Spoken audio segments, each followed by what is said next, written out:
I think with that theme, with that intent, we move ahead. This is as Vari introduced, this is a festival to celebrate the joy and the power of the written word. And as we all gather here together to read, to listen, to interact, to share ideas, I'm sure it will be a very enriching experience, both for all of us who are here from Shillong, from Meghalaya, and for the guests who have come from outside. As we sit here again, this is such a glorious setting. In fact, we just had the Cherry Blossom Festival. We call the music festival as the Cherry Blossom Festival on 15th and 16th of November. So several people were asking us, where are the cherry blossoms? So in fact, this is the true Cherry Blossom Festival because we are celebrating it in the midst of the cherry blossoms. As I said, we started in 2021 and every year as you're just sitting here, it's such a magical setting and it's a privilege, and I'm sure everyone is feeling that energy and the privilege. At this moment, I'd like to take the opportunity to really formally welcome our Honorable Chief Minister, Shri Conrad K. Sangma, who is the driving force and the visionary behind all these initiatives. Because today, as I keep saying, I think in Meghalaya and in Shillong, we take up a number of initiatives. We've been taking up a number of initiatives. But what makes all these initiatives sustainable, strong, and creates brand, creates all the other positive effects is consistency. I think what our Honorable Chief Minister has been insisting and pushing us to do through these years is to kind of take up a few things, select a few brands, select a few projects, and do them consistently year after year.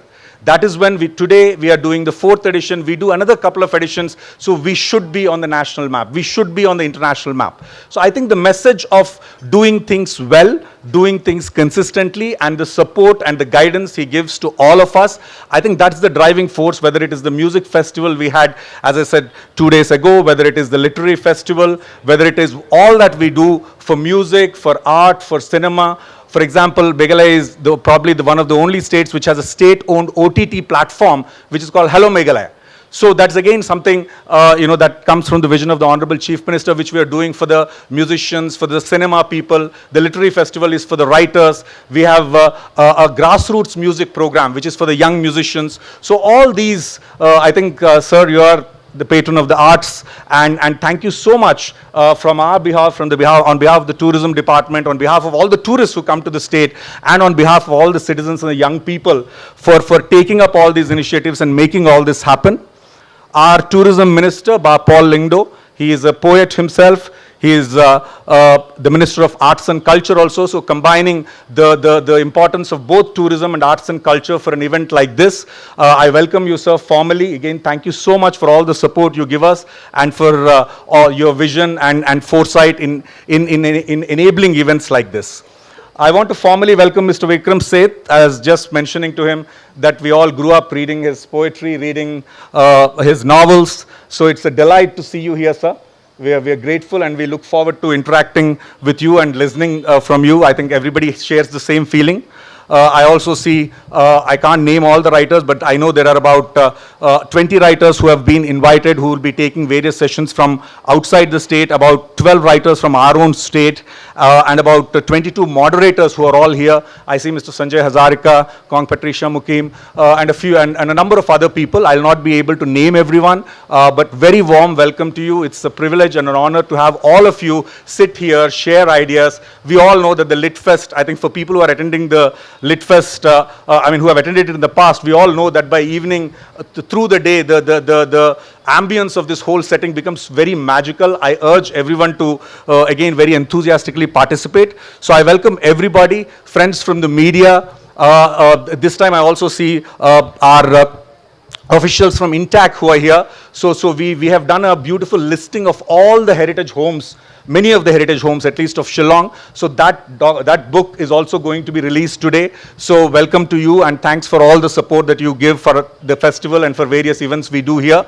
So I welcome the students especially. This is your festival, as I keep saying. So this, as always, we have partnerships. We have a very strong partnership with various local institutions. So all the students, they'd be coming in large numbers. Welcome to you all. and please benefit from the festival. There are lots of especially for the writers. We have invited a few publishers also. Please take this opportunity to interact both formally, informally, and enrich yourself from this opportunity.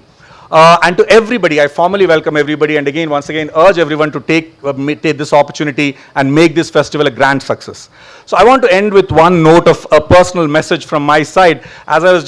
We all eagerly look forward to this time of the year, we residents of Shillong, for the cherry blossoms. I mean, it's the most beautiful. Even in my own house, we are very privileged to have 3 large cherry blossom trees. But if you see, I mean, for people who are from here, we all know one thing about this year's cherry blossoms. The bloom has been very feeble. It has not been as lush as in the previous years. So we are investigating why. I mean, I think the obvious reason is the very hot summer we have and climate change. So the state government is doing a number of things we are in an ecologically fragile zone, Meghalaya. So a number of programs are being done to protect the environment. Again, our Honorable Chief Minister is very, I think, passionate about the environment cause. Among the many things, I think the state runs the country's largest payment for ecosystem services program, where we are paying the communities to protect the forests. So while the government does all these things, I think it's a reminder, this cherry blossoms and the lack of flushness in the blossoms this year is a reminder that each one of us should take this up as a mission to do something at our individual level, whatever we can, to kind of deal with this challenge. It's a global challenge, but I think every individual effort counts. To me, that's the personal message and thought I've been having over the last 3-4 days when you look at these blossoms. But nevertheless, I think it's a glorious setting. I welcome you all and thank you so much and wish this festival a great success. Thank you.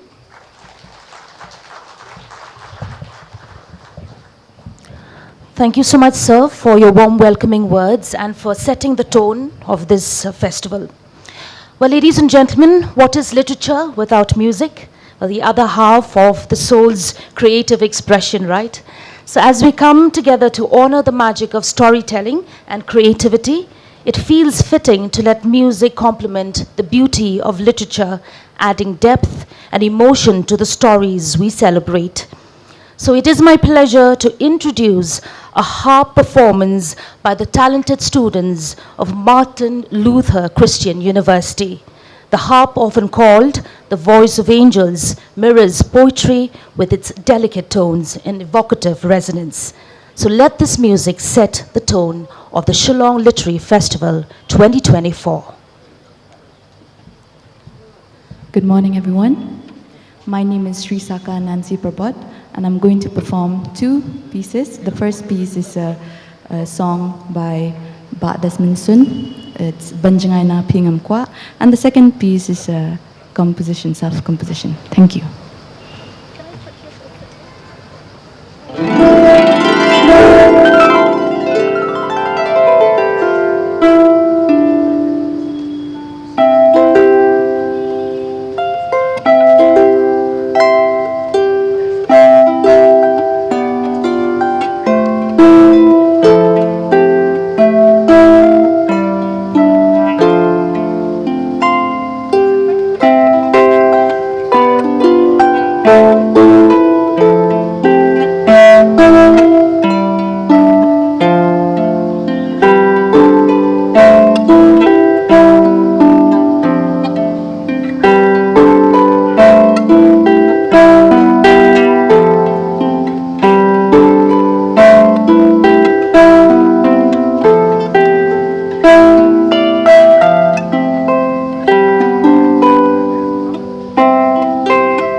and I'll be playing the second song, which is called Ublai Kurkhui Iwara.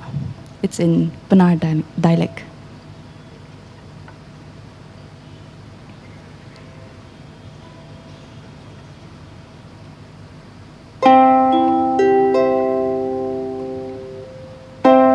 Trong chất kích năm cái thao ấy ya ra em đang ni cái sni yori ku ni ang idahi hoi hoi hoi hoi ingo ya u tre kirot wa iboru ya I hey put hey them ucar men ngawapi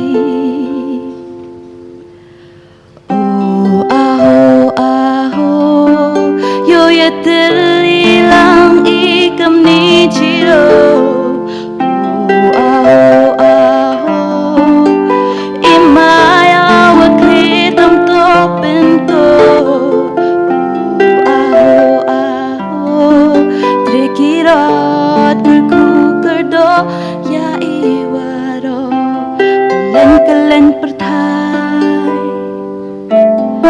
yo lai igmo ini te brute plai ingo ya u trikiror wa iboru ya I hey put hey them ucar men ngawapi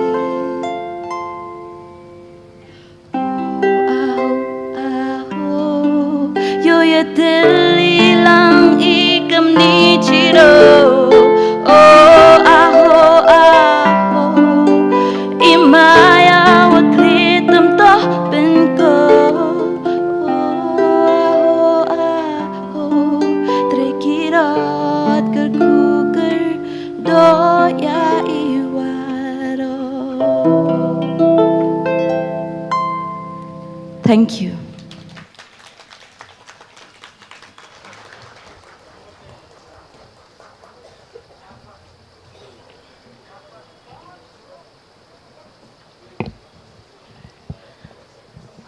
Ladies and gentlemen, that was truly a breathtaking and mesmerizing performance by the Martin Luther Christian University student. And yes, we are so happy to have here with us on stage our very well celebrated author from India, Shobhaa. So let's give her a warm applause, please, of welcome.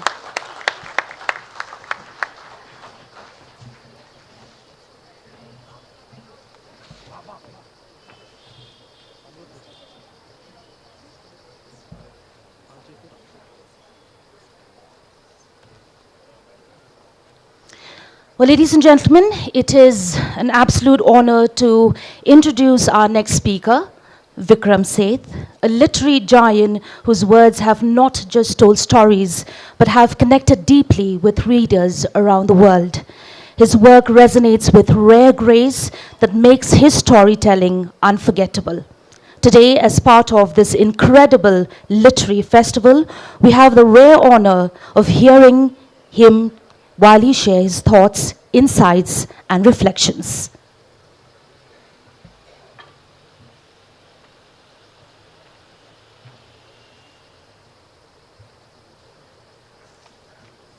Thank you, Ari. Well, friends and listeners, thank you for your very, very warm welcome to Shillong and to Meghalaya in general from the Chief Minister onwards. I've been extremely well taken care of. I've only been here one day.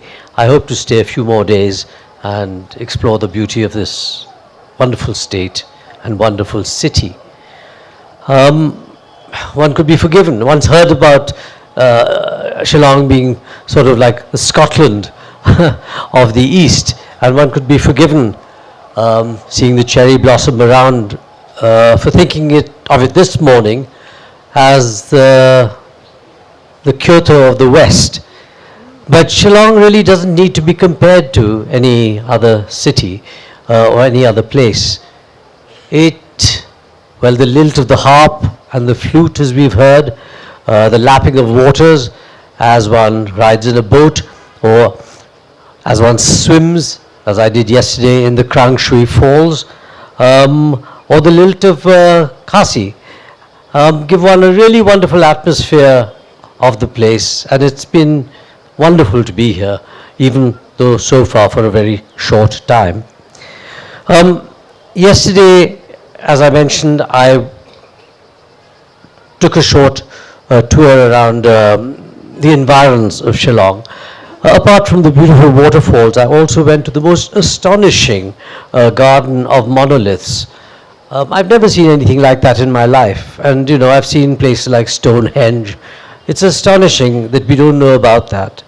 It should be world famous, but I wouldn't say ashamed, but certainly embarrassed to say that even in India, even in what you call mainland India, people don't know about these wonderful, wonderful places that are to be found not merely in Meghalaya, but in the other parts of the northeast. I came here by chance. I was perfectly happy writing my novel when a friend sort of kidnapped me and took me off to Arunachal Pradesh for 2 weeks. Now, having been there for 2 weeks, I thought, well, I'm certainly not going to go back to Delhi without having visited a few of the other sisters. And so I thought, well, Nagaland, where I have a friend, Bano Haralu, a wonderful journalist, but no one else did I know in the northeast. I thought I'll go to Manipur. Everyone advised me against it. They said, wait a little, go to a few other places till it calms down. So I went after Nagaland, I went through Assam to Agartala and Tripura, where again I was very hospitably received.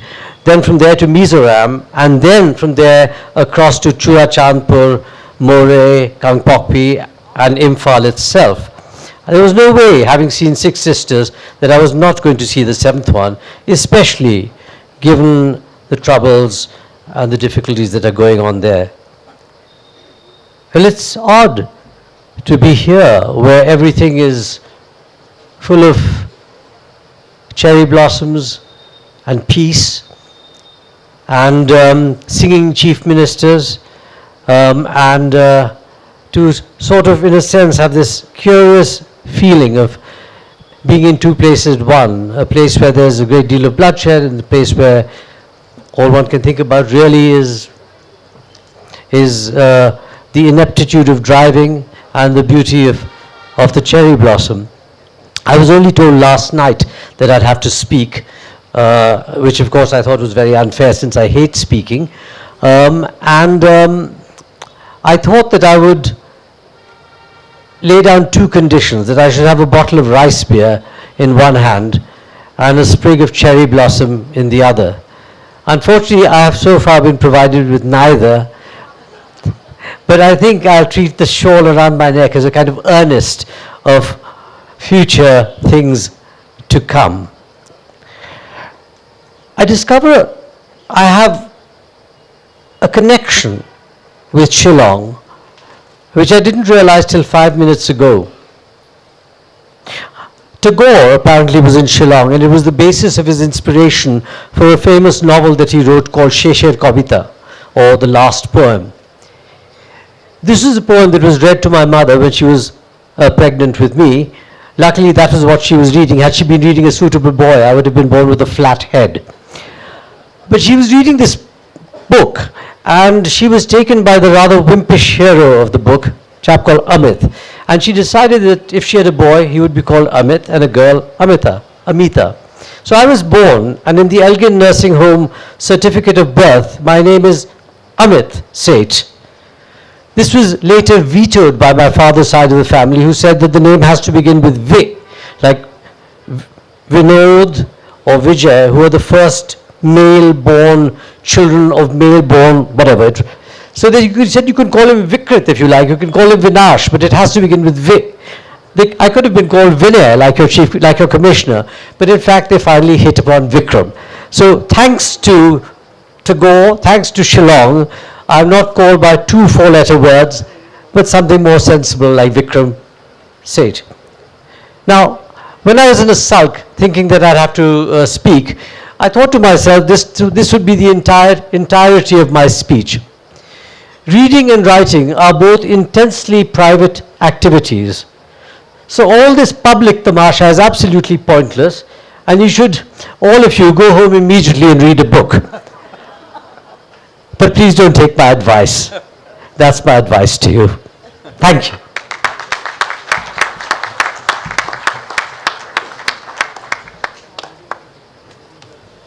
Well, thank you so much, Sir Vikram Seth, for such a wonderful speech which has enlightened all of us, as well as made this literary festival inauguration much more special.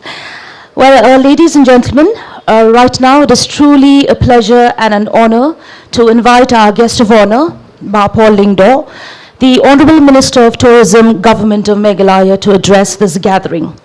Paul is not just a leader, but a true custodian of Meghalaya's cultural soul. A gifted writer and a poet himself, his words have beautifully captured the heart and soul of our people. His contributions to art and literature have left an indelible mark, resonating with readers far and wide.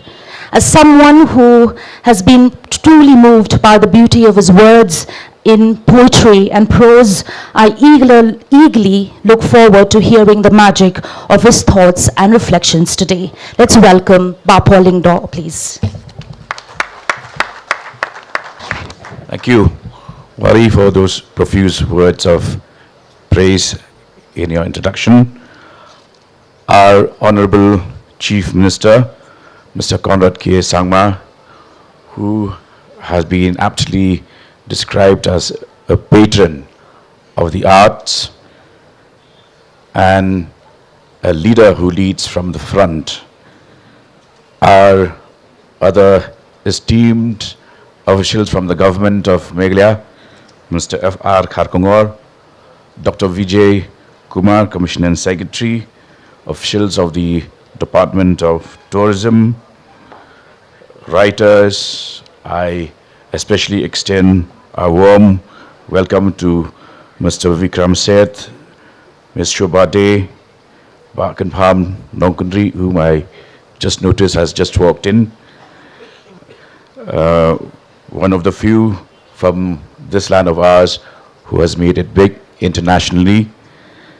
And Kong Patricia, if I keep naming everyone, will take a lot of time. I think all I can begin with is to say that it doesn't feel like a manic Monday this morning. When you look around, the only thing I wish to draw your attention to is the fact that there is a happy marriage between the God created and the man-made. If you look at the lush green, the cherry blossoms, the beautiful skies, the trees of various species, and then compare with what man has made, there is a gap between what man has been able to do and what the divine, what the universe, what God has been able to do. And therefore, the need for the written word, the need for literature, the need for books, the need for poetry, to try to bridge that gap, to try to capture in whatever, to the best optimum level, that which is ethereal, that which is man-made, to aspire to the heights of the divine. And there lies the challenge of being a writer. I'm happy that on stage we have both Ms. Shobhaa and Mr. Vikram Seth. Mr. Vikram has just shared why there is an umbilical cord that connects him to Shillong.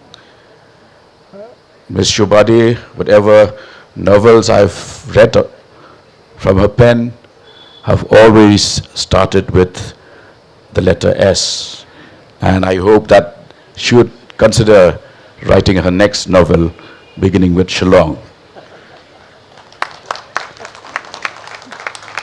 Mr. Vikram Seth has shared the fact that his mother sang a lullaby while conceiving him.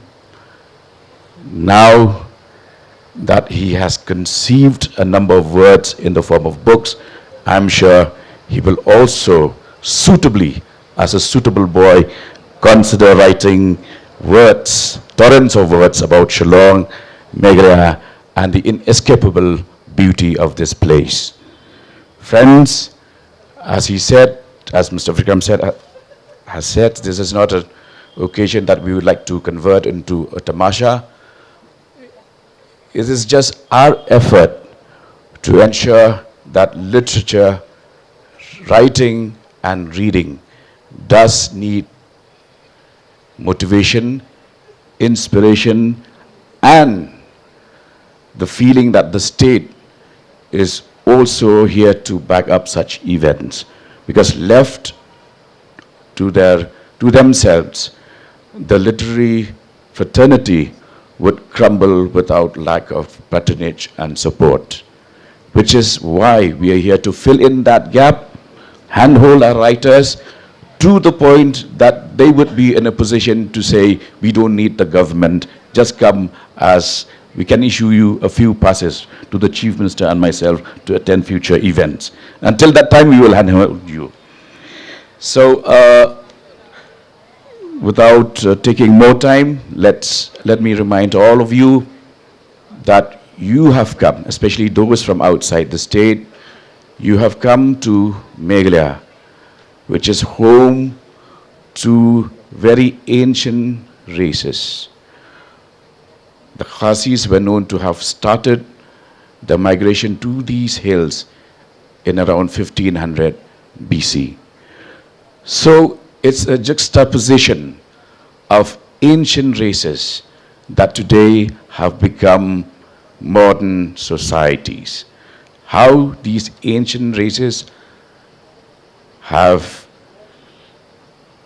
traveled this long way to become modern societies, and what these modern societies can do in terms of contributing to the ecosystem, contributing to the libraries of the world, contributing to the power of the written word, is a challenge that I would especially share with the younger friends, students who are here, because there is so much of poetry, so much of beauty, so much that can be drawn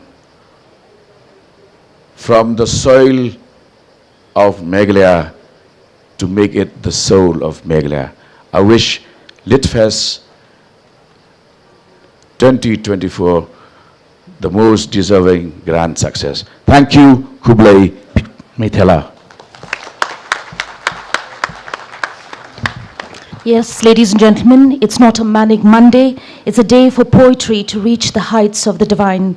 Those were the heartfully crafted words by our Honorable Tourism Minister of the Government of Meghalaya. So thank you so much, sir, for that beautiful speech.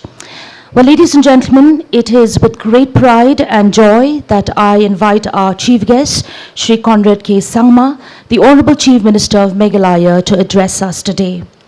Shri Conrad K. Sangma is not just a leader, he is a rare blend of vision and creativity, a statesman with a deep appreciation for the arts and music. His love for artistic expression, be it through literature, melody, or culture, has not only shaped his outlook, but also influenced his approach to governance. He once said, "The strength of Meghalaya lies in its people, its tradition, and its stories." True to these words, he has been a torchbearer of growth and progress in our state, ensuring that development goes hand in hand with preserving and celebrating our rich heritage. Today, as we celebrate the magic of ideas, we are honored to have a visionary leader who not only guides us forward, but inspires us with his unwavering commitment. Please join me in giving a warm and heartfelt welcome to Sri Conrad K. Sangma as he shares his thoughts with us.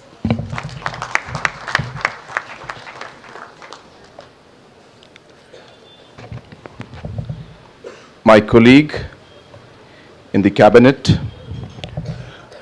our respected minister in charge tourism, art and culture and other departments, Paul Lingdo, our officials who are present here on the dais, Frederick, Dr. Vijay, our esteemed guests who are on the dais, Shri Vikram, Madam Shobhaa, all the other distinguished writers who have come here to be part of the 4th edition of the Shillong Literary Festival, and all my dear students who are here today to be part of this beautiful inaugural program. I first of all would like to congratulate our team, especially those who have been working tirelessly through the last 4 years to give shape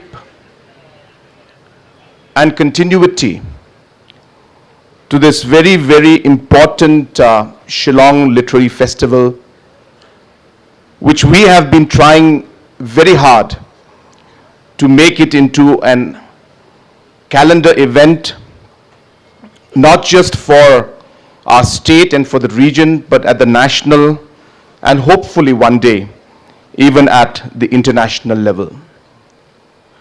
I also would like to take this opportunity to welcome our special guests, our writers who have come here today, whether we have writers from the national level, Shri Vikram Seth ji, Madam Shobhaa, Mr. Jerry Pinto, or whether it is our own writers who are here, writers like K.S. Nongkynrih, and all the other writers. I won't go into detail of all the names, but I really would like to take this opportunity to thank all of you for sparing your time to be here today, to be part of the 4th edition of the Shillong Literary Festival. When we started this literary festival 4 years back, we did not expect that we would be able to shape it into the kind of program and a festival that we are seeing today. Really, I must once again congratulate the team which is behind making this festival what it is, and a lot of hard work has gone into making this at this grand level. But I can definitely assure you that this is just the beginning, and we intend to make this into a much bigger festival, as well as ensuring that this becomes an event not just at the national level but also at the international level. Just a few thoughts that we have been talking about the literary festival, and it has got many aspects to it. It starts, of course, with the fact that it allows our writers to come together, to provide them a platform. And for many years, though Shillong had the talent, and the people here had the talent and the interest, and more importantly, the passion to write, but somehow the platform was not provided to them. We are hopeful that this literary festival would provide that platform where writers from throughout the world, throughout the country, and our own writers from our own state would be able to come together and really share their thoughts and ideas and and their passion. Another important aspect of having this literary festival is really to generate the interest of reading and ensuring that people write. And that's why we want students to be here. And it's not just about college students, it's about even young children, because the habits and the practice starts very early. So we would like to see that reading and writing becomes a very, very important part of what we are trying to do with the society and our young generation. We have a very, very large population of youth out here, even more than the percentage that is there at the national level. Meghalaya as population is even younger than the rest of the country. And hence we would like to see that this kind of a passion is developed among the children that our young generation that are there. Another area of very great importance for us, why we have been stressing on this literary festival, is that we don't have a habit, I should say, of documenting things. And whether it is just basic writing of novels, or even documenting the history of Watts Lake, or the different cultural aspects, there is a lack of support and interest in documenting all these cultural and historical aspects of our state and of our people. And we are hopeful that this would be a kind of a push to our youngsters to start writing, to document things, and to ensure that you're able to jot down things and come out with books and research. And that's something that we really want to encourage. And that's why you would be seeing that it's not just this literary festival that we're doing, but we're connecting this with what we call the research scholars. So I'm sure you're aware that we have a program called the CM's Research Scholars, where about 50 research scholars are funded by the government to research on different aspects. And through the years, I hope to increase the funding for the writers to do different kind of research and document the important aspects of our state and of our culture and of our people. So that is the thought process that has driven the literary festival. And I also want to share with you that it's not just about the literary festival. I hope that as we move forward, we would get into other fine arts also.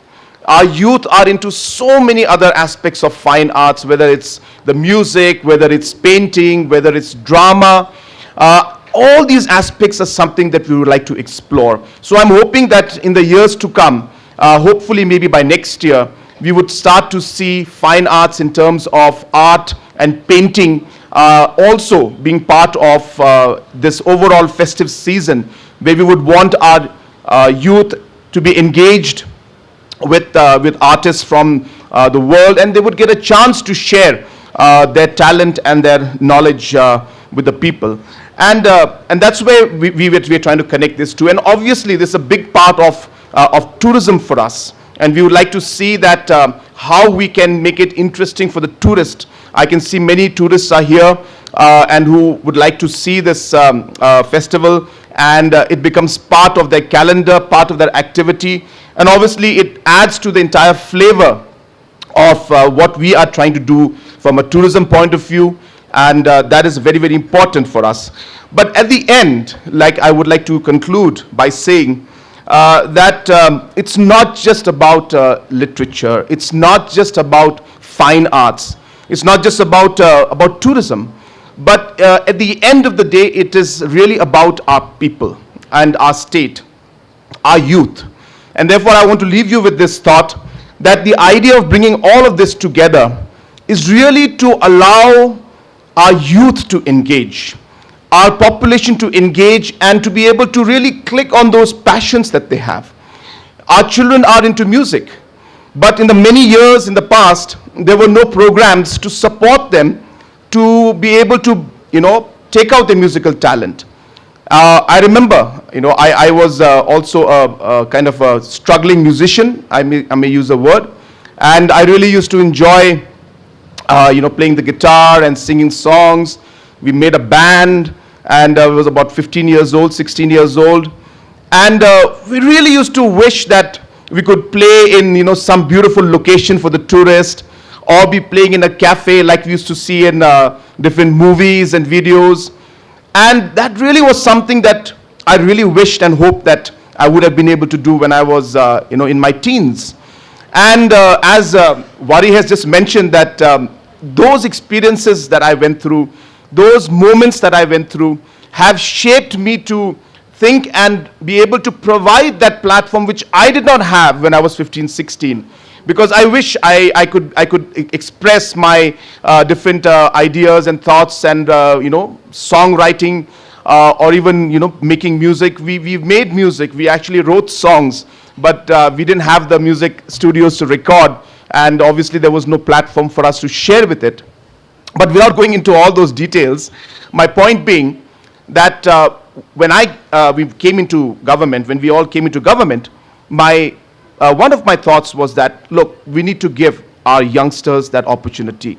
And therefore, we started a program called the Meghalaya Grassroots Music Program. And today, thousands of artists are being paid to perform in places like Watts Lake, tourist locations, cafes, and all these areas. And as I said, the larger picture of what we are trying to do here is really to be able to see that our youth are able to follow that passion, that the youth are able to be constructive in what they do.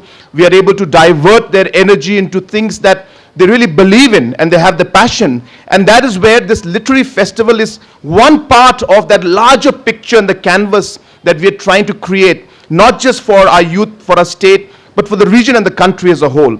We would like to see our youth being very productive in what they do, so that they're able to follow the passion, the challenge, the desire that they have. And I'm hoping that this literary festival, the music events that we have, the fine arts and the painting programs that we will have next year, all the different MGMP programs, all the different sports programs will allow our youth to engage with really what they desire to do. And that's really the larger picture of what we're trying to do out here. It's not about just one festival.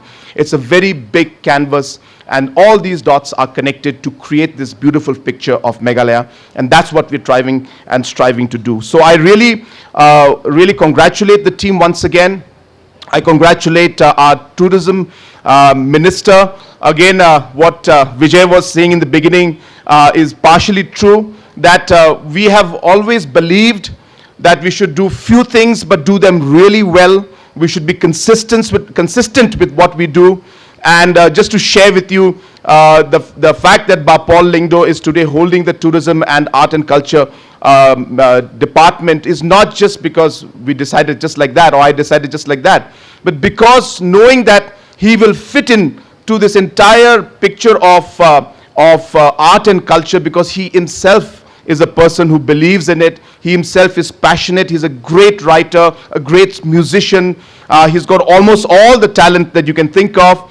And that is why he's the right person to lead this department. I really thank him for his passion, for his commitment towards seeing that the Cherry Blossom Festival, to seeing that this particular program and the other tourism programs are a great success. You'll be happy to know that in the coming year or so, we will be investing close to 4,000 crores in different infrastructures in development of tourism, including our Shillong ropeway. For that, the foundation stone for that, I'm expected to be laid next week? Yeah, next week we're laying the foundation stone for that. Just day before yesterday, we laid the foundation stone for the skywalk in Mokhodok. We'll be laying the foundation stone for a new 5-star hotel, the Lemon Tree 4-star hotel.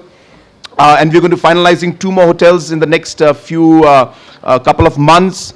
So on and so forth. Hey, what happened? Okay? Ambulance. Call the ambulance. The doctors. Don't crowd her. Don't crowd her. Just call an ambulance. Just take her to an open space.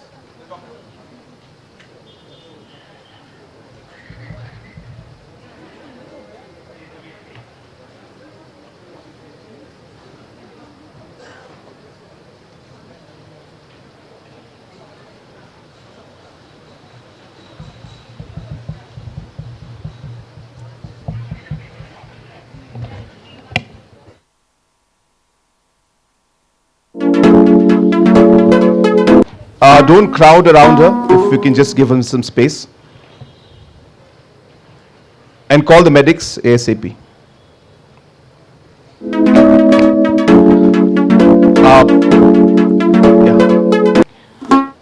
So with these few thoughts and words, I would like to conclude my speech and once again wish this literary festival the very best. I'm sure it'll be very, very exciting.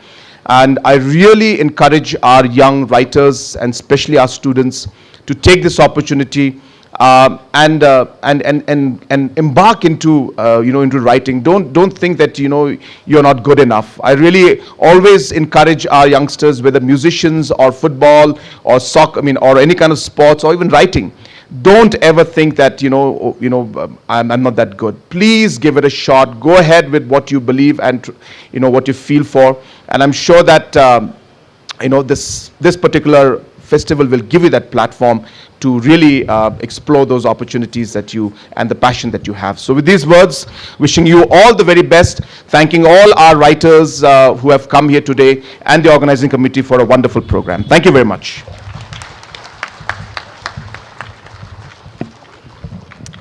Well, thank you, sir, for your motivating speech, and thank you, everyone, for helping during that medical emergency.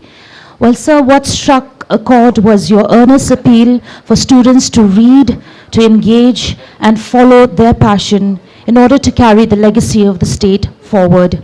Equally inspiring was your call to explore other fine arts. Sir, we recognize the government's initiatives to support arts, which is a testament of your vision of building Meghalaya to greater heights. So thank you so much once again for your inspiring speech. Well, ladies and gentlemen, to conclude this inaugural session, I now invite Shri Cyril V.D. Dengdor, IAS, Director of Tourism, Government of Meghalaya, to deliver the vote of thanks.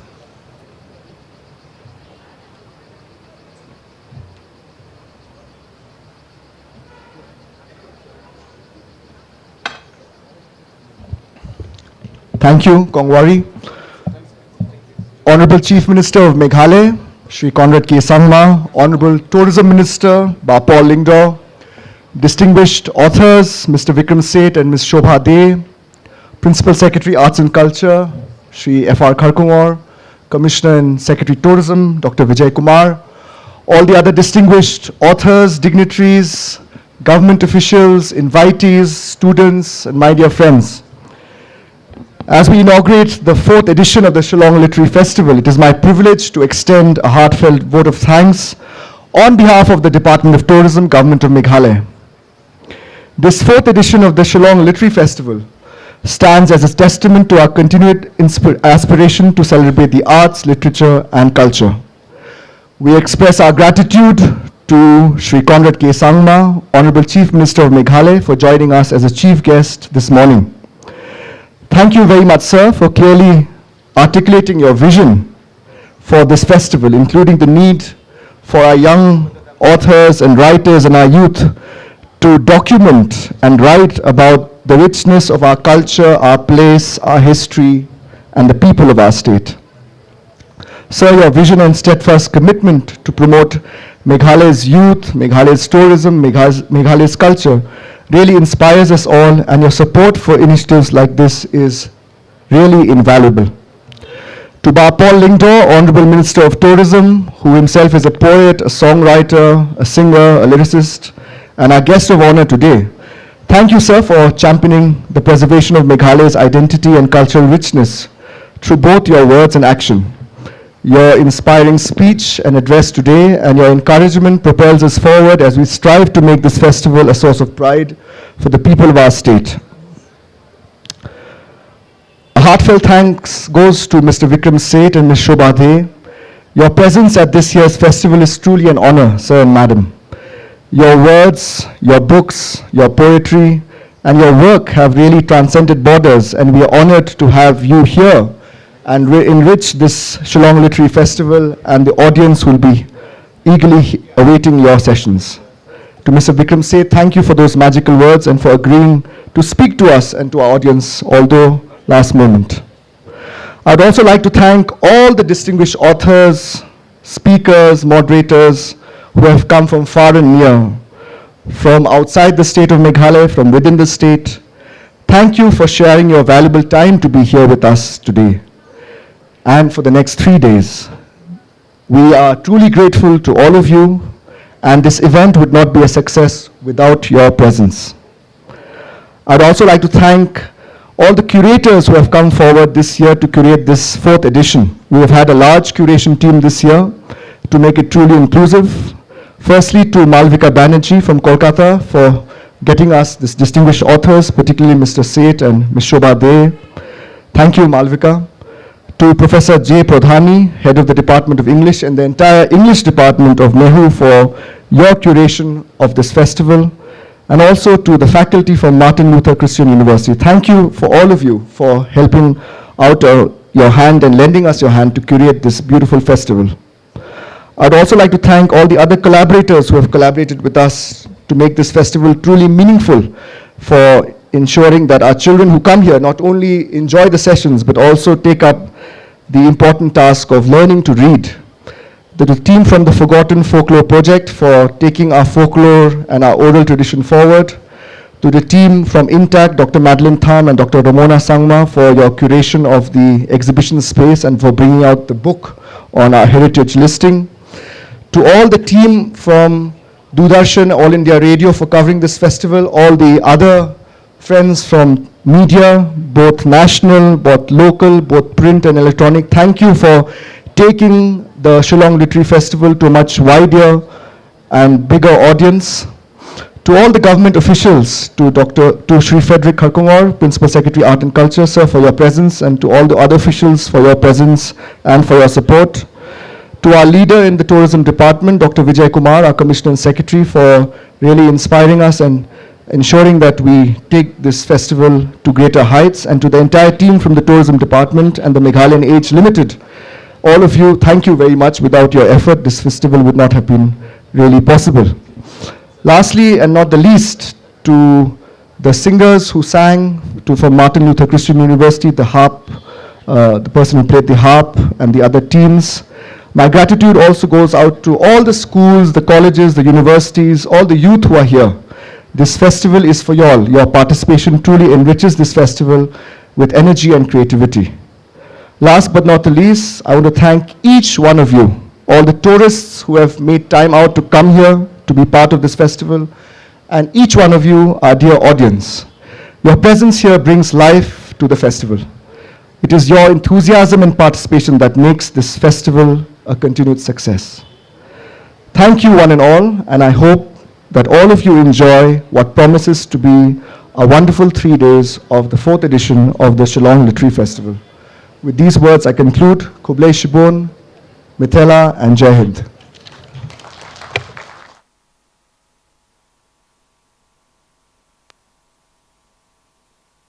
Well, thank you so much, sir, for your vote of thanks. Ladies and gentlemen, as you've noticed, we also have Ma'am Shobhaa on stage. So, Ma'am will be very happy if perhaps we can hear a few words from you as well.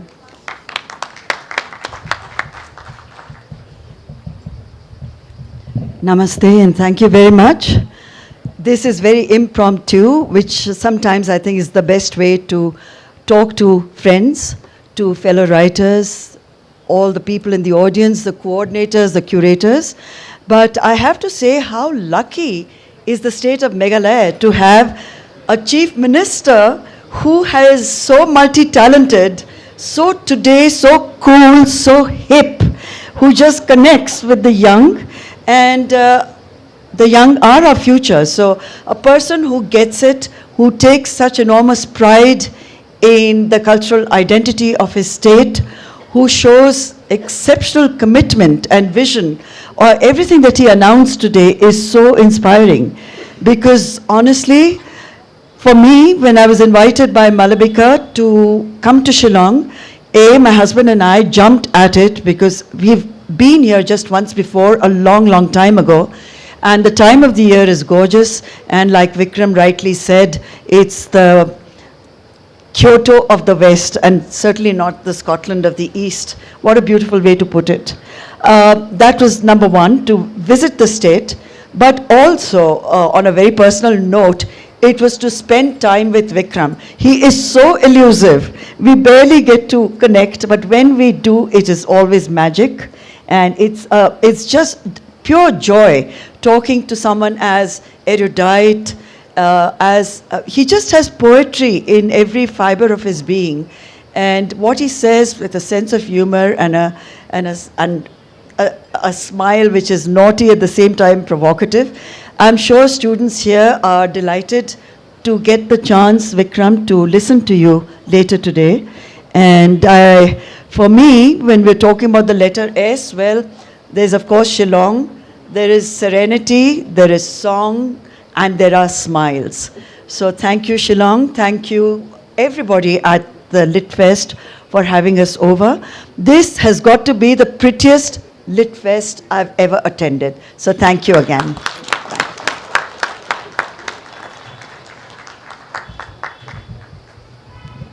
Well, thank you so much, ma'am, for ending the inaugural session of the Shillong Literary Festival on such a high note. Surely we will carry those words to heart. And ladies and gentlemen, with that, we've come to... Yes, sir. Yes, sir. And we've come to the end of the inaugural session. We request everyone to kindly come forward for a group photo. Yes. The photographers should come on. Yes, the photographers, can you kindly come for a group photo? We request everyone to kindly stand on.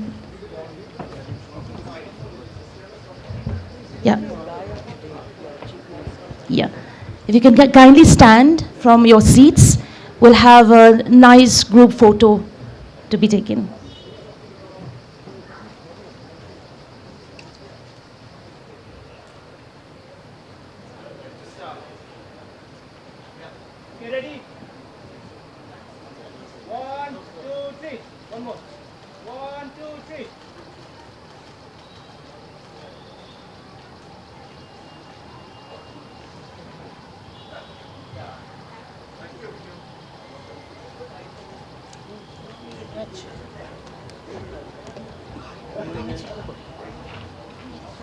Yes.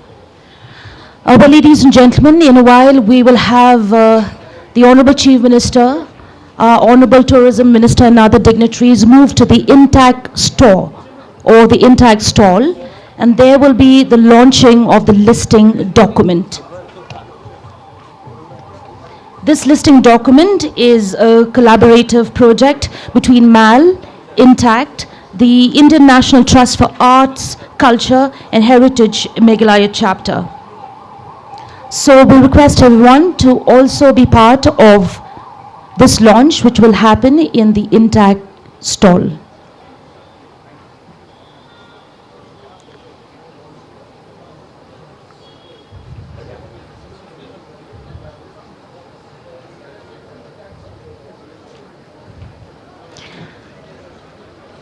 After the launch of the stall, we request everyone to kindly be seated as refreshments will be served at your respective seats. There will be a short break before we begin the sessions.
Stop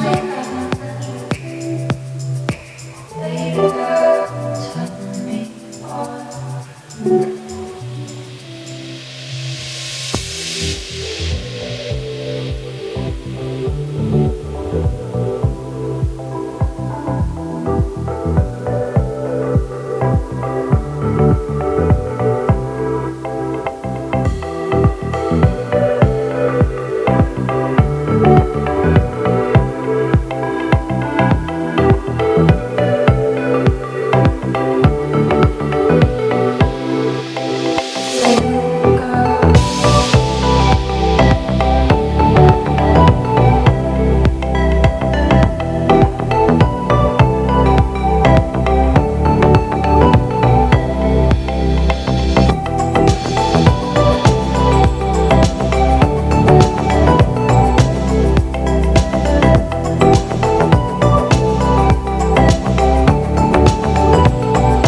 your can around this caravan and watch the flames take all you want. There's a girl who understands like the back of her two hands. If she's all you need to know, 'cause you search for years but you lose everything you find. There's braille for the deaf and a signpost for the blind. There's heaven for the cruel but the devil waits for the kind.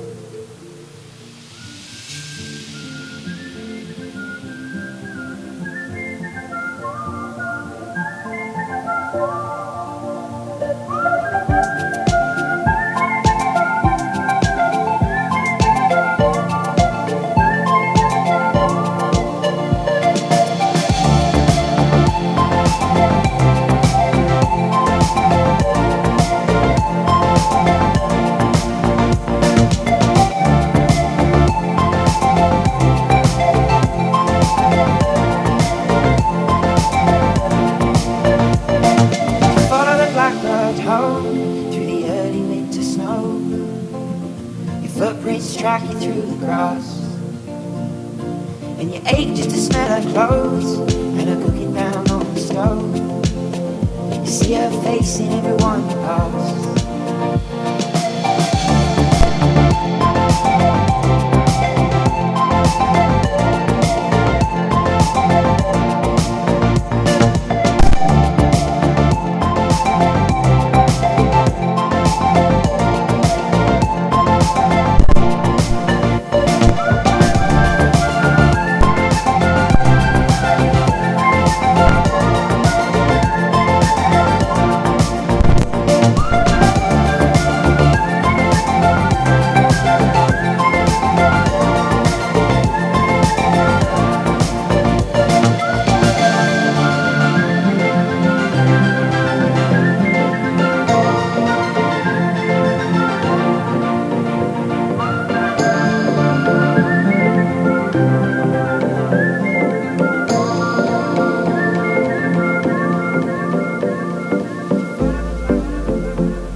lights back on now.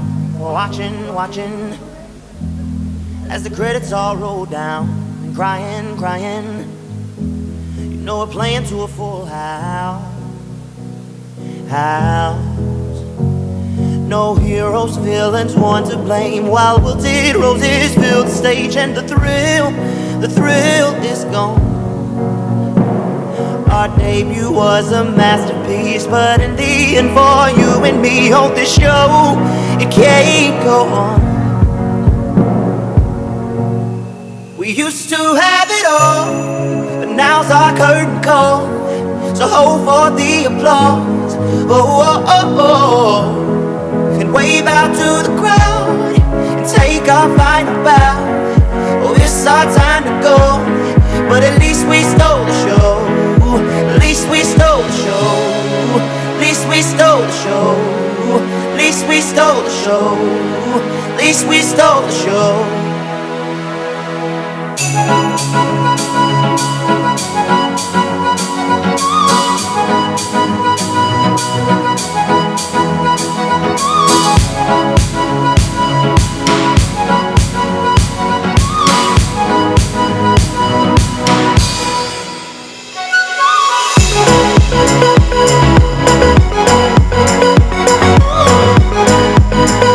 Ladies and gentlemen, the sessions will start in a few minutes from now.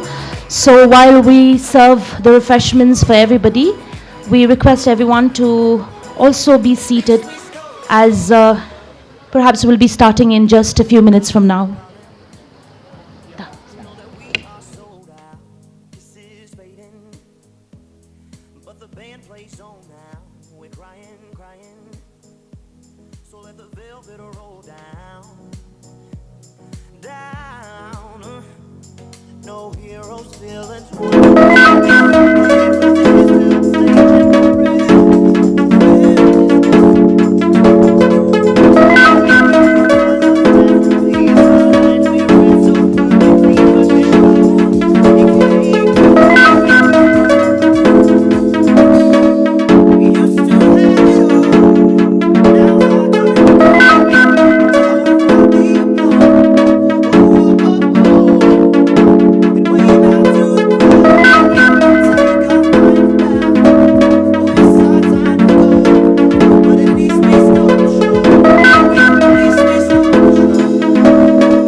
For the rest of the sessions, it will be Ms.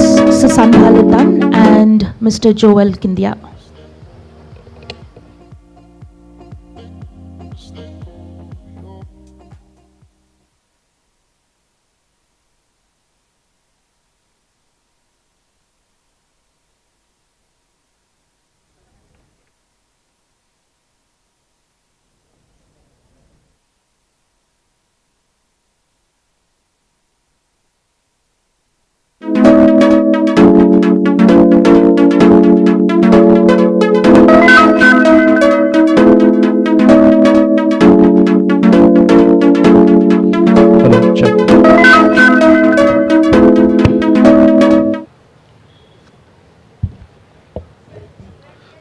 Thank you, Wari. Hi, good morning everyone. Our first session this morning is a discussion that explores a tragic love story in the backdrop of the ancient world of Khasi chiefs, warriors, lovers and queens, an exploration of greed, injustice, and the fragile connection of humanity to the earth through a retelling of Manik Raitong and Liang Macau, blending in myth with contemporary questions. In discussion this morning, we have none other than Kynpham Sing Nongkynrih, an award-winning poet and writer, writing in Khasi and English. His latest works include Distaste of the Earth, Funeral Nights, and Around the Hearth. Amongst his many accolades, Kynpham has been awarded the Northeast Poetry Award and most recently the Shakti Bhat Prize. Kynpham teaches literature at the Northeastern Hill University in Shillong. And moderating the session, we have Kanishka Gupta, a leading literary agent and one of the founder of South Asia's leading literary agencies, who has represented an award-winning portfolio of authors spanning Booker-nominated and Wyndham Campbell Prize-winning authors. Please welcome Kynpham Sing Nongkynrih and Kanishka Gupta to the dais.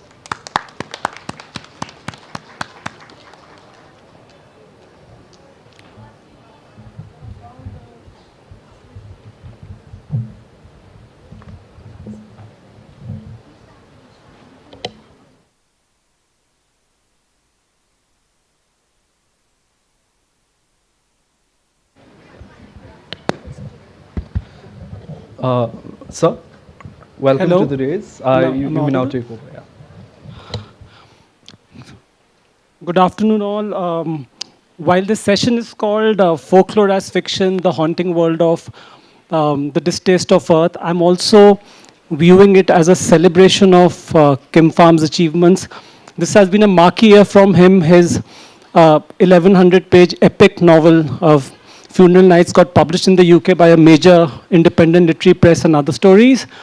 And very recently, Kynpham became the first writer writing in English to win the Shakti Bhat Lifetime Achievement Award in its new format. Shakti Bhat used to be given to best debut writers, but now it's a Lifetime Achievement Award. So congratulations, Kynpham. I would also like to place his novel, The Distaste of Earth, in the context of his body of work. So maybe we can start about, how, folklore and Khasi history forms a major part of your writings. And I also wanted to talk to you about interpreting, folklore for contemporary times and contemporary readers, be it in Funeral Nights or Distaste of Earth. Thank you so much, Kanishka. And a very pleasant morning, or is it afternoon, to everyone. I hope you can hear me. Your question, Kanishka, asking me about my using folklore as the basis for my novels and writings. Actually, this is only partly true of Funeral Nights, because Funeral Nights is something that many critics have found difficult to say what exactly it is. That's why Jerry Pinto said it is the Moby Dick of Meghalaya. Very difficult to classify it as a genre. While folklore is part of it, it contains many other elements. If you read Kao Xingjian's Soul Mountain, you will understand, what I'm trying to do in it. As in Soul Mountain, in Soul Mountain, you find treatises, you find essays, you find songs, you find poetry, you find travelogues, you find all short stories, anecdotes. All these things are also in Funeral Nights. And it is more rooted in the present It is rooted in the past, certainly, but it is even more rooted in the present. But of course, you are right about the distaste of the earth. The distaste of the earth was inspired by the perennial love story between Manik Raitong, whom we call the Orpheus of the Khasis, and Liang Macau, the Mahade, loosely can be translated as the queen, although officially the king's mother is the queen in the Khasi system of governance, which is monarchical in form and republican in nature. So it is or was inspired by this love story, but then, as I keep telling my readers and people who question me, the book is not about their love story. The book is an existential exploration of a life, Manik Raitong's of a life that is Manik Raitong's life, haunted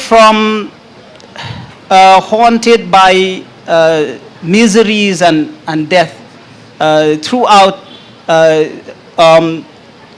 throughout his young life, and he was haunted by miseries and death. So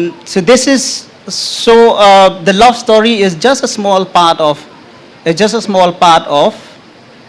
the book. It comes towards the very end of the book. I was more intrigued by the story of Manik Raitong than the love affair that he had with Liang Macau, the Mahade, or the queen. Who was he? Who was he? Why was he all alone in this world? What had happened to him? What had happened to his family? What had happened to his entire clan? Why was he all alone in the world?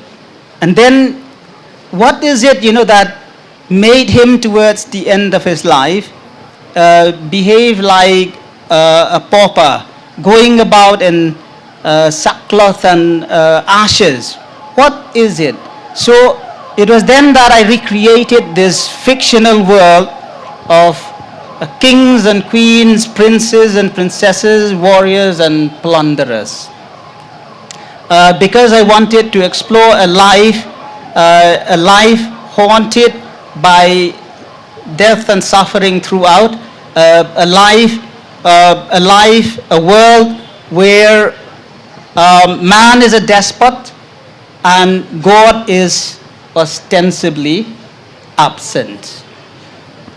Has this story been fictionalized in like books in Khasi or even in any English language book? This Manik Raitong story. Yeah, there have been stories written about it, retellings, including my own, which was a short story included in Around the Hearth. There was a film, there was a comic book based on the story, but it's all about, but they have always been about the love story between Manik Raitong and Liang Macau. This is the only book that has rather made the love story, though profound and moving, incidental to the existential exploration. I wanted to talk about the pata, or the local bar, which forms the heart and the crux of the book. In fact, this book can equally be called a book featuring conversations, and socialization around the pata. So I wanted to, and you also mentioned that this is a place which exists on the fringes of the society, which is outside the world of societal rules, clan rules, family obligations. So what is the relationship between, the external and the central in this novel, and in the Khasi community too? The pata, or the drinking place, the local bar. This used to be a very popular establishment in the past. It used to be the gathering place of people, and because of that, it was a storehouse of knowledge, opinions, and information. All kinds of people go to the pata, share information, voice their opinions. So it becomes a very important socializing space. But at the same time, it was looked down upon by the respectable section of the society, and the people running a pata are people that no one would want to invite home for a dinner party or something like that. So in that sense, and the people who run a pata, we're constantly in touch with the people from the lower section of the society with habitual drunks and so on. Although there were also respectable people who went to drink there. Things have become very different. Though we still have patas and drinking places, especially in the rural areas, they have become, their reputation has suffered even more now. But in the book, this pata, the pata actually plays a pivotal role because the tragedy that happens in the capital town of Nongba comes to be known through the people inhabiting the pata. Both the pata owner, the drunks, and some of the respectable customers. So you see, the people running a pata live on the fringe or the fringes of society. They are not considered respectable. But many people who come to drink at the pata are not essentially drunks or essentially from the lower sections of the society. Many respectable people also come there. So there is a meeting place between the lower ends and the higher ends of the society and a pata. There is a kind of symbiotic relationship between this, between the fringes of the society and the centers of the centers of the society. And this can be, and this is a very important, very important relationship, in any society. Even if you think, even if you take India even if you take it as a metaphor of India, we are on the fringes of society, on the peripheries, not on the fringes of society, but certainly on the peripheries. So there should be a symbiotic relationship between us and the center. All of us should not be, all of us, the peripheries, people from the periphery should not be, should not be discounted altogether, and all of them should not be attempted to be drowned in the so-called mainstream. For a society or for a country to thrive, there has to be a symbiotic relationship. So I wanted to talk about the many kind of families that are featured in The Distaste of Earth. There's the biological families, adoptive families, clans, alliances of love, alliances of marriage, alliances of drunks, lying down, luxuriating in the grass. So is the concept of marriage viewed differently by the community, and how have you, kind of showed it in your book? And I would also like you to read out a passage from that section that we had discussed. So, are you asking me, what my idea of family is? Or also marriage? In the book also. Okay. See, biological family is very important, no doubt about it. But sometimes you may be unhappy in a biological family. You may not be understood. The works that you do may not be read, may not be the work that you do. For example, if you are a writer, may not be read, may not be appreciated. Although a biological family is very important, there is a different kind of family that I portray in the book. A community of like thinking and like feeling spirits. And I find this community of like thinking and like feeling spirits, especially in the community of drunks that frequent the patha of Linkin. And they have their own set of beliefs and principles. Let me just read an excerpt from this, to show you what I mean by this family. And this kind of family is or can even be can be even more happy than a biological family. So this is a character by the name of Sappho. Sappho means someone with bloated cheeks, because he is a habitual drunk. So that is not difficult to understand. So Sappho is reacting to one of his friends saying, "Why aren't you happy? ... I'm saying ... because he is actually cursing. All right.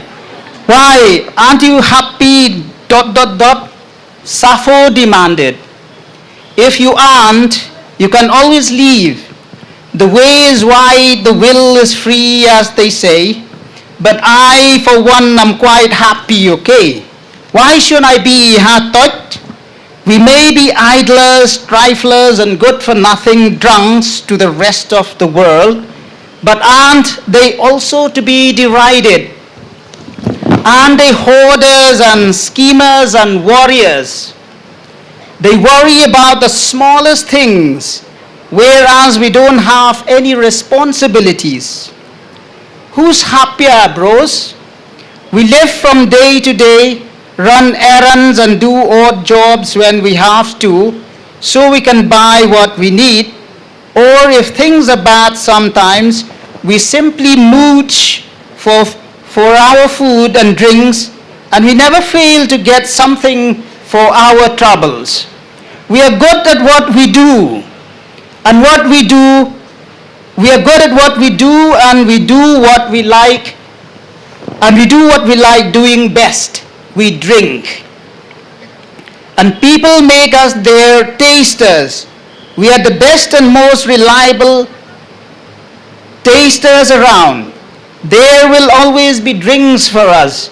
People say we will sicken and die before our time. What is the meaning of die before our time? Who is dying before his time, bros? We don't even have to fight because we are considered unfit. We don't go to the plains to raid and plunder, so we don't put our lives at risk unnecessarily. Isn't that right, bros?" His friends chuckled and murmured their agreement. Continuing, Sappho said, "Death is death, isn't it, bros? It comes when it comes. And if it comes because of over drinking, you don't suffer at all. But if you die of one of those horrible illnesses, bampong, cancer, then you have had it. Oh, the pain, bros, the pain is terrible. I have seen it.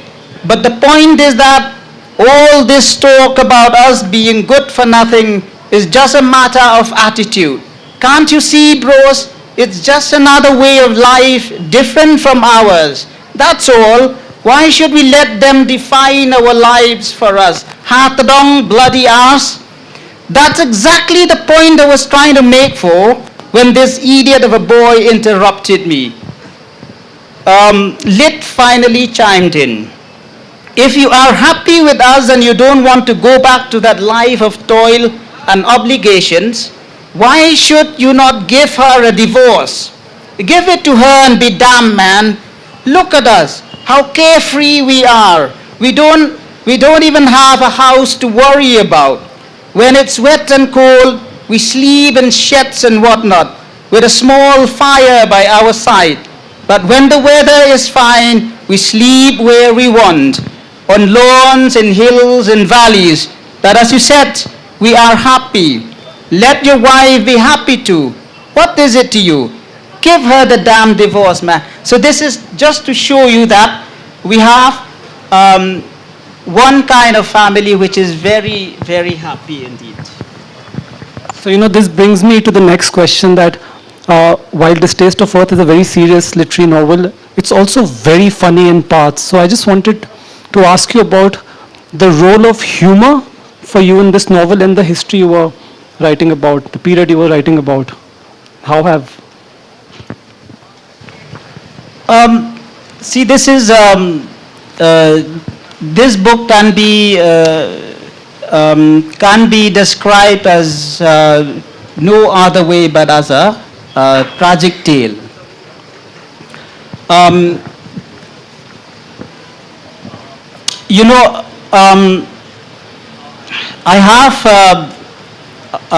have a friend who is a writer and a scholar. When she read this book, when she was finishing reading this book, she wrote to me. She said, "So vivid, so poetic, so profoundly moving. I'm crying as I read. I'm crying even now as I am finishing the novel." So it is that kind of a book, all right. But when I was writing the book, I remembered the words of John Dryden. He talked about the importance of comic relief in tragedy.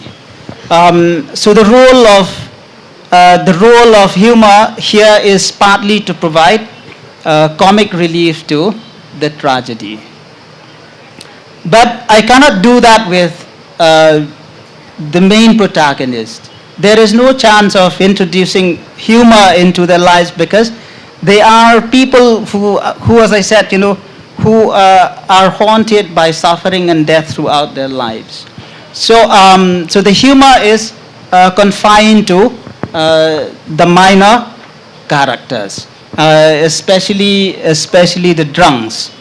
And but this is not something forced. The humor. Among the minor characters, especially the drunks, this is not something forced. It is natural, inspired by people I have known. I have lived with drunks for the most part of my life. And many of them, many of them were my best friends. Some have passed on. Some are still there. They are a happy-go-lucky lot. Very witty, very humorous, large-hearted, large-minded, and never judgmental. So so that's why you will find a lot of humor in the book, but it's mostly among the minor characters. The story of Manik Raiton is part of the oral tradition, retold through oral narration. And I'm sure it must be very musical and rhythmic, but I see the same quality in your writing in this book. So how does music, orality, and oral tradition find its way into your writing? Is it because of the fact that you write a lot of poetry too?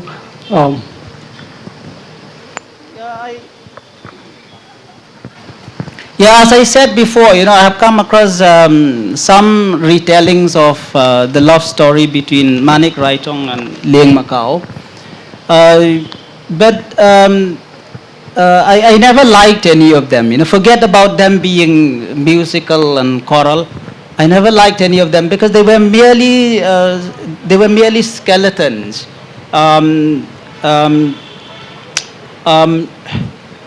Something that would make a mockery of such a wonderful story. So that's why I decided to write, to retell the story in my own way, and I included it, as I said, in Around the Hearth.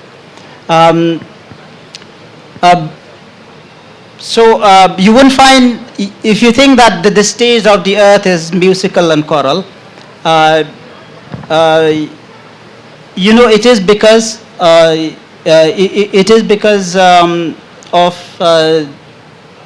because of the poetry in me, I suppose, because I would like to consider myself as first and foremost a poet. And I'm never satisfied, even when I write prose, I'm never satisfied unless I write the kind of prose that this friend of mine described as vivid and poetic and metaphorical.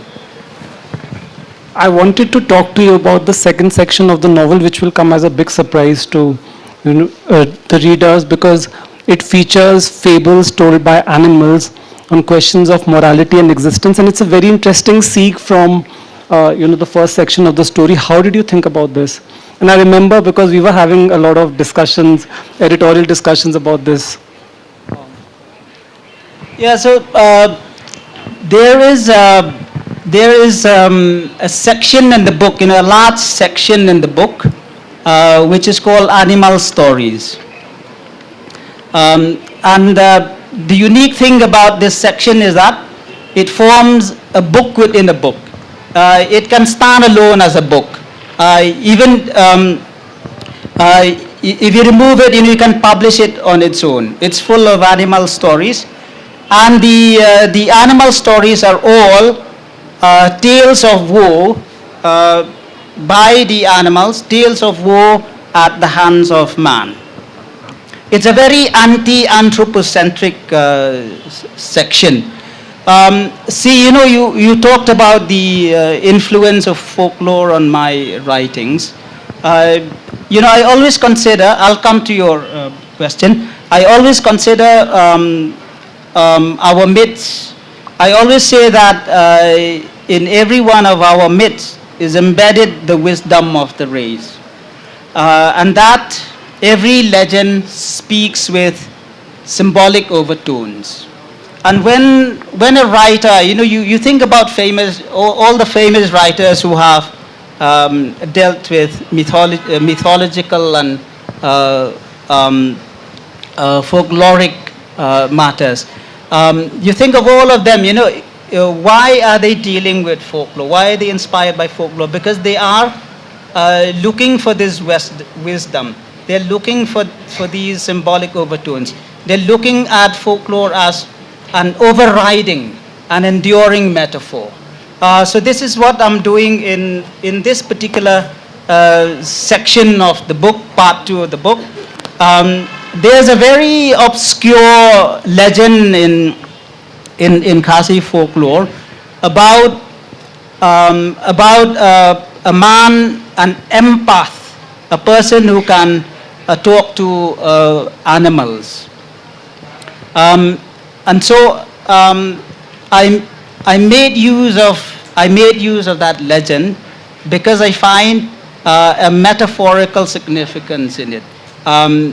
I find it in an anti-anthropocentric meaning, and I made use of it in part 2 of the novel.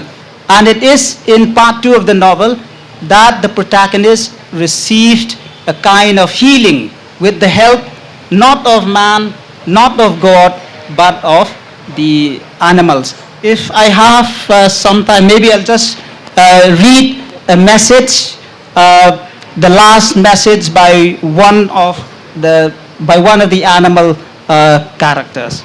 Let me have a look at this. It's a bit difficult, with the mic. Okay. Yeah. Please hold on. Hold on, please. Okay.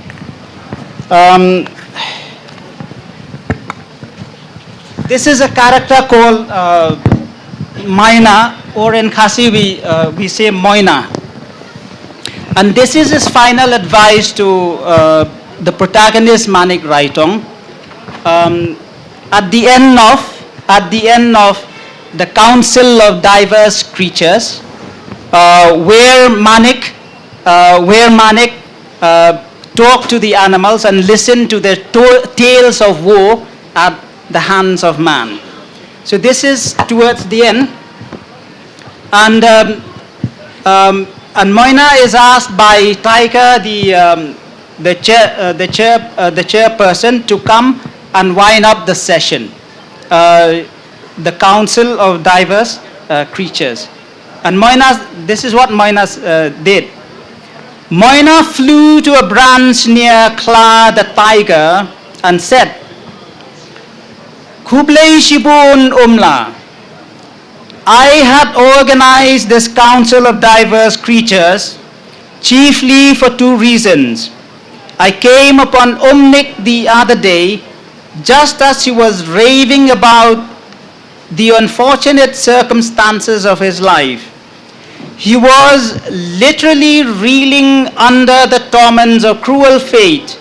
I would even say that he was losing his mind, and constantly buffeted as he was by his dark misery. He was mad with grief and mad with rage.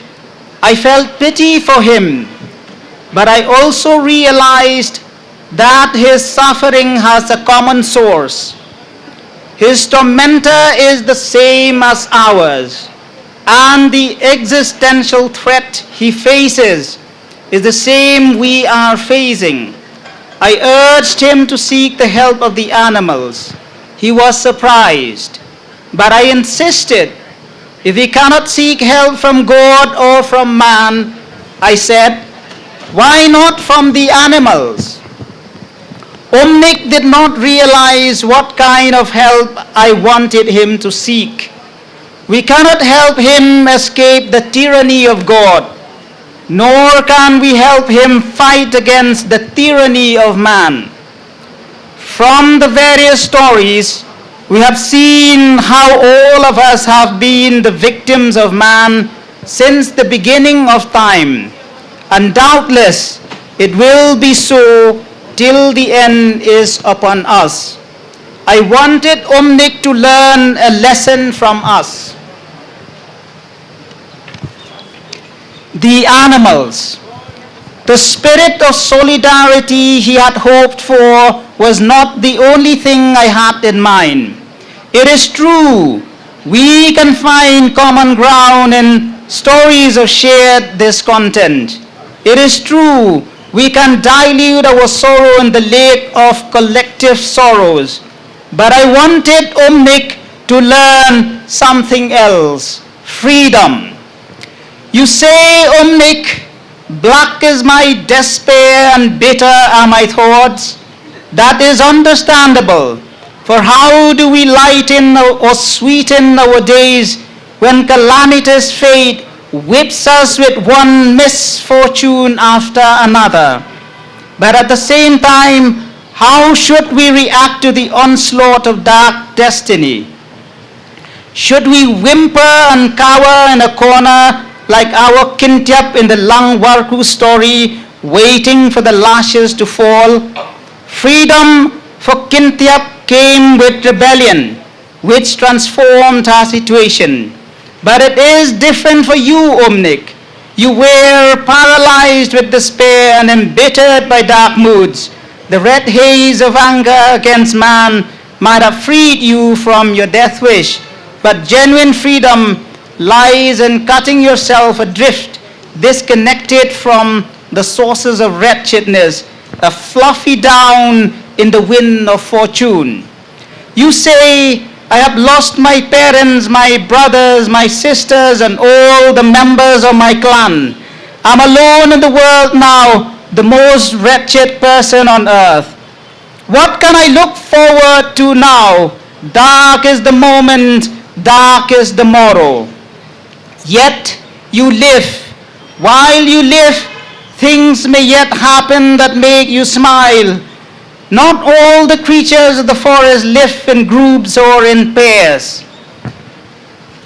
Many are alone, and yet they lead normal lives. They eat and sleep, they rise and sing. You say, my heart aches thinking about the dead ones. It is as empty as the sky. Labasa the leopard lives alone. When hungry he hunts, having eaten he sleeps. What is so terrible about being alone? On yoke, Omnik, those who went were meant to go. Fate is neither cruel nor kind, it just is. Carry on. You don't know what life has in store for you at the next bend of the path. It may be something terrible. It may also be something most beautiful. You burned with anger, thirsted for revenge, and blasphemed against man and God. But freedom lies in unyoking yourself from all the things that cause you pain and anger. Tasam and his warriors brought about the death of your sister. Unyoke yourself from your sister. It is a destiny to go that way, a destiny not to keep you company. You may say I am unduly fatalistic, but doesn't fatalism lead to calm acceptance?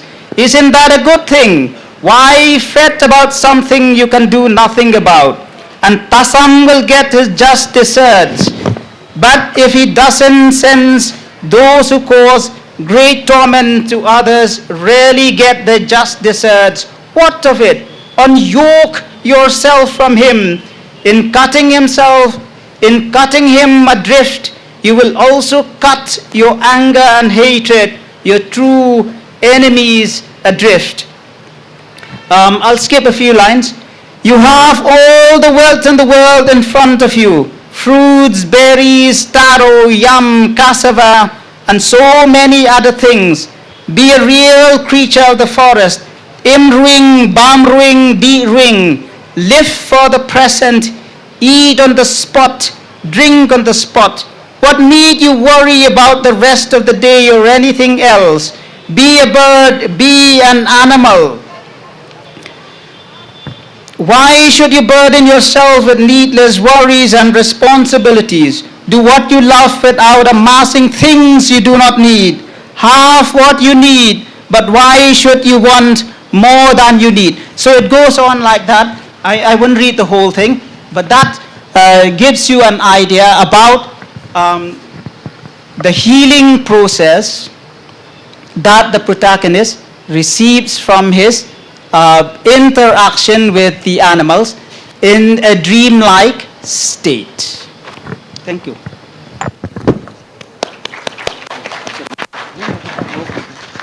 So, I have a very pertinent question.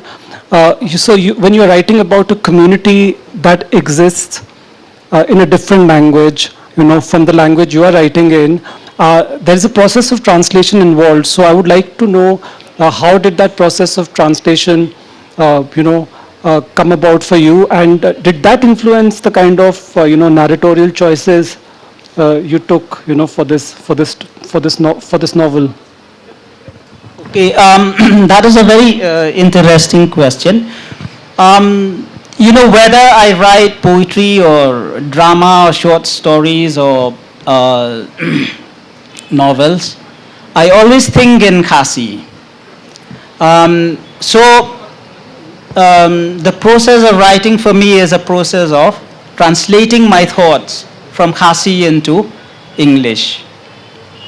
In fact, Kartika, the publisher of Westland, was the first to discover this quality in my poetry.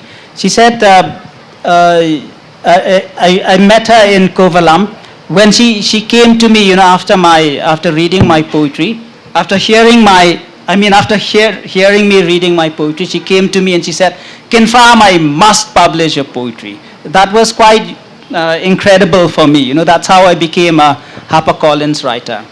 At that time, she was the publisher of HarperCollins.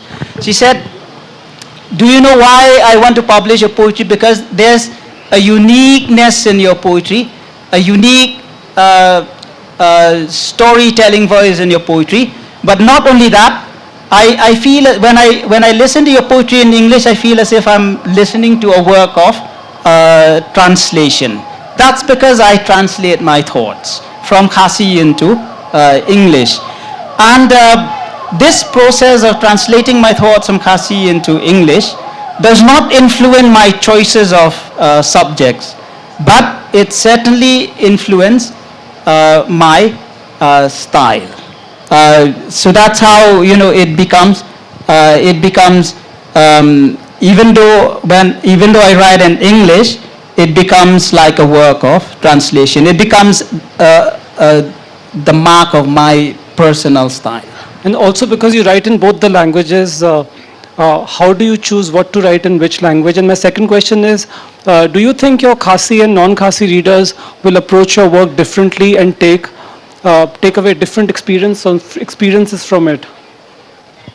See, actually I don't choose, what to write in Khasi and what not to write in Khasi because of anything intrinsically literary, but because of practical reasons. In poetry, I write poetry in both Khasi and English. I write drama in both Khasi and English. I have published more drama in Khasi than in English. So whatever I write in Khasi, I write in English. But when it comes to fiction, I have to take a practical, sensible decision to write in English. Maybe later, I will write the same works of fiction in Khasi, but for now, I don't think I can do that. I mean, can you imagine me publishing a work like Funeral Nights in Khasi? Who would publish a book of 1,000 plus pages? Who would buy? Who would fund me for a work of this kind? I would be bankrupt by the book. I wanted to talk to you about what you feel about these major awards and publications that have come your way. As a writer who comes from represents a literary history that has been underrepresented, do you see it adding any value to your books, or do you feel that they are mere token gestures? What do you mean, the awards? Yeah, all the awards and also the UK publication. Okay.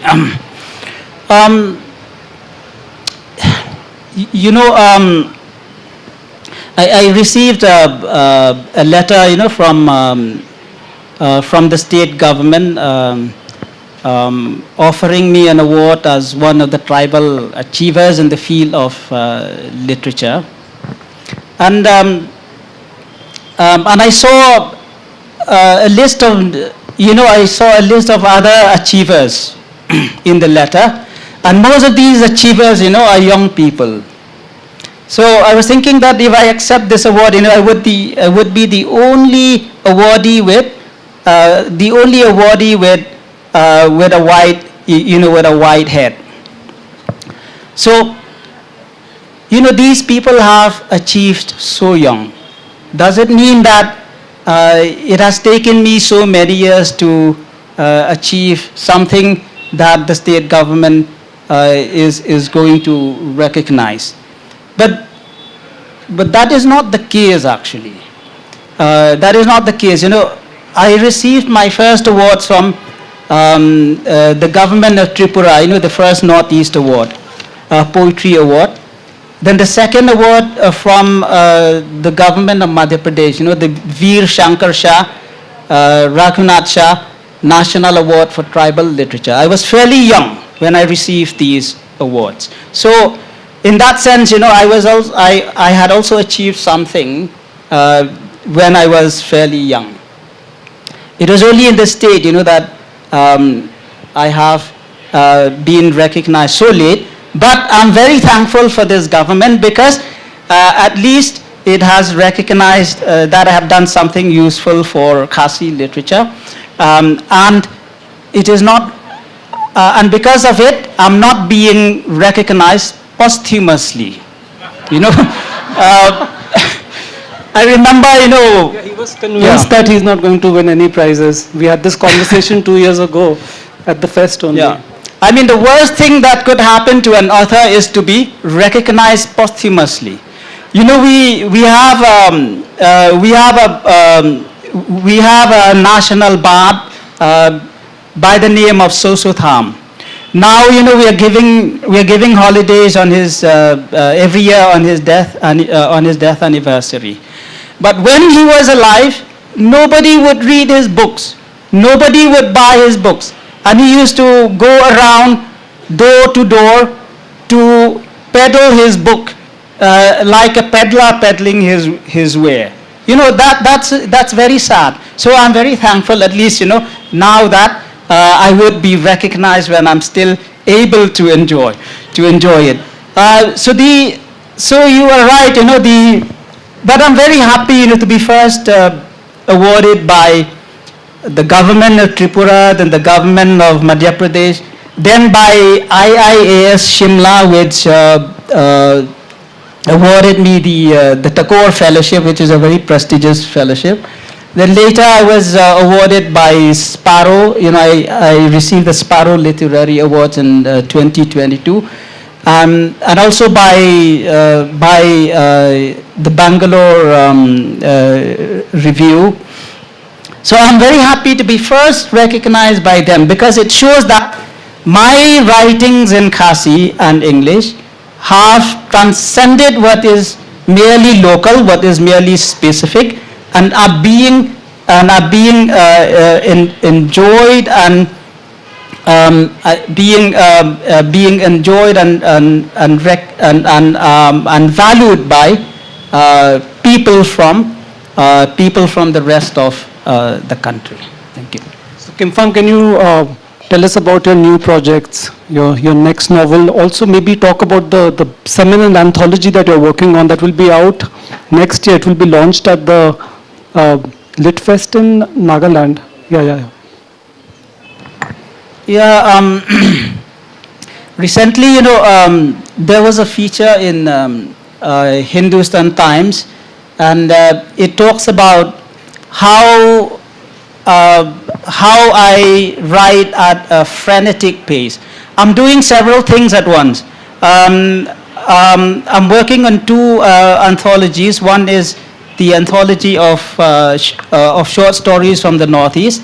This will be published by Penguin in February next year, and it will be released in a book fair in Nagaland. I'm also working on an anthology of poetry, then 2 books in Khasi. I'm also working on a collection of short stories in English and my new novel in English. That's because why am I doing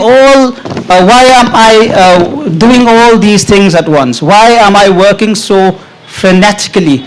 It is because I feel that time is running out for me. You're just 60. Well, 60, then you can start counting the years, So we can take 2 questions from the audience.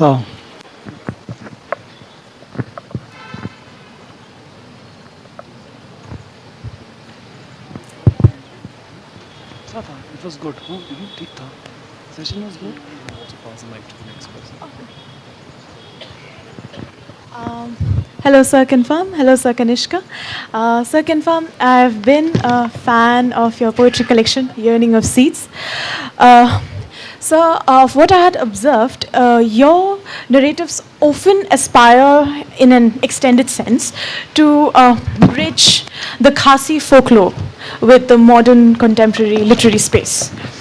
So, sir, how I would want to know, in your process of writing, how do you negotiate this interplay between the collective memory that you often use, because most of it's based on the folk tales and the folklores of the Khasi community.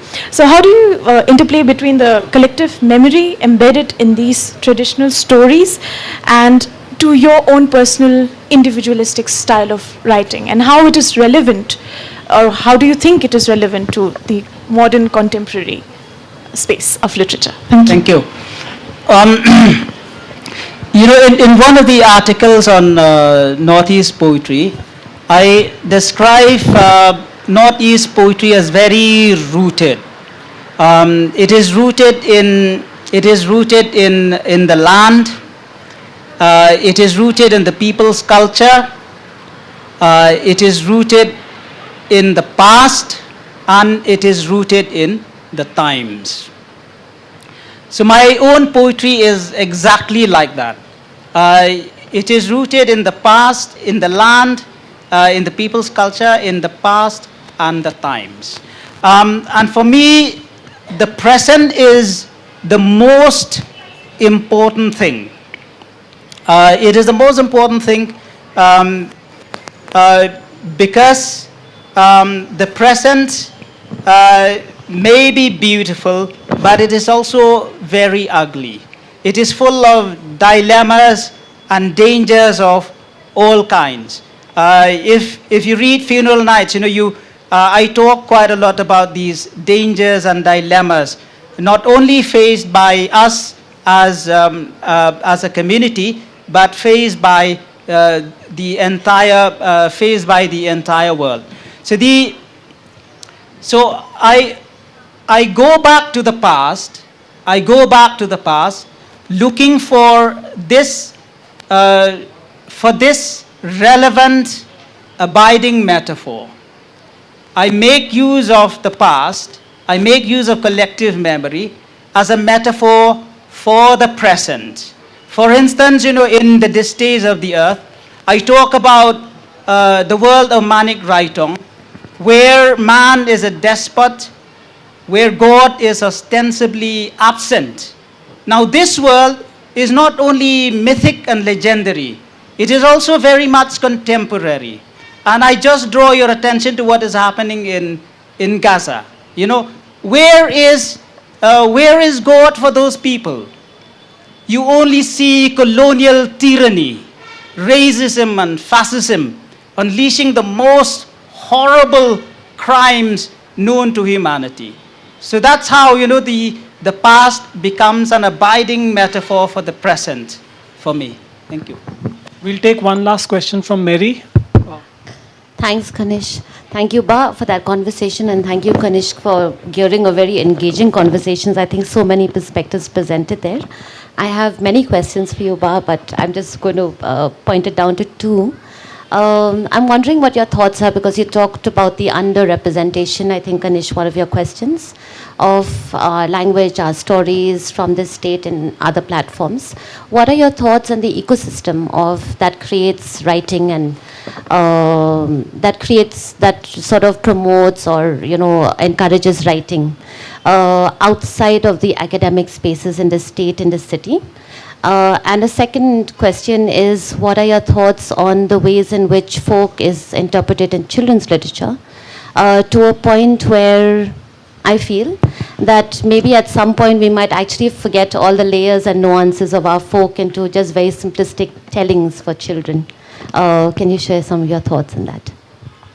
There are many questions there. I have a personal ecosystem, that inspires me in my writings. You have to be, I believe, you have to be very unhappy. If I had been happy, I would not have written all those poems, all those stories, all these novels and dramas. I believe in that. You know, if I had been happy, I would not have been so creative. You know, this happiness can be at the personal, this unhappiness can be at the personal level, or it can be at the societal level.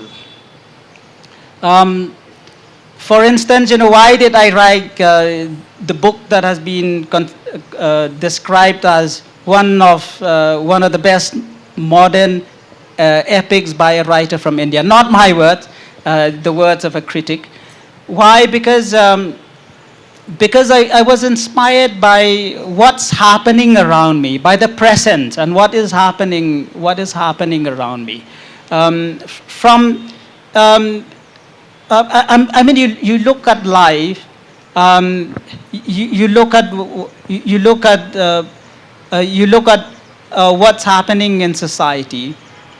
For instance, you know, there in the Khasi society, you know, there is a huge divide between Khasi and Jaintias. When we are one, there's a huge divide between the matrilineal and the matrilineal society and the people who want to turn the matrilineal society into patrilineal society. There's a big divide between based on religion. You know, there's a big divide based on religion. There's a big divide based on communal identities, and these are very, very dangerous trends. They are very depressing trends, and they and also so they all inspired me, you know, to take up these issues, to write about them.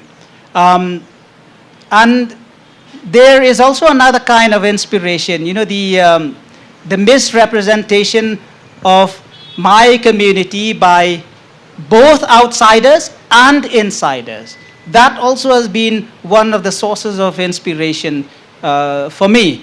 But in writing about your community, you have to write in such a way that, you know, that your book is read and enjoyed by people who don't belong to your community. That's why I came up, you know, I came up with this idea of using stories upon stories to talk about my community. And that's how, through these stories, my book has transcended what is merely specific and local. And when it comes to simplifying folklore as children's literature, there is a great danger in that, because you, as I said, you know, there is every legend speaks with symbolic overtones, and there is profound wisdom embedded in every myth. So when you turn, for example, when you turn sacred, the Khasi sacred myths, where we have some of the most profound religious philosophy, you turn that into children's stories. It makes a mockery of their sanctity. But yet at the same time, you can also think of these children's stories as the first step towards reacquainting the society with their own oral literature. You know, in the past, especially during the time of the Welsh missionaries, we were discouraged from looking at our folklore, from knowing our folklore. We were discouraged to consider our myths and legends and songs and poetry. We were discouraged to look at them, to read them, to listen to them as something pagan and irreligious. But things have changed dramatically now, and the younger generations, I'm very happy to say, are much more aware of their own literary heritage. Thank you. I think we've run out of time, but thank you, Kynpham, for such profound and incisive and honest responses and for that very powerful reading. Let's have a huge round of applause for him. Thank you, thank you. We'll also be having a small token of appreciation for our guests on the days.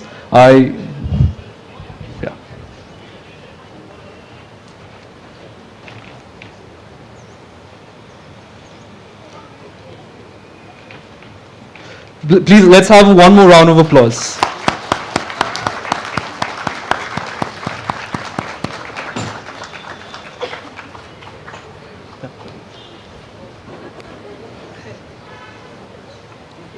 Yeah.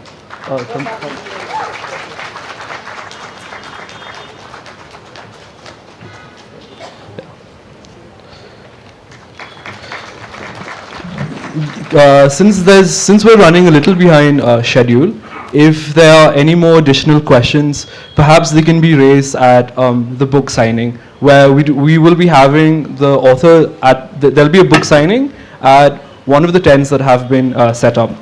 Once again, a sincere thank you to Kynpham and Kanishka for their ephemeral yet very compelling discussion on the hauntings of folklore, the profoundness of poetry, and the follies of anthropocentrism, and most importantly, the importance of comic relief in tragedies, beautifully told through a retelling of Manik Raitong and Liang Macau. Thank you once again.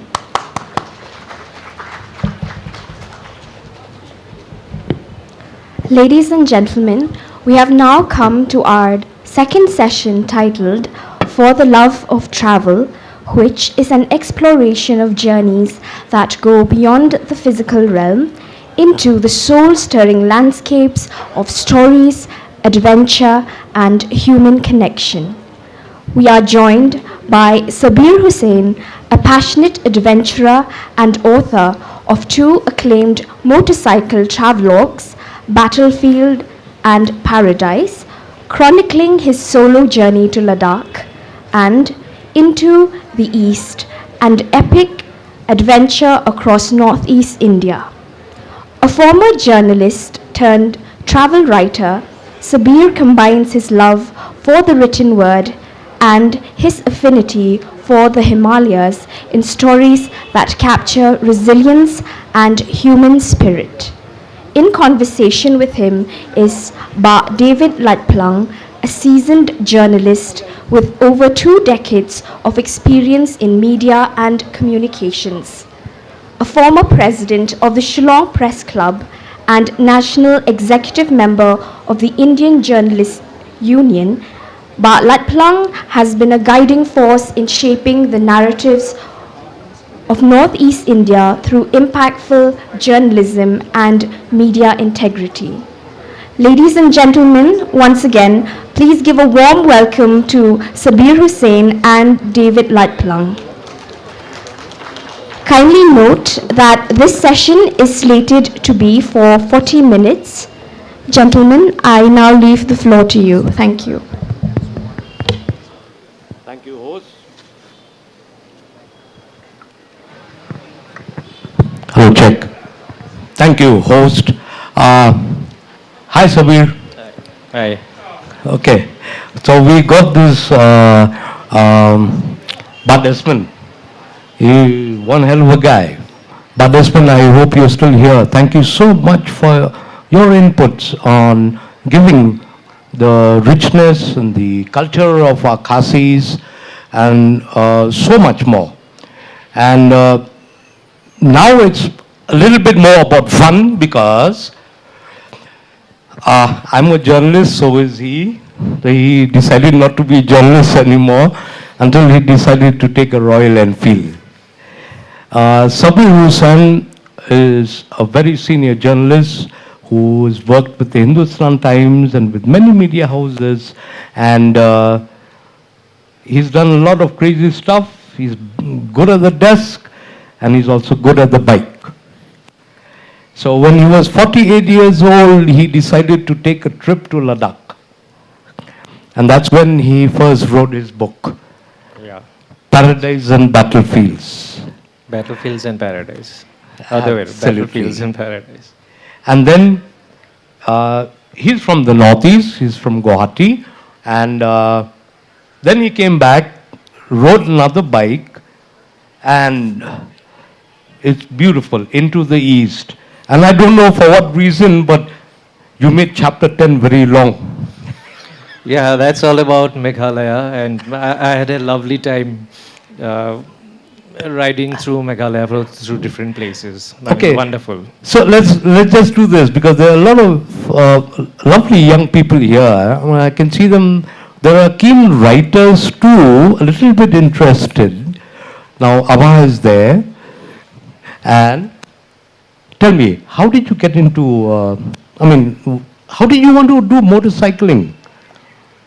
Motorcycling had always been a passion, but somehow for many years I did not find the opportunity to go on rides. Then sometime in 1998 in Delhi, I was out of the blue. There's a motorcycle club called the Pathfinders. So they were planning a ride to Ladakh, and they were one-man short. So someone suggested my name, and they came over and asked me. So and I just jumped at the opportunity. So I became a part of the club. I stayed with them till 2008. Went to Ladakh about 8 times with them. But then, and that's how it stuck. Though, so while Ladakh was great to ride through Kashmir, sometimes through Manali, but I had always wanted to do the Northeast because I am from it and from this side, and I think the challenges of riding across the Northeast are a little different than riding through Kashmir or Ladakh. So that's how I never quite looked back after 1998. How did you choose the motorcycle? How did you choose the Royal Enfield? Because there are a lot of guys here, like Royal Enfield is a very popular thing. Royal Enfield because, I mean, when I was riding to Ladakh, I had a Suzuki. I had a smaller bike. I rode it to death. I rode it for about 12 years or something, then before I scrapped it. So when I started the Northeast ride, which had been on my mind for a very long time, I did not have a motorcycle at that time. And I wasn't willing to invest a couple of lakhs to buy a Royal Enfield Himalayan to go on the ride. So I asked the Royal Enfield corporate communication boss if he could lend me a bike for 3 months. I didn't quite expect it, but I was really surprised when he said, of course we can lend you one. Awesome. They were very kind enough to ship the bike from Chennai to Delhi, where I picked it up. I put it in the train to Siliguri. And then I came to Siliguri, picked up the bike, and then I started the ride. Okay, so from Siliguri. So then you traversed the whole of Northeast. Much of it. I started from Sikkim, then came down to travel through Assam, and then Arunachal. I had to make 3 trips because in one pass they won't let you travel the whole state. I came back, then I did Meghalaya, then went to Silchar, crossed over to Manipur, spent a few days there, then rode across to Nagaland. And then rode back to Guwahati. Okay, so cool. So when you went to Ladakh, did you plan to write a book about it, or was just a ride and then the whole thing about writing a book as a journalist came into being? No, it happened like when I was part of Pathfinders.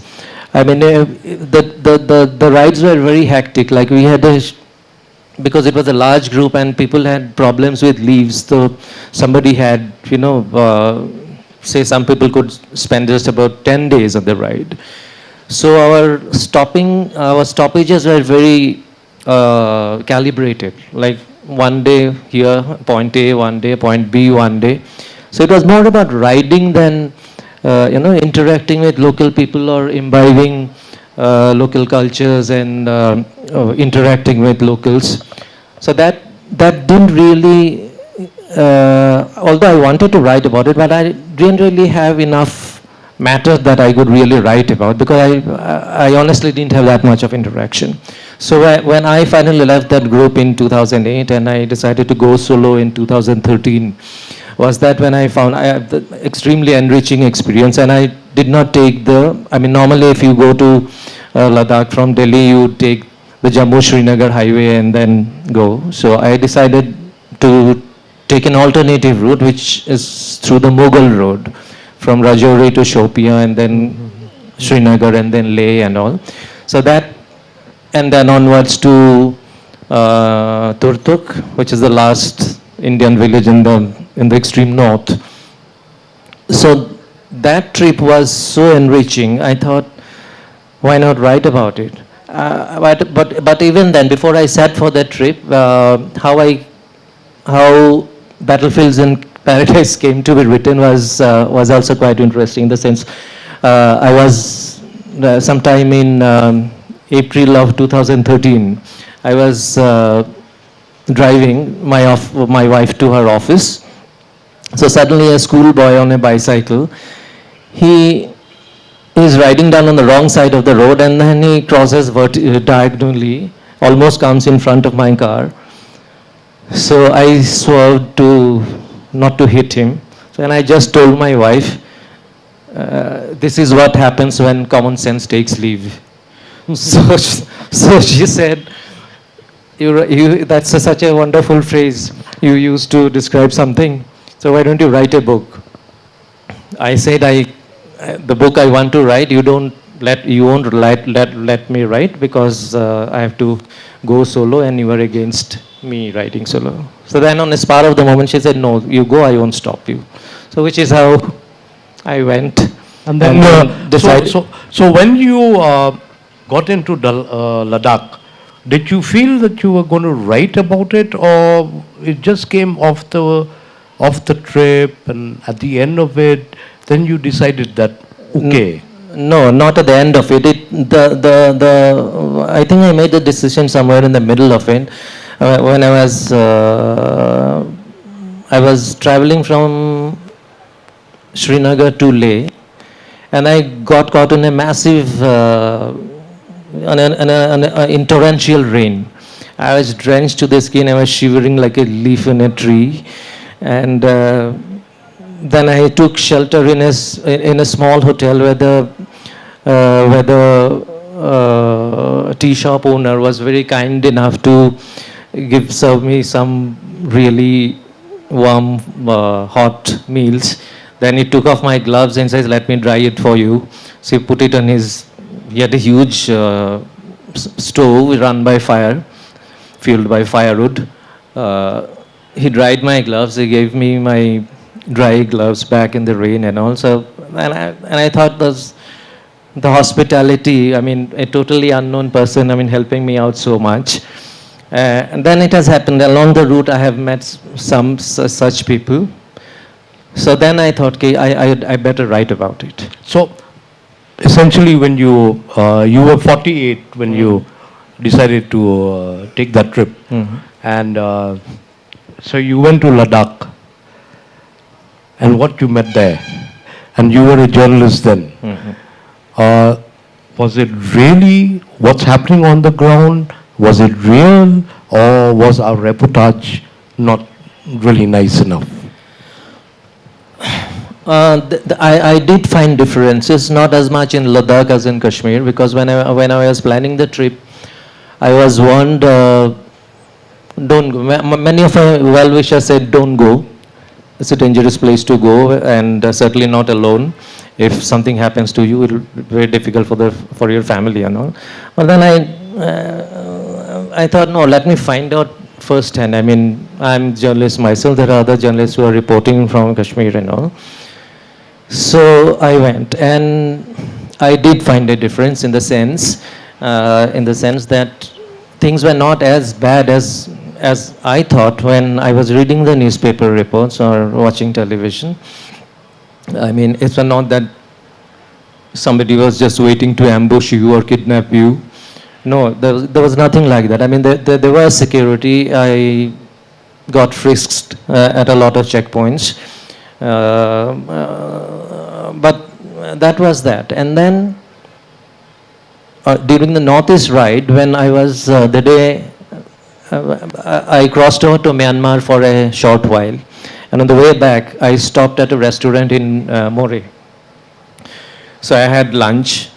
Then I chatted up the restaurant owner when I went to pay him, and he told me something 6 years ago, which now looks like he had so much of foresight. He said, you know, I asked him about, because there's heavy security deployment in Moreh, so I was asking about security deployment.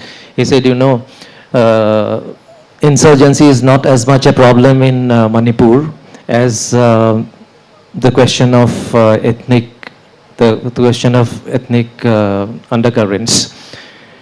And he told me, and I've written in my book, he told me, so, I mean, as if he saw the future.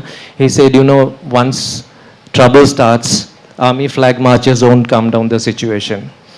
The government needs to do something before it blows up. And 6 years on, I mean, whatever he said sounds so true now.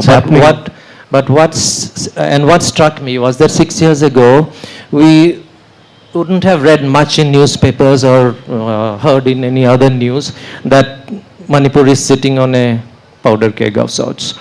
Most media reports were talking about the massive infrastructure drive going on in Manipur, roads, bridges, railheads, and all those are good. We need development, but it beats me that how did we as journalists 6 years ago missed these warning signs that something, some big trouble could happen. Bad was happening. So, if you look at it, Manipur, obviously, Meghalaya, since you focused a lot, what did you see about Meghalaya? Frankly, I loved Meghalaya. Starting from the ride from Guwahati, and I did mention in the book that I think it's one of the best. At least in 2018, it was one of the best roads to ride. I mean, it's a motorcyclist's delight.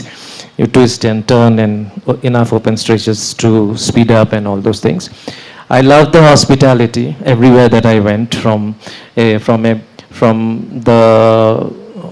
It started with the guest house owner in Sora, and frankly, I didn't know Cherrapunji was largely called Sora now, so I kept looking for, when I was entering Shillong, I was looking for signages for Cherrapunji. I did not see any. I kept seeing Sora, so I finally stopped somewhere and asked. She said, oh, Cherrapunji's name has changed to Sora. So that's how I find out. Now this guest house where I stayed, I mean, I'll never forget his hospitality in the sense, the day I was leaving, I had to leave early morning for Dauki.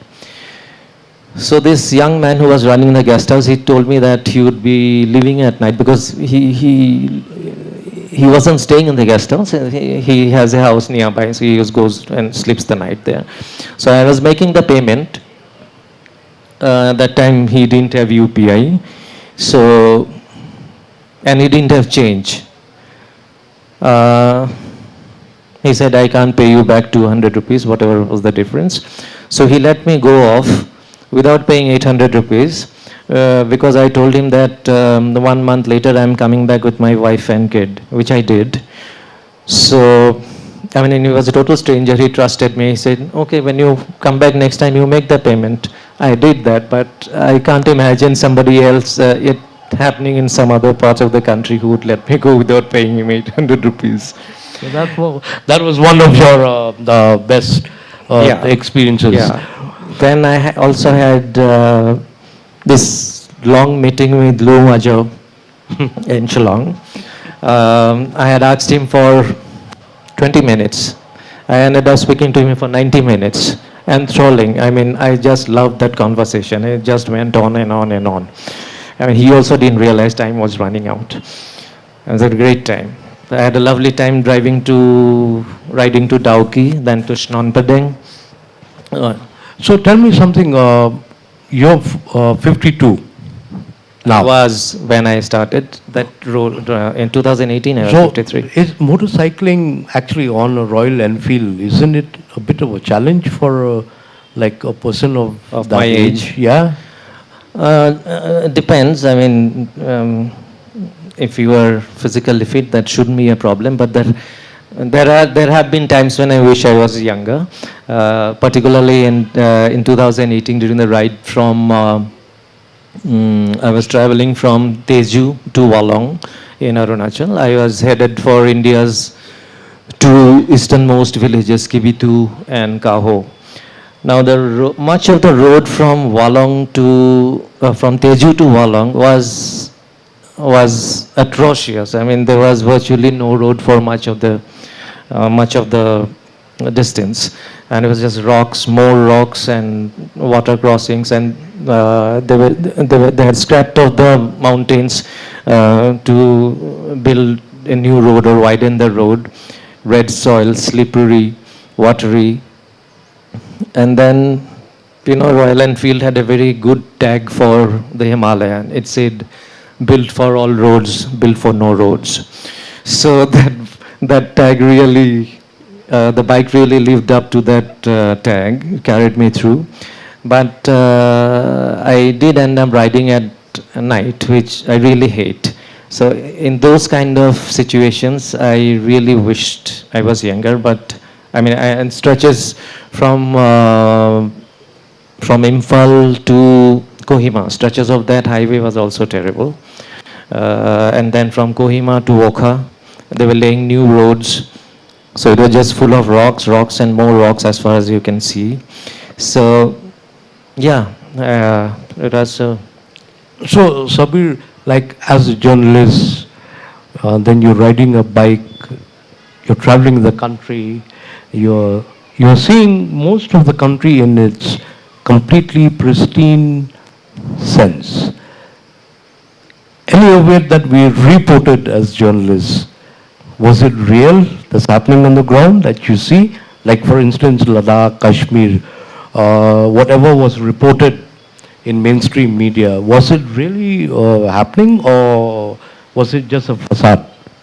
No, it was largely happening, but what happened was sometimes like I said about Manipur, where we missed warning signs of reporting. I mean, I think we should have, as journalists, people should have reported, then there's a danger ahead which we missed.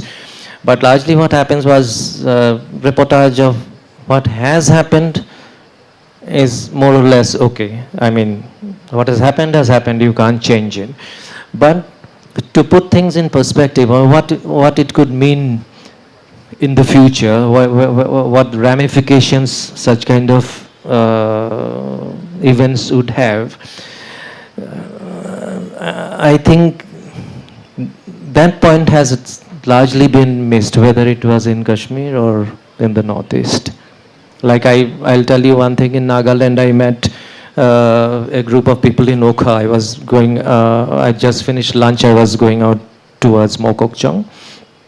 That's casual conversation, which very aware youngsters, and they were pretty miffed that the government's, the center's push for an agreement with the NSCN hasn't yet, come to a final stage. And they were very aware. They said, see, if this government is just trying to mollify Nagas with this kind of thing, some carrot and stick policy, or not even a carrot and stick policy, it's like trying to put up a pretense that it wants peace, but hasn't been able to stitch together a final agreement. He said, no, that could be dangerous.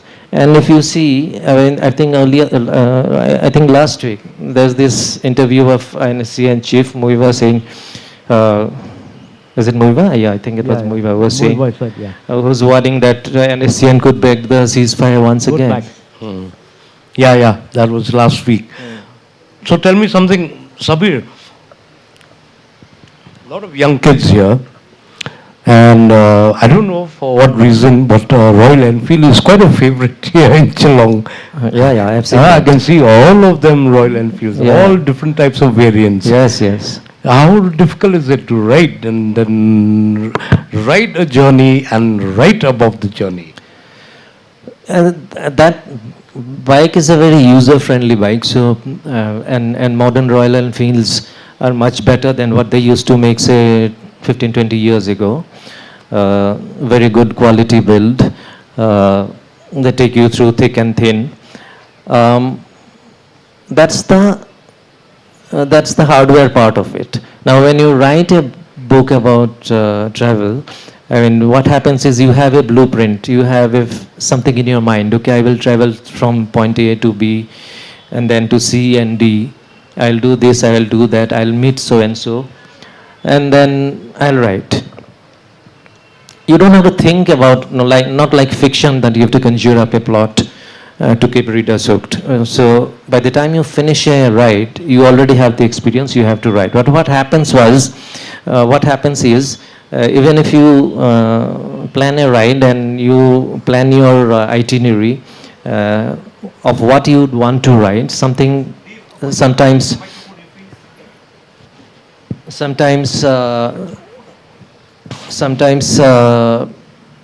say you have planned to meet somebody in a particular place, a local person of importance.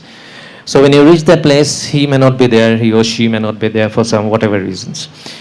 You may want to visit a place, and then you find out at the last moment that you were not allowed to visit.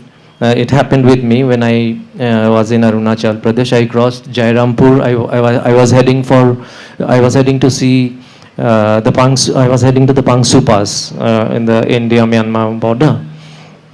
So I had to take a pass from Jairampur, in Jairampur, from either the army or the, I think there's this SDO there. But the Assam Rifles told me, if the civil officer gives you one, we'll give you one. Then I went to check with him. So he says, sorry, there's a change in protocol. We have orders from the center that outsiders are not allowed now to go to Pangsu. So that was a big disappointment. So that is those things you have to keep in mind, somebody, if you're planning to write a travel book. Yeah, so does this become a bit of a challenge for you when you're trying to figure out and how to conceptualize and put it into words? And then these challenges, how much did they actually impede you? Depends on at what stage you face these challenges. You know, in my case, like this Pangsu Pass thing happened when I was in the middle of the trip. So then I had enough, because I still had enough distance to cover. I still had enough places to see. So I could make up for that, for missing Pangsu and not able to see the other side of Myanmar on that side. So I made for that shortcoming or my misfortune by doing the trip to More and then crossing over to Myanmar. So if I was lucky in that way, otherwise I think you have to make the best with what you have got to write about. And when you finished your trip, what was your bestest takeaway that you had from Ladakh as well as from here? Then as a journalist, because you were a journalist when you started, you were a journalist when you took that ride, you were a journalist when you said, I'll go to Ladakh before I touch 50.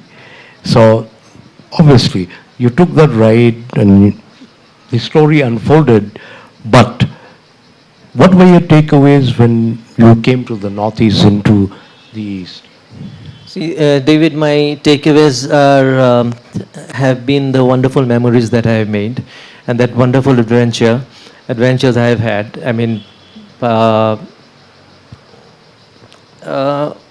it's like a different feeling when you suddenly find yourself get caught in either in torrential rain in a place like Sonamarg, it's bitterly cold, or you get caught in a snowstorm climbing Khardungla Pass, or you get trapped in some other place in Ladakh because of, in Kashmir because of a landslide, and you are stranded until help arrives in the form of an outmover from the Border Road Organization to clear the mess for you, so before you can travel.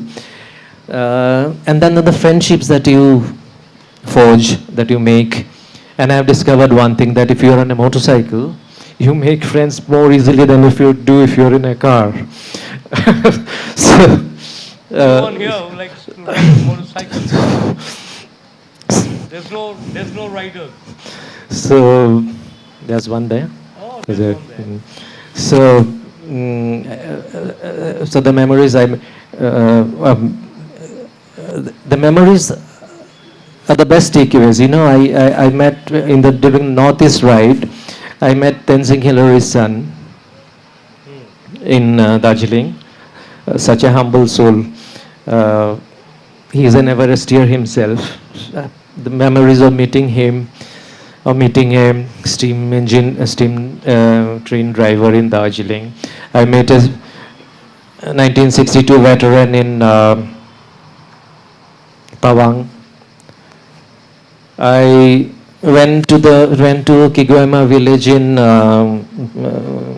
outside Kohima. I looked up the house where the Japanese general, commander, General Sato, during the Second World War stayed in the house. It is still there, still stands as it was. It's changed hands a few times. So this kind of memories, you know, they're going to last a lifetime, and no one can take them away from me. I mean, and the fact that I achieved what I wanted to do, whether it was on the right side of 50 or the wrong side of 50, I did what I wanted to do. So I have no regrets in my old age, that I won't have that regret in my old age, that I wanted to do something and I didn't do when I had the time. Absolutely awesome. Are there any journal students here, or writers, or anybody? If you would like to talk to Sabir. So Sabir has been very dear friend. He was with the Hindustan Times, and we worked together. And he's traveled, and he's used his passion for motorcycling to actually discover and to actually render knowledge. Because when I read chapter 10 of Sabir's book, Into the East, it was kind of Into the East. It was kind of interesting what he saw and what he described. It was just like you and me. It's not a journalistic parlance or anything. It's just you and me. If you guys want to read, or if there are anyone who wish to ask anything about his experience, especially the writer.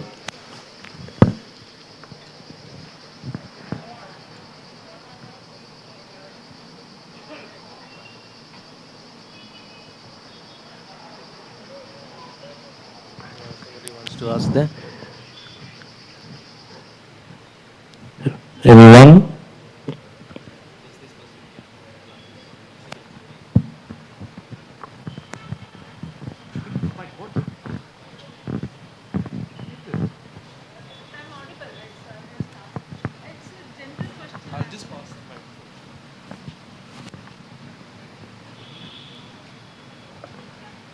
Hello?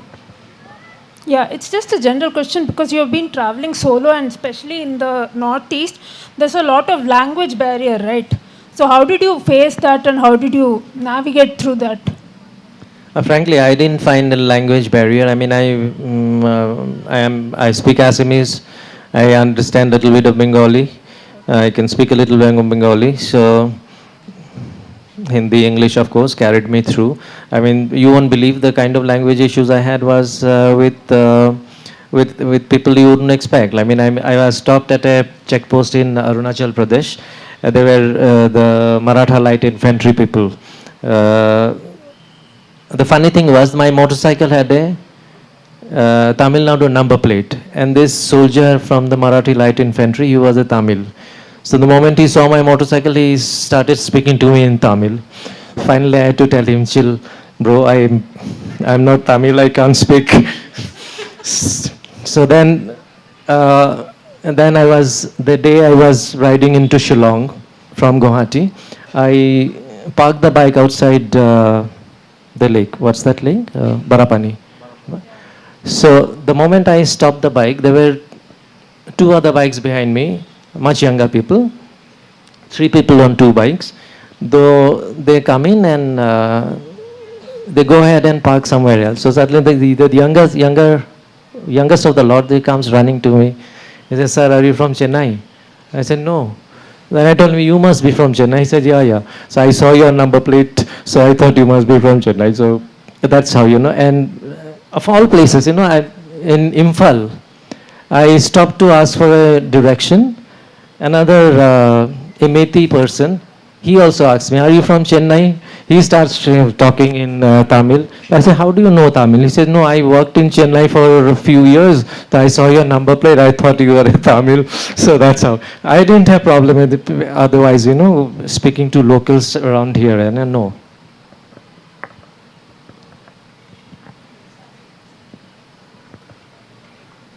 Hi, Sabir. Hi. Nabina here, I'm Yeah, your yeah. former colleague Yes. from the Sentinel. Yes, of course. Yeah, so good to see you up on the You stage too. and talking about your book. When I knew you back then, and I keep telling my friends that I never thought that Sabir Hussain will be the biker type. I don't know what is the biker type, but at that time, you were talking about journalism students. At that time, I was a journalism intern, right? A very young person working for the Sentinel, and you were already there as a reporter. So now that I see this transformation, I'm curious, like what made you love this whole idea of travel? See, biker type I'm bringing in not just as a stereotype, that at a certain age, people or men like to, do it, as we see in so many countries around the world.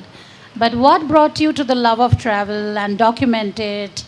So what would you tell journalism students here? Consider me as the person from the past asking you. So just curious. Navina, I had always loved traveling, but what really fired my imagination was, I think sometime in the late 80s, I was either in the last year of college or I had just passed or must have just gotten into Sentinel. I read Vikram Seth's book, From Heaven Lake. I don't know if you have read it. It's a fabulous overland trip from China to Kathmandu before he takes the flight to Delhi. So that fired my imagination, so I always thought, okay, someday I'll also write a travel book, but frankly at that time I had no idea where I would travel, from where to where, and what would I write about actually. So, and then when I became a journalist, of course, the idea of writing a book went into cold storage for quite some time, because you know how it was like in journalism, and too hectic always. Then when I shifted to Delhi, it was even worse. A pressure cooker of an atmosphere in Press Trust of India or other places where I worked. So what happens, like I said earlier, I told David earlier, there was this motorcycle club which was looking for a person to fill up their group. So which is when it happened. I had always wanted to travel on a motorcycle. So when the opportunity came, I sort of grabbed it with both hands, and then I decided, okay, I went with Pathfinders for quite a few years, and then I decided, okay, it's better to ride solo, so you can stop wherever you want, you can see whatever you want to see, talk to whoever you want without having to wait for, worry about the rest of the gang or delaying the rest of the gang for writing. And as a writer, when I as a traveler and a writer, I make it a point that when I travel, I don't see myself as a tourist. I see myself as a traveler who I don't expect 5-star treatment everywhere where I stay.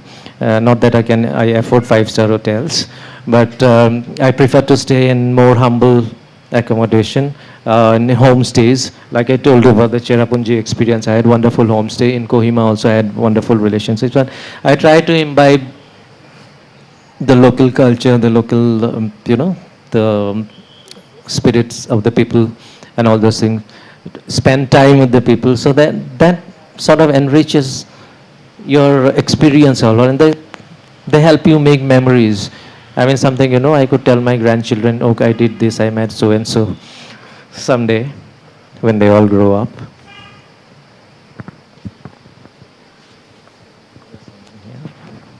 Sure. Microphone.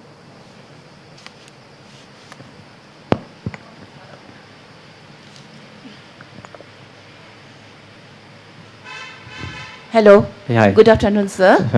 Please sit down, ma'am. Don't have to stand. Okay, no problem, sir.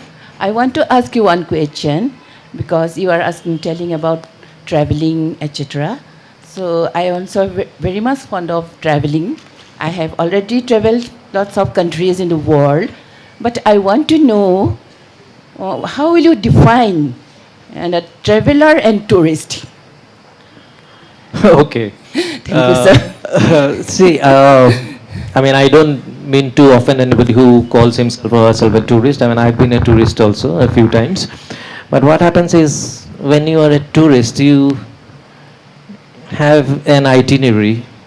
You will go today you will see this and that and that and that. And you are in a rush to rush from point A to point B to point C. And end of the day, maybe by a bonfire by the hotel where you will be staying. And all things. It's a little different when you are a traveler. You can choose to do whatever you want with your time. Like in my case, the day I went to visit a veteran of the 1962 war in Tawang, I had to hunt for him. I overshot his house.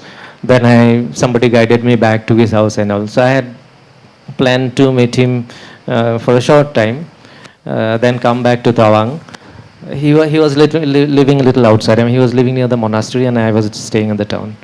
So that meeting stretched quite a lot, and I had gone to see him late afternoon. By the time I left, it was evening.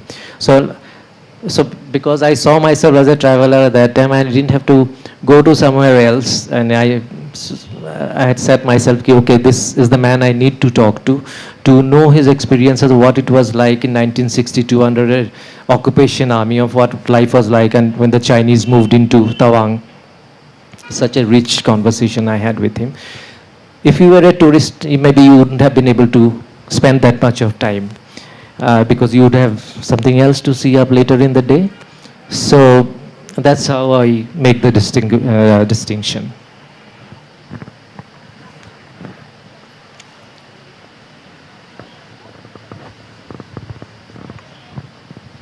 Are there any further questions from the audience? Thank you so much, sir. Sir, I wanted to ask a question that what would you be the advice, what would you give advice to us youngsters, especially the female? Like, suppose I love traveling a lot, then what would you give advice for me to travel solo, or what are the precautions, or? On a motorcycle? Yes, sir. Okay. Okay. I'm really happy you asked me this question. Thank you, sir. And I'll just tell you what. Just follow your dreams. Ride safe.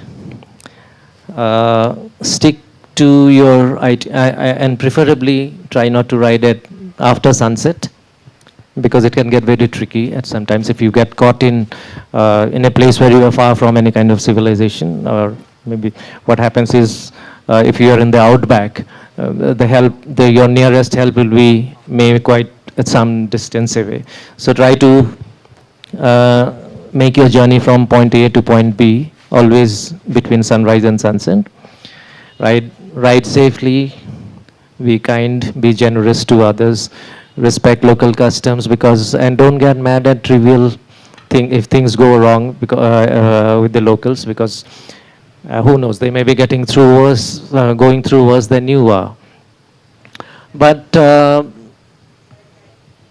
yeah, if you follow your dreams, you will follow your heart, you will really enjoy your ride, and sometimes I can tell you from my experience that the sound of the motorcycle exhaust is the sweetest sound you will hear.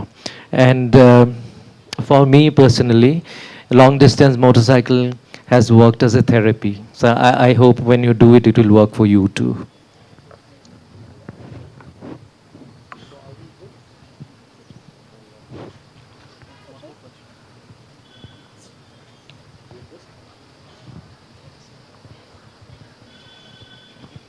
This will be the last question for this session.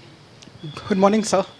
Another question that I had in mind was when you talked about your travels, how do you differentiate between writing as a journalist and writing for a book? Because there was one book that I read, The Motorcycle Diaries. I'm sure you've heard of the book by Che Guevara. So when I read the book, it felt like he was writing a book, but then his experience were very much from a journalist's point of view. I'm not really sure how he went about doing the book, but then from your experiences, how do you differentiate between writing as a journalist and writing for a book? No, I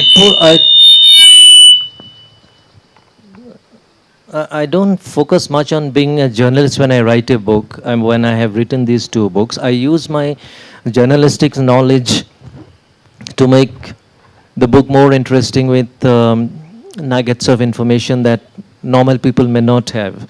Like when I wrote wrote Battlefields and Paradise, I mentioned things like I was crossing Jozila Pass, and I mentioned that Jozila Pass was the site of the world's highest tank battle in 1948 when we drove out Pakistani intruders. I mean, not everybody would know about it.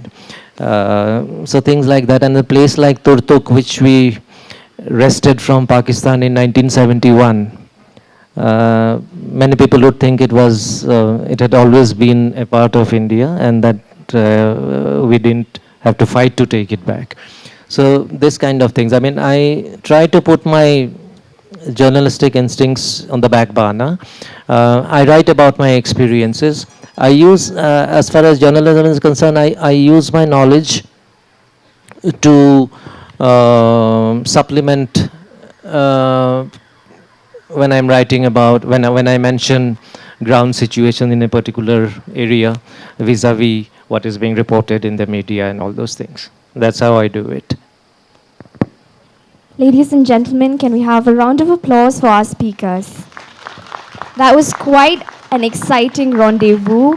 Thank you, Mr. Sabir and Ba David, for taking us on a journey wherein the road was a very thrilling voyage into the heart of storytelling. As a token of our appreciation, we would like to present the mementos to you. Thank you.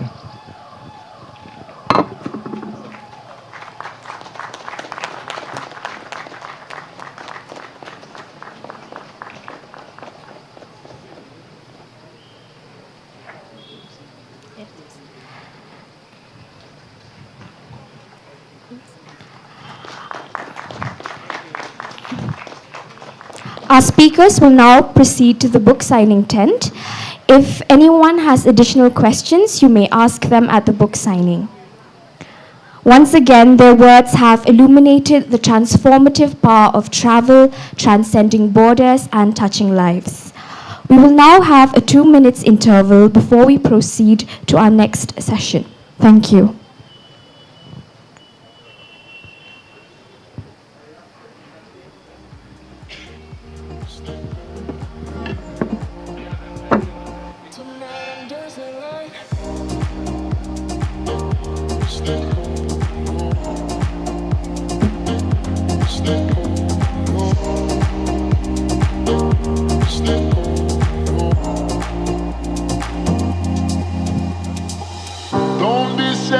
Don't you cry, just let go of your pain. And when you fall asleep, know tomorrow's a new day. Tonight I'm moving like just let go, just let go, just let go. Tonight I'm dancing like just let go, just let go, just let go.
and gentlemen,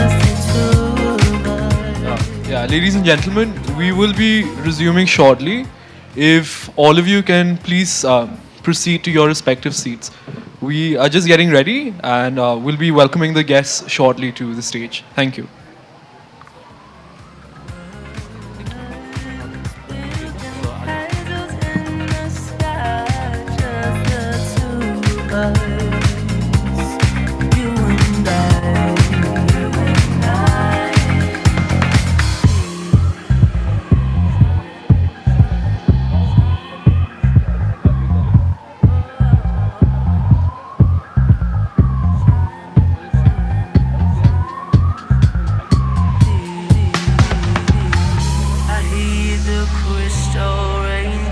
Fall on the window down the hall, and it becomes the morning dew.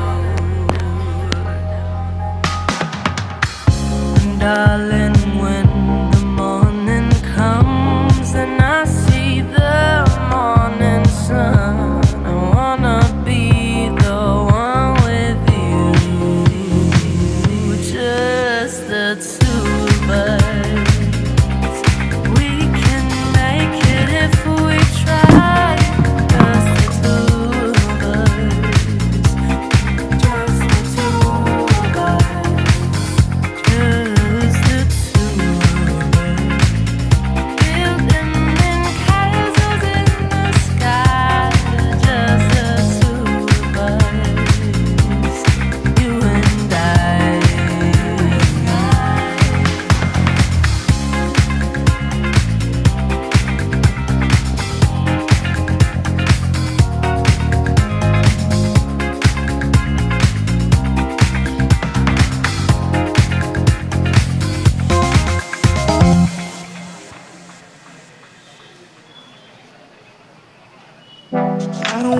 Hello, check.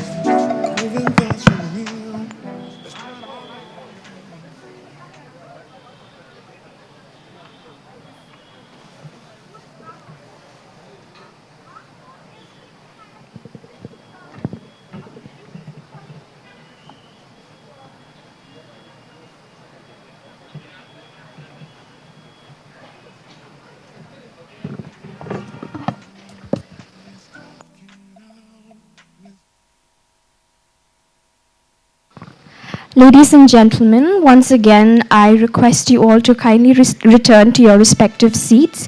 We will be beginning the session now.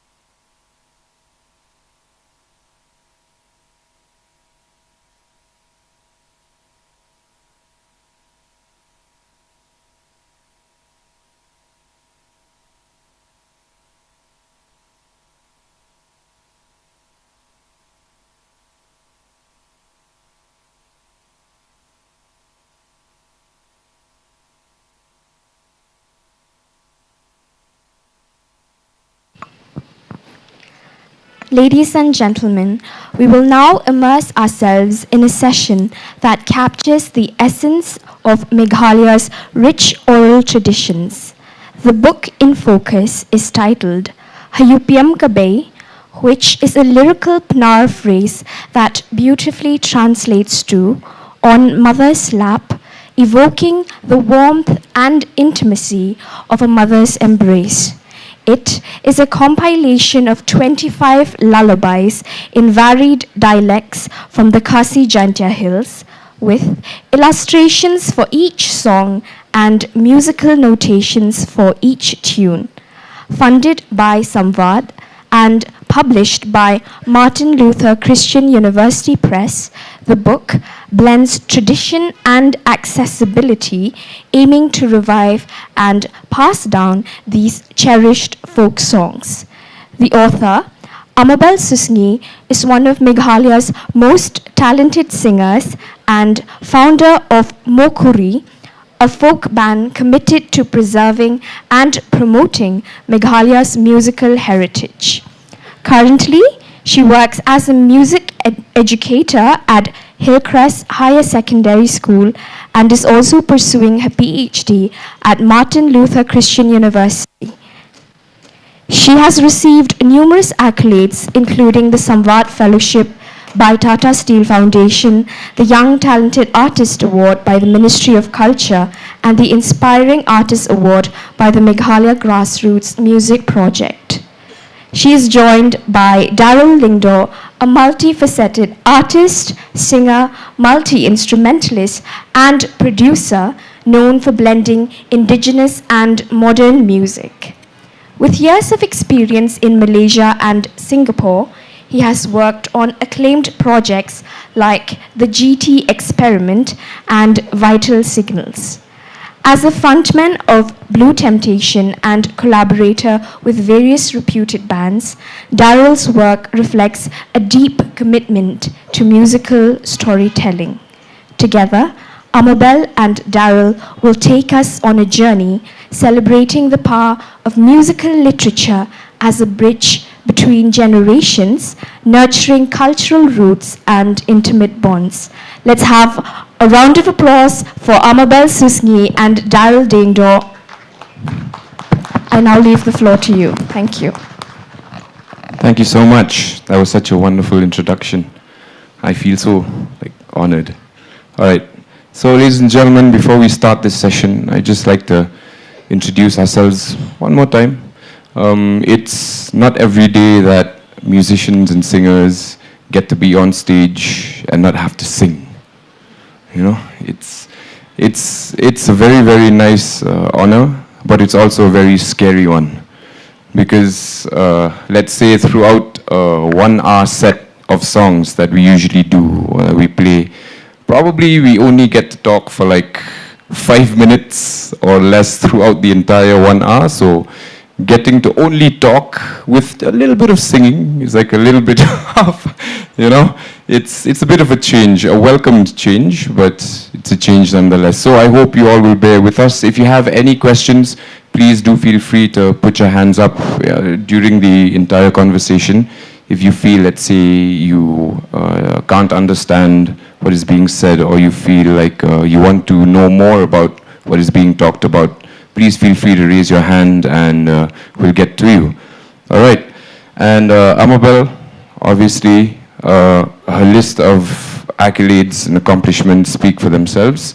And I have a very, very deep respect for her, not only as a colleague, but also because she has, she is pursuing the knowledge of music in all its forms and what that means. And she's doing a really deep dive, especially with the music from here, for our local indigenous music, you know, because these are songs and these are lullabies that can only be passed on, that have only been passed on through, they've been passed on orally. Right, so it's been grandmothers to mothers, mothers to daughters, daughters, so forth. You know, so, and if somebody along that chain, along that line, forgets or just doesn't take the time or the care to really, you know, remember or really pass it down again, then it gets lost. And that's culture that is being lost. And I have a deep respect for her for trying to keep all of that alive. And also because she is pursuing music as an educator, she's doing it like not just because she loves it, but because she has this yearning to find out more and to do more with it, and to probably help a lot more people with her art, with her talent. So yeah, so I would like to introduce the book, ladies and gentlemen, this beautiful, beautiful book of lullabies. And I was beating my head over, okay, how do I introduce this book? What do I say? I'm a singer, I could sing, but then I'm like, no, that wouldn't work.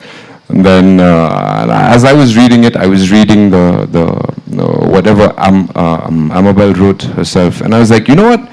I should just read this because it's precise. It says exactly what came from her, you know, what she was thinking, what went into this thing. So ladies and gentlemen, Khasi lullabies mostly exist in oral form and as scattered remnants among the tribes. There is little documentation of the lyrics and music notations. This project aimed to revive this tradition by providing mothers and families with text and audio recordings so that this important part of family life can continue. Many Khasi families are using the Khasi language less in favor of the dominant languages used at school and work. While the lyrics of the lullabies are in Khasi dialects, there are English translations for parents to understand and explain the meaning to their children. This book is a compilation of 25 songs collected from different places in the Khasi and Jaintia hills of Meghalaya, translated from various Khasi dialects to English and notated using the Western music notation system. This bilingual book has song lyrics, illustrations for each song, and musical notations for each tune.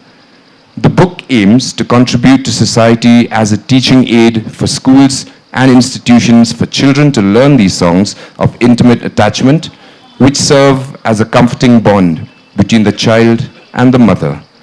With this book, we hope future generations will inherit the rich cultural heritage of folk songs by passing the music down from one generation to the next. Ladies and gentlemen, please put your hands together for Ha Yupiam Kabay, On Mother's Lap, a Jingroi Kin Oitia by Amabel Susni. All right, see, that was like, wow. I couldn't have like framed things better myself. Anyways, so Amabel, good to be here with you. Good to see you too, See, Darrell. both of us are like nervous because we don't do this. But anyways, we're all going to help her through it, right? Yes, we are, ladies and gentlemen. Okay, so tell us a little bit about growing up. Growing up here, the musical culture in the Khasi Hills is a rich one. It's a very rich one. I can personally like attest to like being high. The first memories I had was my mother cooking, like singing songs, humming old-timey tunes, and you know, her rocking me to sleep, singing all of these songs. So tell us a little bit about your childhood. Like when did all of that start making sense to you? Like, there's music there. This is happening, tunes and stuff. Okay, before I tell you the story, I'd like to thank you for that wonderful introduction about me. I wish I could say the same to you as well, if I had the time. Yeah, anyways, I am a very simple human being.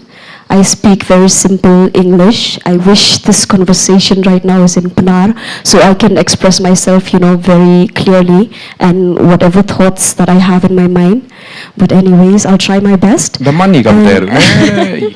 And I'm really very nervous since morning. You know, I woke up early in the morning and I couldn't, you know, I can't stop thinking about this day. And it's truly an honor being in front of you, everyone. And thank you so much for this opportunity. And before I begin with your question, I'd like to sing because I need to calm a little bit down. Please allow me. This song that I'll be singing is a song that was sung to me by my grandmother when I was a kid, a child, and when she was still, you know, fit and healthy that time. My grandmother passed away in the year 2014, and yeah, so she sang a song called Khonwa Maya, and before, you know, at night, while she lulled me to sleep, so the next day in the morning we have to go to the field, like a paddy field, and like, you know, join my family members and everyone to work in the field. So before that, the night before that, she sang this song to me, and this song is called Khonwa Maya. Just to brief about this song, Konwaya Momaya means beloved child. It's in Pana dialect, and it talks about, it says, beloved child, my beloved child, it's time for you to sleep. When morning comes, we'll climb the grassy mounds and gaze the splendor of nature, the hills, the trees, the green pastures, the flying flocks on the sky.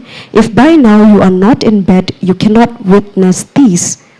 Along the way, the many flowers, the fruits and crops to pick, to lunch inside a tattered hut and fishing in from the field.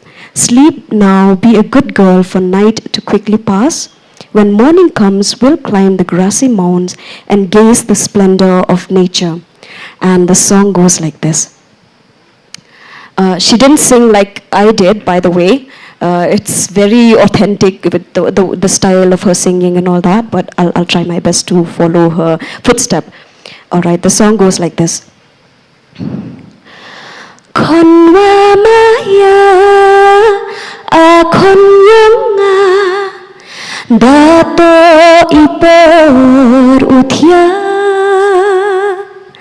istep ukai chalung ulai yo imyat perthai kilung kideng kitlang yernam hasun waher kisim lam thia phi khon ini waro usakhite wamyo chalum ulai sentuh penjat kisok kijhur uket hatrep uchong perbam wasni doum kemna hali thia no kaptu hamsi salon yosmat imit uche dang step ukai chalum ulai yo imyat perthai. Thank you, that was the song. Thank you, Darryl. And speaking about your question, I totally forgot about the question once you started singing. Sorry. But anyways, yeah. yeah, so everything, begins from the time when my grandmother was still alive, as I mentioned, and looking after me when my parents were not at home. She played a significant role in nurturing my love for singing. So I vividly remember her, singing traditional lullabies and folk songs, which sparked my curiosity and fascination with melodies. And growing up, music was always present in our household. Both my parents, they sing, and my grandmother, and I've heard so much about my grandfather as well. He sings a lot. And I recall spending so much time, growing up in a Christian family. I recall spending so much time in learning the Khasi hymn from the Khasi hymn book. And as I grew older, my interest in music evolved, and I began taking singing lessons, and all these helps me develop my an appreciation for the art. And my musical journey was further shaped by experiences, right from singing in church, singing in community and school programs, participating in all those, and all those early experiences laid the foundation for my passion for singing. Yes. Right. So church, basically, because I think it's the same with most of us here, especially in Shillong or in Meghalaya. Most of us started singing in church. I mean, it's the same with me. Like, we had special numbers, they'd call them, and then so you had to do that, and then that further developed into the church choir. If you were good enough, or then you were allowed to join the choir, and then that. So church is a very, very good thing. I also think being a Christian state, I think church has played a big role in, like, bringing up that passion for music in a lot of youngsters, a lot of youth around. When I was growing up, anyways, like, I don't know about now. Maybe it's the same. I hope it's the same. But yeah, when I was growing up, that was the case. So would you say that was the time when you really started taking music seriously, like as a career? When you think, this could be something I could like do as as a life thing, as a career, to make money or to whatever. Was that when it started? So yeah, I was able to draw inspiration from that as well. But taking music seriously, it was a pivotal moment in my life. For me, it began when I first participated in one of the competitions held in Jaintia Hills called The Voice of Jaintia, if you've ever heard of that. Yeah. So being among the talented contestants at that time, inspired me profoundly. And although I didn't reach the finals, finishing in the top 20, was a significant accomplishment at that time. And witnessing fellow contestants perform with so much passion opened my eyes and opened my eyes to music as a viable career path. And their dedication and talent showed me that music could provide a livelihood. And following that experience, I started singing for various Jaintia films and participating in various programs in the community, in Jawai, and in earning incomes from studio recordings as well. So all these opportunities, it solidified my resolve to pursue music seriously. And the exposure and inspiration I gained from the competition I mentioned, it transformed my hobby into a career aspiration. And that experience continued to drive my passion for singing, yes. Right. So when you started like doing sessions and you started gigging and stuff like that, was being a teacher, a music teacher, something that you also looked at as like, because for me, I think being an educator, especially like in your field, like being a music educator is something, to me, it's something daunting, because I know I can do the things that I do, but I don't know if I can like teach someone else to do the things that I can do. It's a real thing. It's a real it's a real scare. So was that when you also like started, is that when it started creeping into your mind, okay, maybe I should give back a little bit, teaching and stuff like that, or did that come later? Okay, so that one, I grew up in a family of teachers. My mother, she's a teacher, and my uncle, he passed away last year. He was a teacher as well. And even my grandfather, he died when I was not even born, but I've heard so much about him, his history, that he was really a great teacher. So, growing up in a family of teachers instilled in me a desire to teach. Yes. So both my uncle and my mother, like I said, are teachers, and I've heard so much about my grandfather. And initially I thought, when I got into the job, initially I thought like teaching will be very easy. It's an easy job to do. It's a straightforward job. But, I was thinking you just need to follow the book, give assignments and homework or classwork, and then just need to grade the students. But, reality proved me more challenging. So engaging with students required creativity, patience, and flexibility. And despite the challenges, I've grown to love my job as a teacher, as it allows me to share my passion with my students. And I've also come to realize that teaching music is not just about imparting knowledge. It's about inspiring creativity, building confidence, and fostering a lifelong appreciation for music as well. Yes. Right. That's true, because these are very like vulnerable people in terms of like, they'll listen to something that, let's say, like you, an accomplished musician, educator, like they're bound to believe you and do whatever you tell them to. So I think that's one of the scary things, and also patience, because I think we as musicians ourselves, we're so passionate about this that sometimes we forget that not everyone is as passionate, or not everyone is as easy to pick up these things, and it gets a little bit, whoa, okay, maybe I should chill a little, in teaching. That's true. I guess you were groomed to teach, from a very young age by your entire family. Nice. Okay.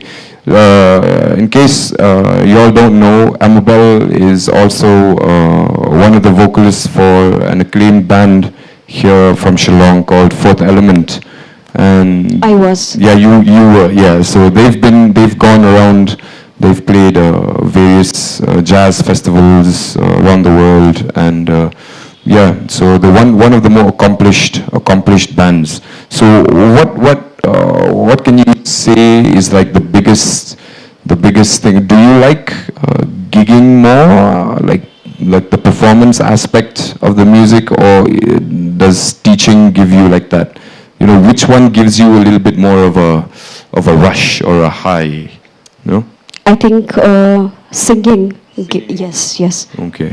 Because like I said, I thought teaching would be easy, but it's not easy. Sometimes, my students gave me the hardest time in the world. But singing, you just need to learn the song and sing your heart out. And you can express according to the songs that you sing. And I feel like I deliver better when I sing. Yes. Right. So coming to that, right? Coming to the book, what made you decide? Okay, you know what? Because you could have written. You're an accomplished music. You've gone to music school. You know all of this. Like, what made you choose lullabies as the subject of the book? Why not like a performance? Like a book showcasing performance and the ways to do it, the different ways, the different kinds of other things that involve music. Why lullabies in particular? So I just to mention, I also have a band called Mokhuri. It's a traditional folk band, as mentioned by Kongleton in the start. So I think my musical journey, it inspired me to come up with this book on lullabies. And my fascination with traditional lullabies, it stems from my childhood memories, like I mentioned earlier. My parents and grandmother, would sing all these soothing songs, melodies to lull me to sleep. And those moments, it created an unbreakable bond, filling me with peace and calm. And as I grew older, I realized the significance of preserving this oral traditions. And with technology's rise, children now, as we can see, they spend more time accessing digital content indoor rather than playing outside. And this shift threatens the passing down of traditional lullabies, folk songs, children's play songs, oral stories, from generation to generation. And I feel like if we don't take action, these cultural treasures will become extinct. Yes, and the timeless tradition of singing lullabies will disappear as well.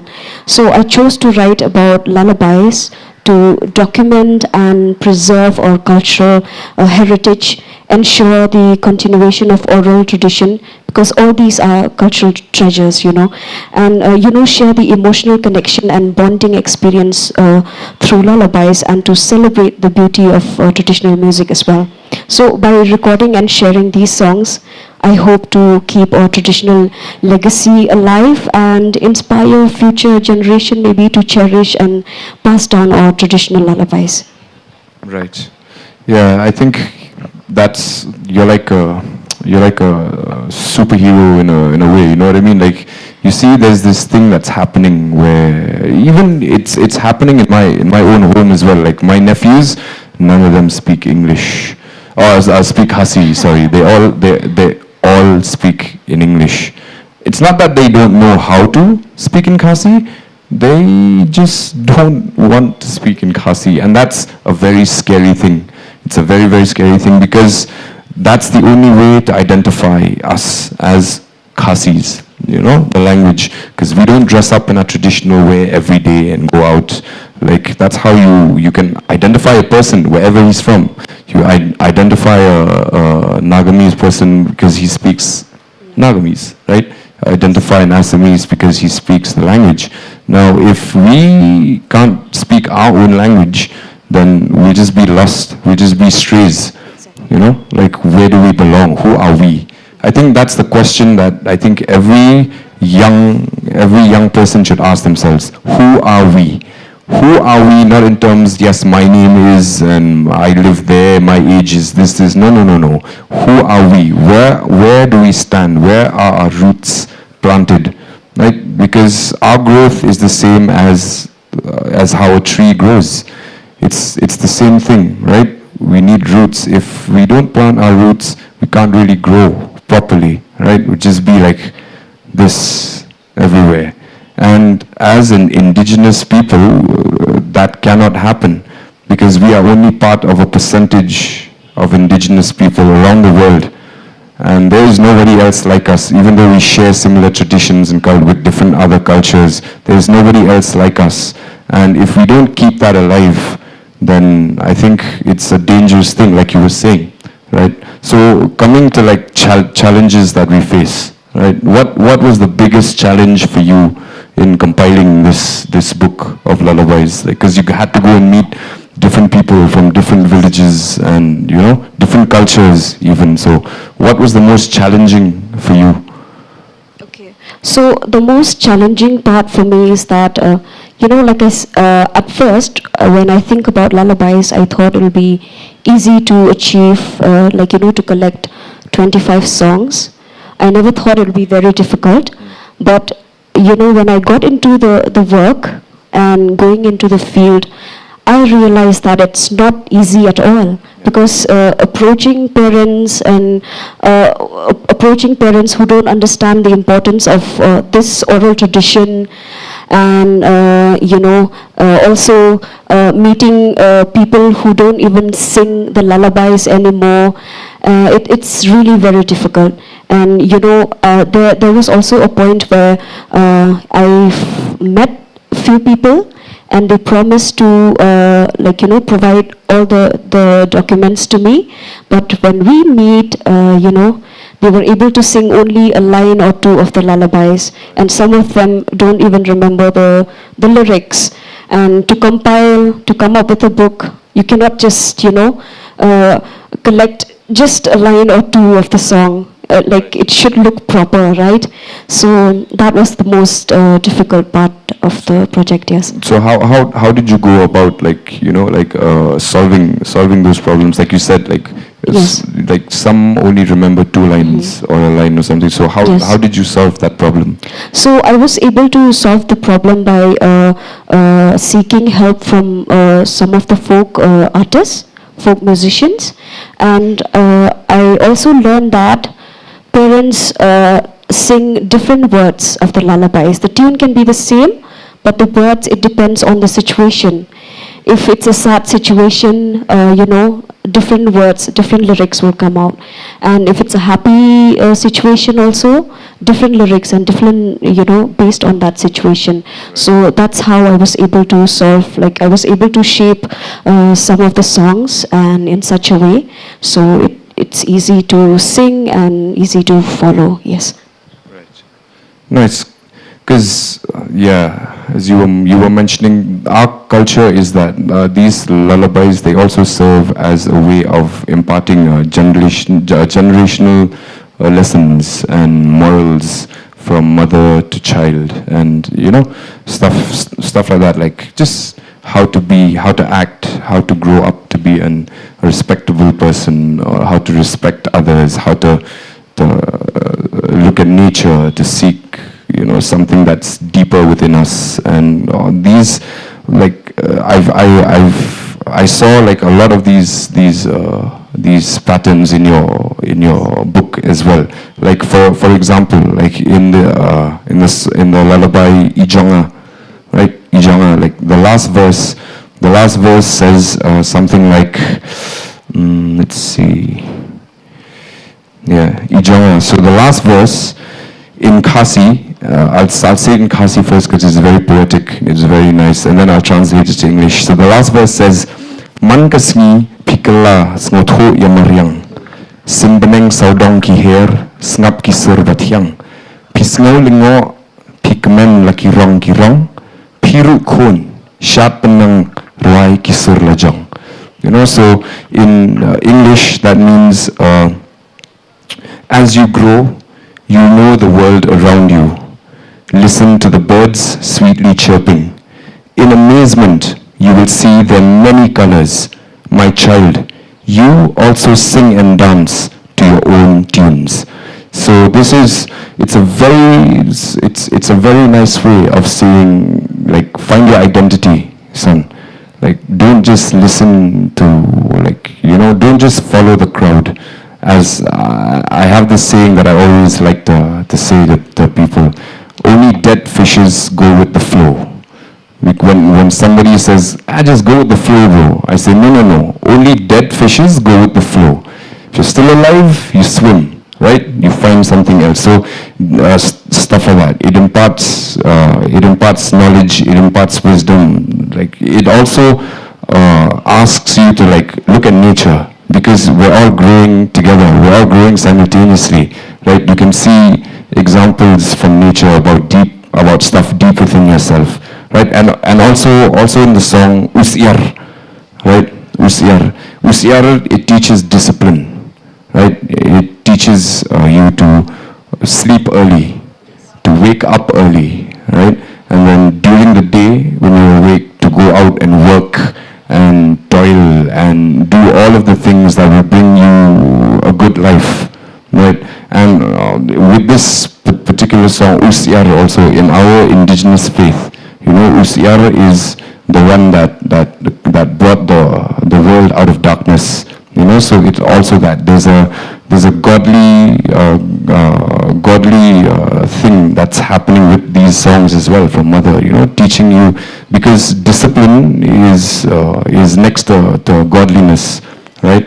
You can't be disciplined and be like spiritual or be stuff like that, right? So all of these things, I think, like you were saying, it's a very good thing because this is our culture, this is what it is, and it teaches through these lullabies, and you know, that's how kids grow up, because nowadays kids don't grow up with these types of lessons or morals, like you were saying. Like everyone is on, like, listening to something from the West or some other lullabies from the West that don't necessarily teach kids the same thing, but they teach them other things which are also needed, but then these, I think, are more important, right, in terms of how you grow up and how you perceive the world and how you perceive people and each other, right? And yeah, so again, talk about like a little bit of the influences of Western media, right? And how these kids are not like listening to most of our traditional lullabies, right? But they're listening to other things that are more like dominant nowadays, right? And yeah, so just what are your thoughts? What are your thoughts on that? So if we look at foreign influence, streaming sites have brought, you know, so much influence. I agree, but I also see this as an opportunity for cultural exchange. So our traditional songs and stories can teach people about heritage, show how different cultures share common human experiences. For example, the lullabies as well. I believe the entire world are singing lullabies to their children at one point of time. So, you know, by sharing our culture-based lullabies, we can promote understanding and empathy, preserve our traditions in the digital age, and enrich global music and storytelling. And, you know, today's youth are drifting away from their cultural heritage due to various factors, I'd say. Globalization and digitalization, like I mentioned, have made international, you know, content easier, accessible, often overshadowing local traditions and culture. And changing lifestyle also led to busy schedule that leaves very little time for cultural practices, and also lack of exposure to our cultural heritage in schools, in homes, and and even more concerning is the decline of our native language as well. So language that we once spoken fluently, like you mentioned earlier, at home is now rarely spoken. Yeah, and English has become the dominant language in many households, as we can see. And this creates a barrier, I would say, between generations. Elders who are often, the keepers of cultural heritage struggles to communicate with younger family members who prefer to speak in English. Yes. So to counter this trend, I think simple action can be taken. Can be done, like speaking our mother tongue at homes and singing traditional songs like lullabies, and sharing stories and cooking traditional meals. All these I believe can help pass down the cultural values. Yes. Right. And yeah, so coming back to the book, there are certain things that I also noticed, like you were saying earlier, how when you couldn't get the song, some of the songs, only 2 lines and stuff like that. So because they're all different, right, depending from one household to the other, one culture to the other. And I noticed also in some of your lullabies, because I remember clearly growing up, there were 2 kinds of lullabies that Khasi mothers would sing to their infants.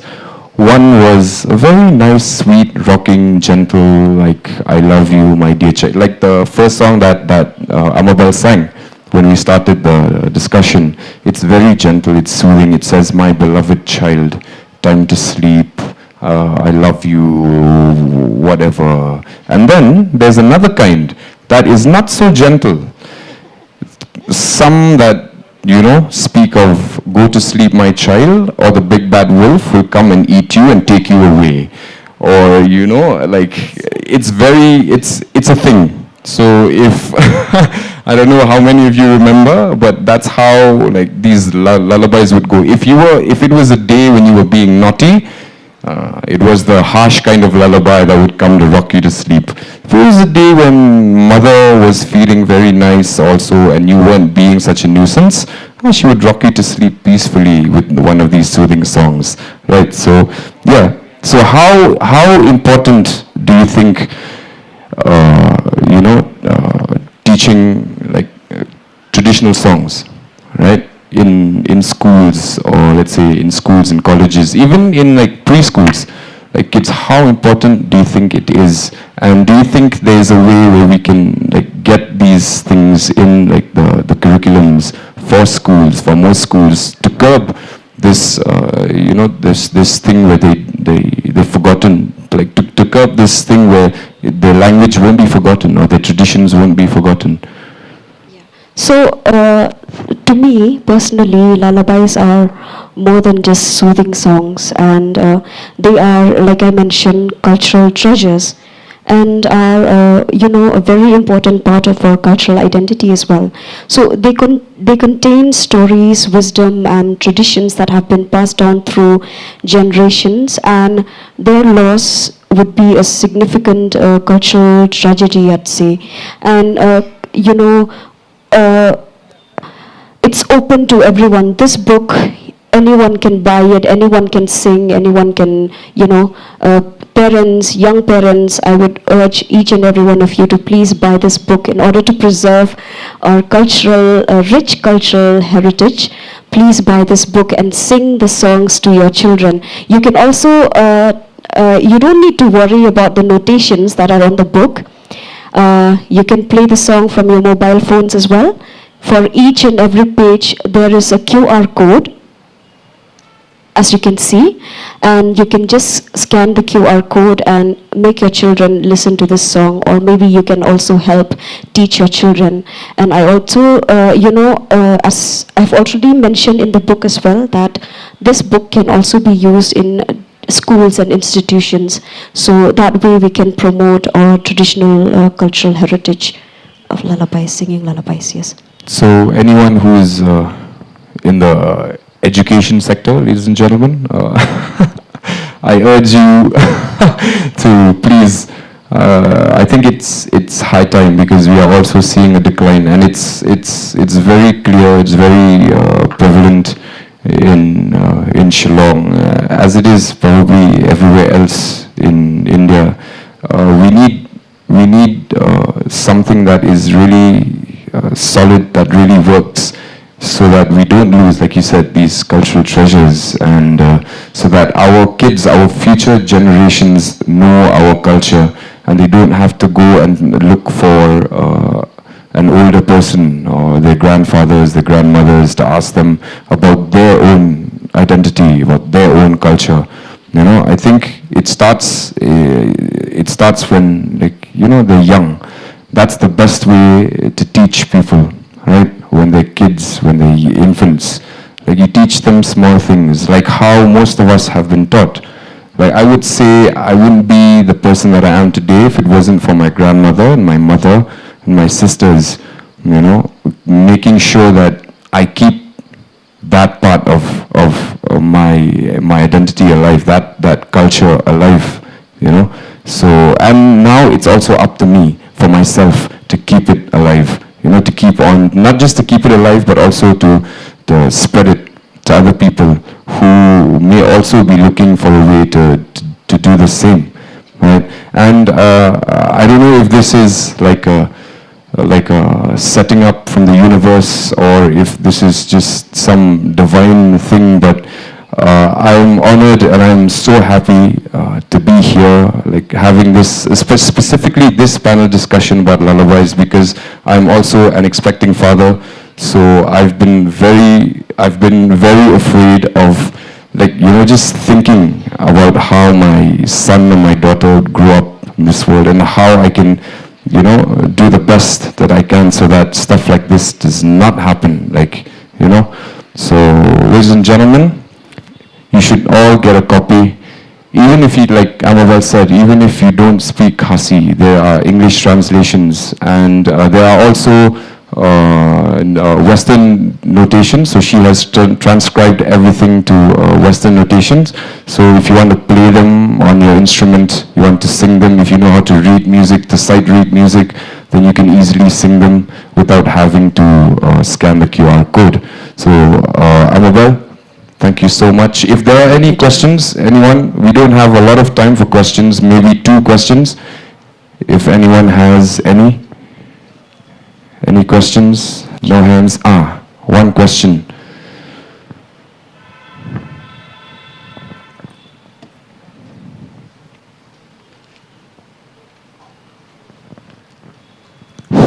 Can you hear me?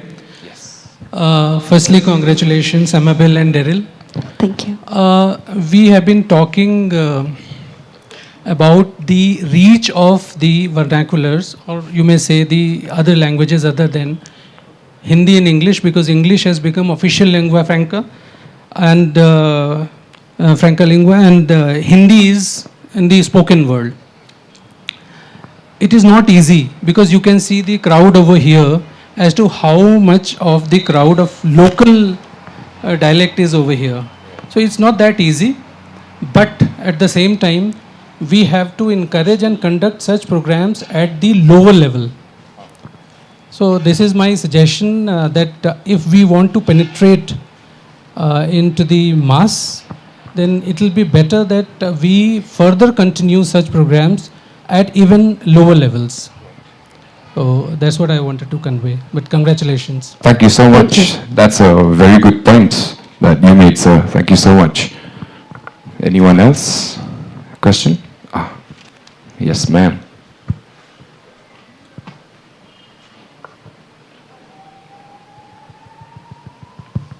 Hi, it's not a question as such. I came in a little later. I'm so excited about this book, and thank you, Amabel, for writing Thank you, it. I wanted to ask, I don't know if you have done this already, but could you maybe read a little bit of it, if you haven't? Your favorite part of the book? A lullaby. Can you read? Would you like her to sing it instead, because she has an amazing voice? Yes, please. That would be lovely. We didn't hear enough of you, I feel, at this session. So there's another lullaby which is very close to my heart.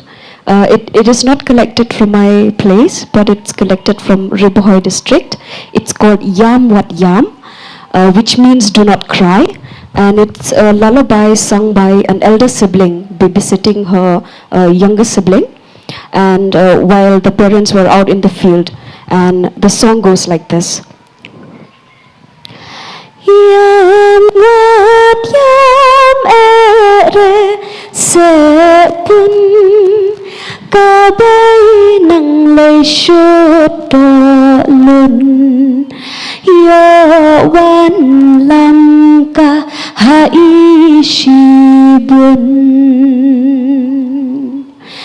yang wat yam ere senya upanang leiti sola yo yabam I barakena.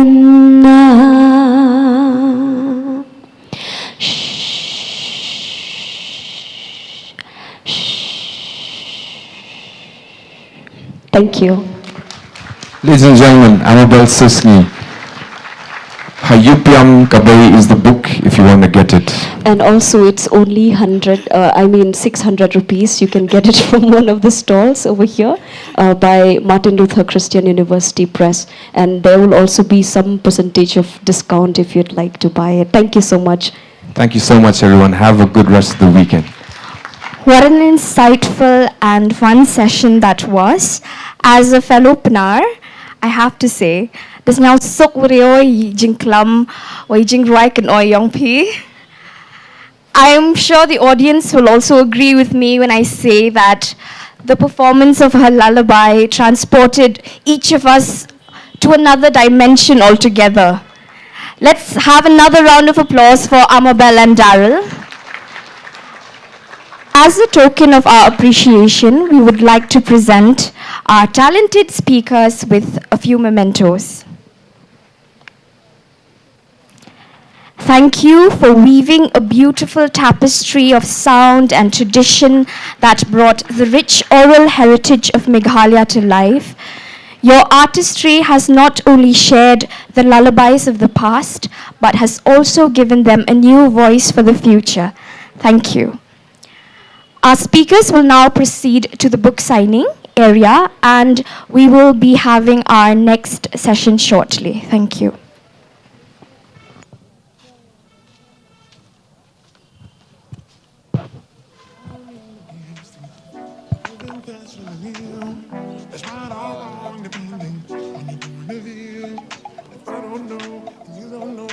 None of us know. Let's talk it out. Let's talk it out. There'll always be talking. But when I step in the room, but you're not that kind of person I assume. If you don't know, they don't know, and none of them know. Let's talk it out. Let's talk it out. So many things I can see.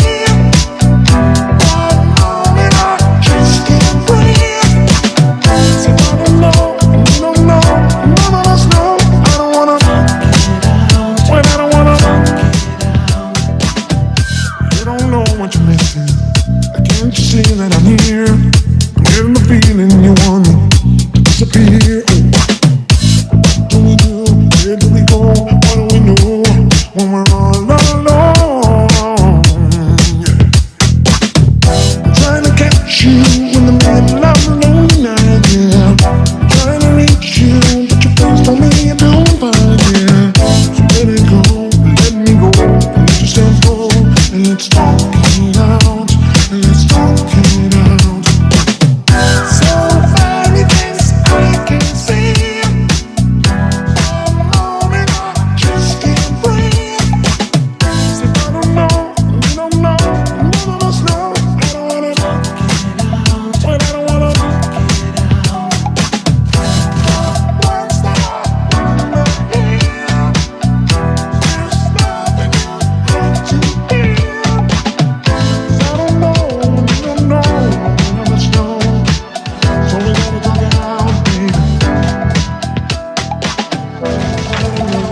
Hi, ladies and gentlemen. We'll be starting with the next session. If we can all please take our respective seats. It just came to my realization that after a very insightful session on melodies, now we'll be having a very interesting session, but in the world of thrillers. And I'm particularly interested in this one as well.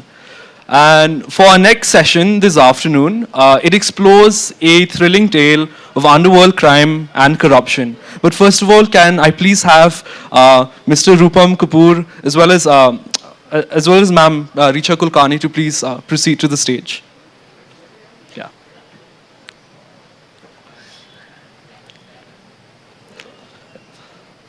For this session this afternoon, it will be a discussion for the next 30 minutes on the underworld crime of corruption, on the underworld with regards to crime and corruption, set in the gritty world of customs enforcement and smuggling. Through a compelling lens, it examines not only the fight against organized crime, but also the moral dilemmas faced by those on the front lines, told through the eyes of a young customs officer. For this session, we are graced by Rupam Kapoor, who is an author and a senior officer in customs and indirect taxes in the Indian Revenue Services. With a strong academic background in English literature, having completed his graduation and post-graduation at Delhi University, Mr. Rupam Kapoor combines his literary passion with a career in the civil service. And in conversation, we are joined by a young civil servant, a former Indian Revenue Service officer of the 2021 batch, and presently an IAS officer of the 2023 Assam Meghalaya cadre, streamlining this discussion on the world of facts, fictions, and thrillers. Let us have a round of applause for Mr. Rupam Kapoor and Ms. Richa Kulkarni. The floor is yours, sir, for the next half an hour. Thank you. Thank you for that introduction. I hope all of you are enjoying the session so far as much as I have. As our host said, it has been a very interesting journey. We had a travelogue, then we had a very lyrical discussion on indigenous lullabies, and now we are on to a crime thriller. So once more, I would like to welcome Rupam sir to Shillong and to this session.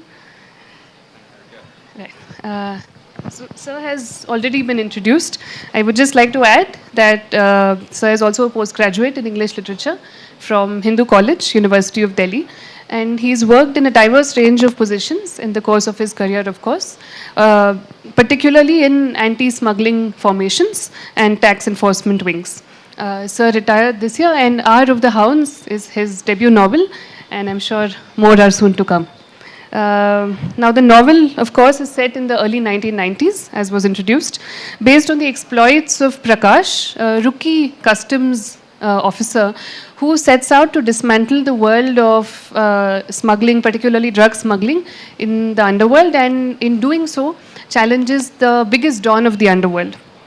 Now, what happens after that in this novel, which is set on the western coastline of India, where Sir has spent a lot of time working, is that he ventures deeper and deeper into this world of crime and smuggling. And as he sets out to discover the complex relations and interests that inhabit this world, and as he understands the complexity of the ecosystem that he is trying to dismantle, so does the reader. We'll discuss specific aspects of the book in a few minutes, but now we'll move on to our questions. So, firstly, sir, I think Facts and Fiction is a very apt title for this book, because while reading, the main question that the reader is left with is how much is fact and how much is fiction. Because, of course, Sir has been very ideally placed with an unprecedented level of access for any writer to have to the reality of these situations. So is the fact enhancing the fiction, or is it the other way around, sir? Thank you, Richa, for the introduction. Thank you for the introduction. And as Richa said, what an interesting shift from a travelogue to lullabies and now to the world of chase. And I think the audience would really be challenged to have that shift of mood. But before I start answering your question on fact and fiction, I think I need to put a disclaimer. Whatever I say may not be the truth, may be the truth, but mainly because the protagonist has two girlfriends, And if I say it's all fact, then my wife is sitting out here. And it's going to be a very challenging session after this session itself to answer what exactly is the truth. But coming on a more serious note, Richard, when an author goes to tell a story, his primary aim is what Coleridge sometimes said for poetry, but it stands good for any author, which says that when you're reading a book, there should be a willing suspension of disbelief. Now that willing suspension of disbelief essentially says that an author, when he's telling a story, the reader should believe in it. He should say, yeah, it's a credible story. It's a story which can be believed in. And while there have been authors who have, mainly sci-fi authors, of course, but sci-fi we don't believe in. But we have a range of authors who came up with absolutely imaginative stories from which at times challenged belief and still made you believe in them, or you were totally engrossed in them. And they were those kind of thriller authors we had, the Ludlums of the world, or even a lot of them. Alistair MacLean, you read his book and you said, yeah, this is possible, although at times you say, is it really credible? This is, and when as a bureaucrat you write, and particularly when you have been pursuing a career which is not primarily literary, how do you go about it? How do you go about it? Because you can only write, you can't research as well. I think one of the leading bureaucrats who is now out with his 4th book recently said in an interview that I researched for my book across the country. I had Google. But I'm very sure that getting to the facts which you know make that story more credible. So to answer, part of it is certainly true, may not be, but these are the stories which we picked up when we were younger and we were working on the coast, on the western coast with the 6 of us who right from Bhuj going down till Mangalore. And we used to compare stories, we used to compare our activities, we used to compare what's happening on the coast. So there may not be stories, these are stories which are become legends in the Department of Customs, they have been carrying. But then stories standing by itself are only that. Those are facts without the embellishments. And unless you embellish it, what the authors or what the English literature or the teachers tell you to tell an interesting story is that somehow or the other you have to flesh out the characters, flesh out the characters, F-L-E-S-H out. You have to give them a certain character, you have to give them certain idiosyncrasies, you have to give them certain approach. How does he approach life?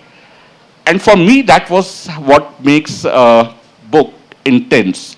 That is how intense author's feelings, the protagonist or the other participants in the novel, their intensity is. So yes, the 4 main movements of the book, which starts on the western coast in Dapoli, and then it goes across to partly in Jamnagar, it goes to Mumbai. Those events were certainly all true. May not be in totality as they were told, but they have all been embellished. They have all been embellished because what we also call the new generation, that is a creative non-fiction.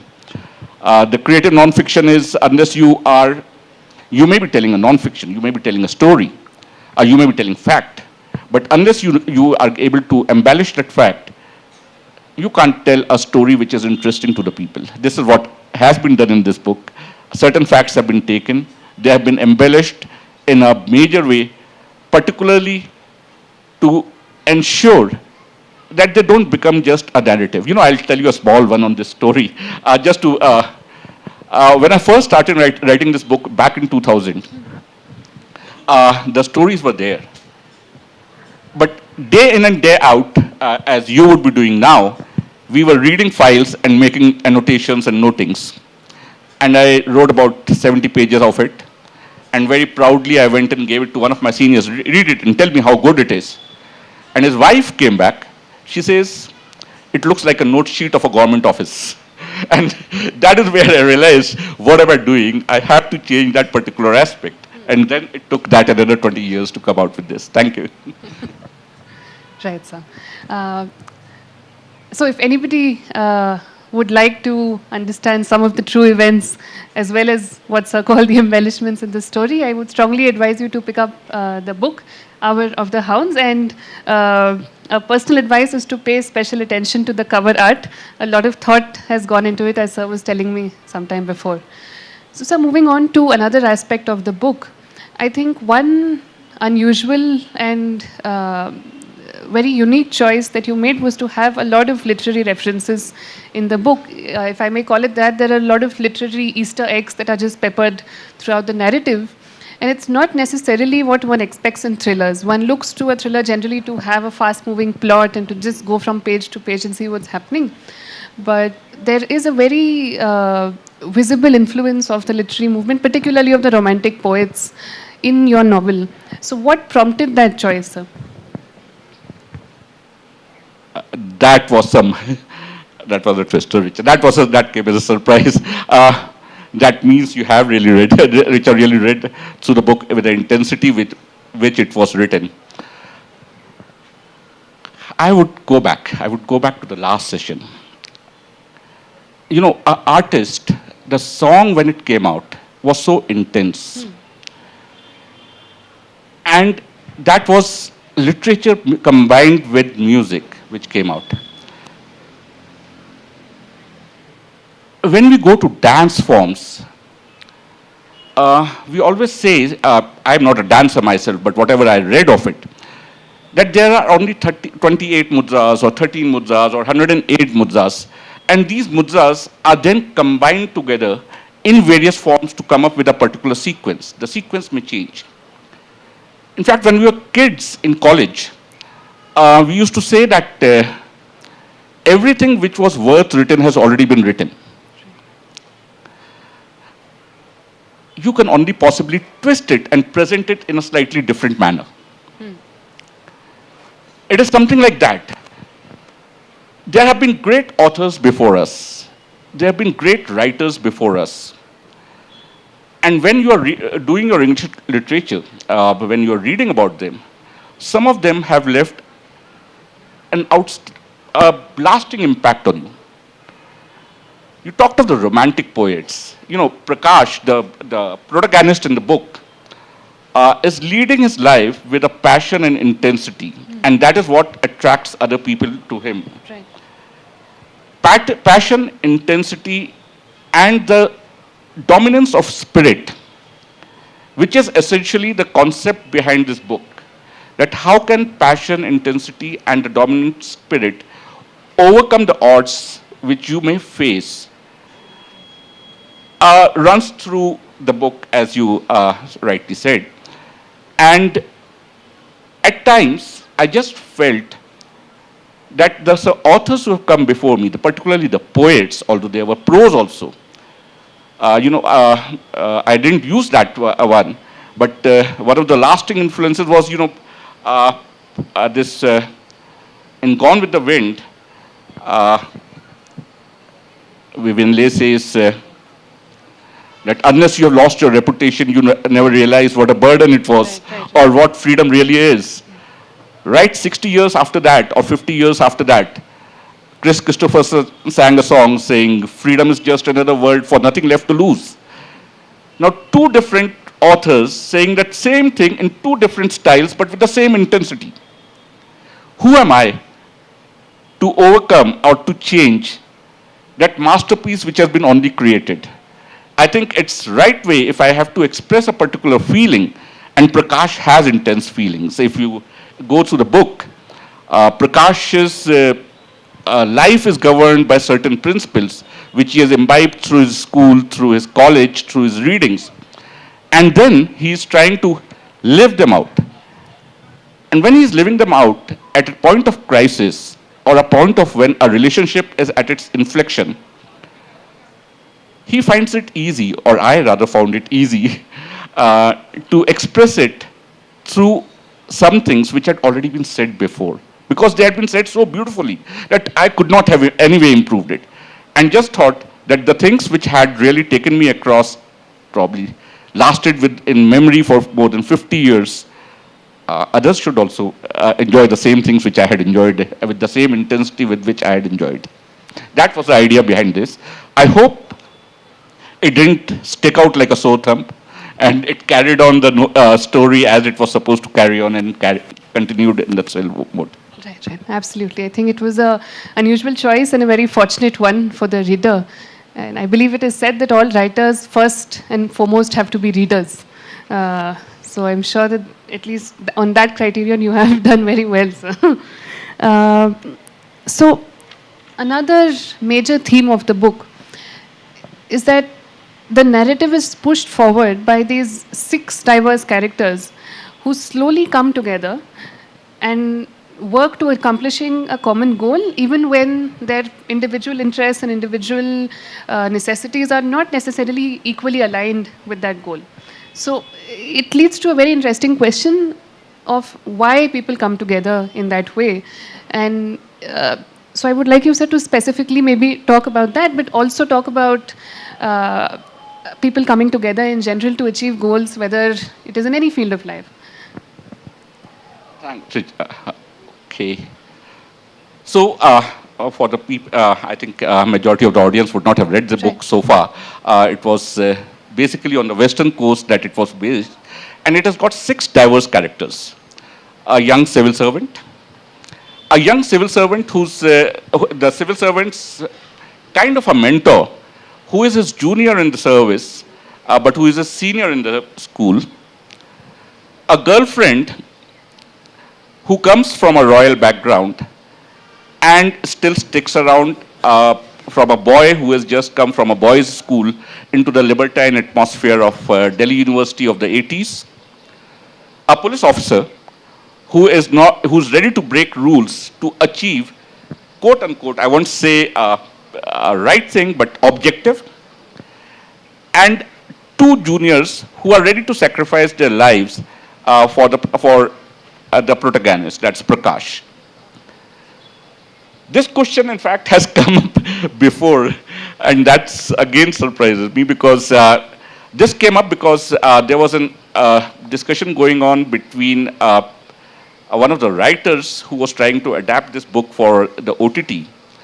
And he asked me a simple question, sir, how do you say, what is the motivation which brings these six people together? Because they're all from diverse background. And we kept on exploring this particular aspect. What brings people together? Is it their value system, which they have imbibed over the years from their childhood? And the value system with, again, quote unquote, morality? Is it a loyalty which is bred out of a faith in each other? Is it a common objective which brings them together? Or is it really an inner feeling, what some may call inner compass? That inner compass which is not just limited to the values, but goes beyond the values into a deep-rooted culture which prevails in an organization, in individuals, or in the growth particular areas.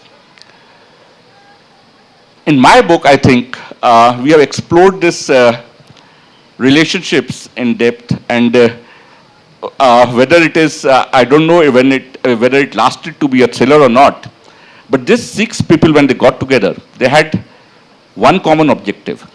That is to bring down the biggest underworld don who was dominating the western coast in that particular era. But that was an objective. That objective does not bring diverse people together and then motivate them to break rules. There has to be something beyond. And I think that beyond is their faith in each other, that what we are aiming for is something which is right.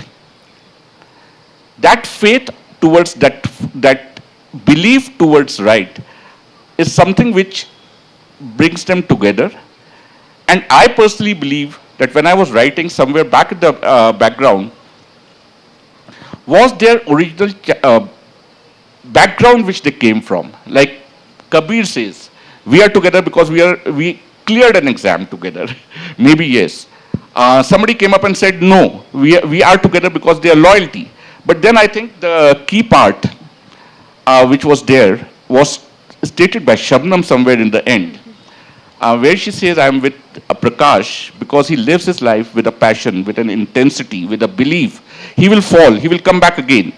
And when you die 1,000 deaths every day, and then you resurrect yourself, I think you have lived your life. I think all of them got together because they were trying to live life with a passion and intensity, which I think we all look for. That is what my take. I don't know what your take on that particularly will come from. I think that's a very profound explanation of what brings people together. I know, but whether it works in thriller, I don't know. I think it does. I think it does. Yeah, the intensity which you think of in a thriller, thriller is supposed to be a caper, but it's supposed to move from event to event. I did write a slightly different one where I tried to bring in a complex relationship into a thriller. It's for the reader to really judge whether it works or not works. Right. In my opinion, it does, and I'm sure the definition of thriller is to even some slight extent being redefined. And I'm sure in your subsequent books, we'll see more and more of this theme being explored. Continuing that thread of Prakash, sir, so this character, the protagonist, is several times it's mentioned that he's inexperienced, he's a rookie, his seniors call him stubborn. One word that comes up very often is nincompoop. And yet he succeeds, and I think primarily because the right people want to help him at the right time, and there's something about him which makes people want to help him. So how did you conceptualize this kind of protagonist, sir, who is shown as very flawed, as heroic as he might believe himself to be? The narrative is very clear that he has his flaws and all of the things I mentioned, and yet somehow he manages, when it's really important, to capture help and assistance from the right people. So how has this come about? Yeah, I think he was an anti-hero. I totally agree with you. Prakash is someone who is not really, who is just out of college, and he had certain very strong principles which he had imbibed in his college and school before that. And when you are, as an individual, as I told in the beginning, this story was conceived back in 2000. I was 10 years into the service then, and everything was an adventure for me. I was out there on the sea alone. I would go to a place and find that one of my officers working singly with the next point of where there was, we never used to get bread where we were posted. If you would get bread in a week, once in a week, that would be great. My officer was about 40 kilometers away from the next place where you could buy atta even, and that kind of a thing. They were all living alone, and they were all living, they were all out there in a belief that no, what we have been given a duty, we will do that duty. And for Prakash, it was an adventure. Instead of being this thing, it was an adventure because every time he stepped out, he felt, what am I doing? He said somewhere, he writes a letter to his girlfriend, you know, what I'm doing is something what James Bond does, except that I don't get the girls.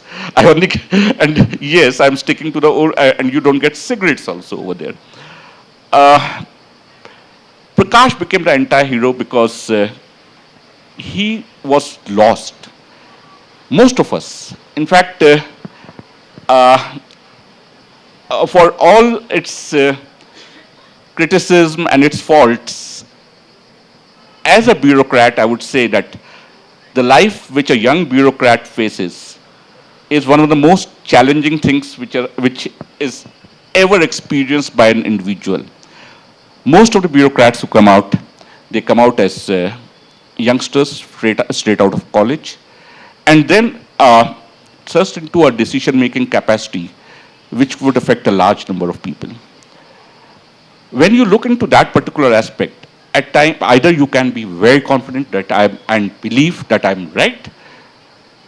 But I think any person who believes that he's always right is more of a fool than anybody else.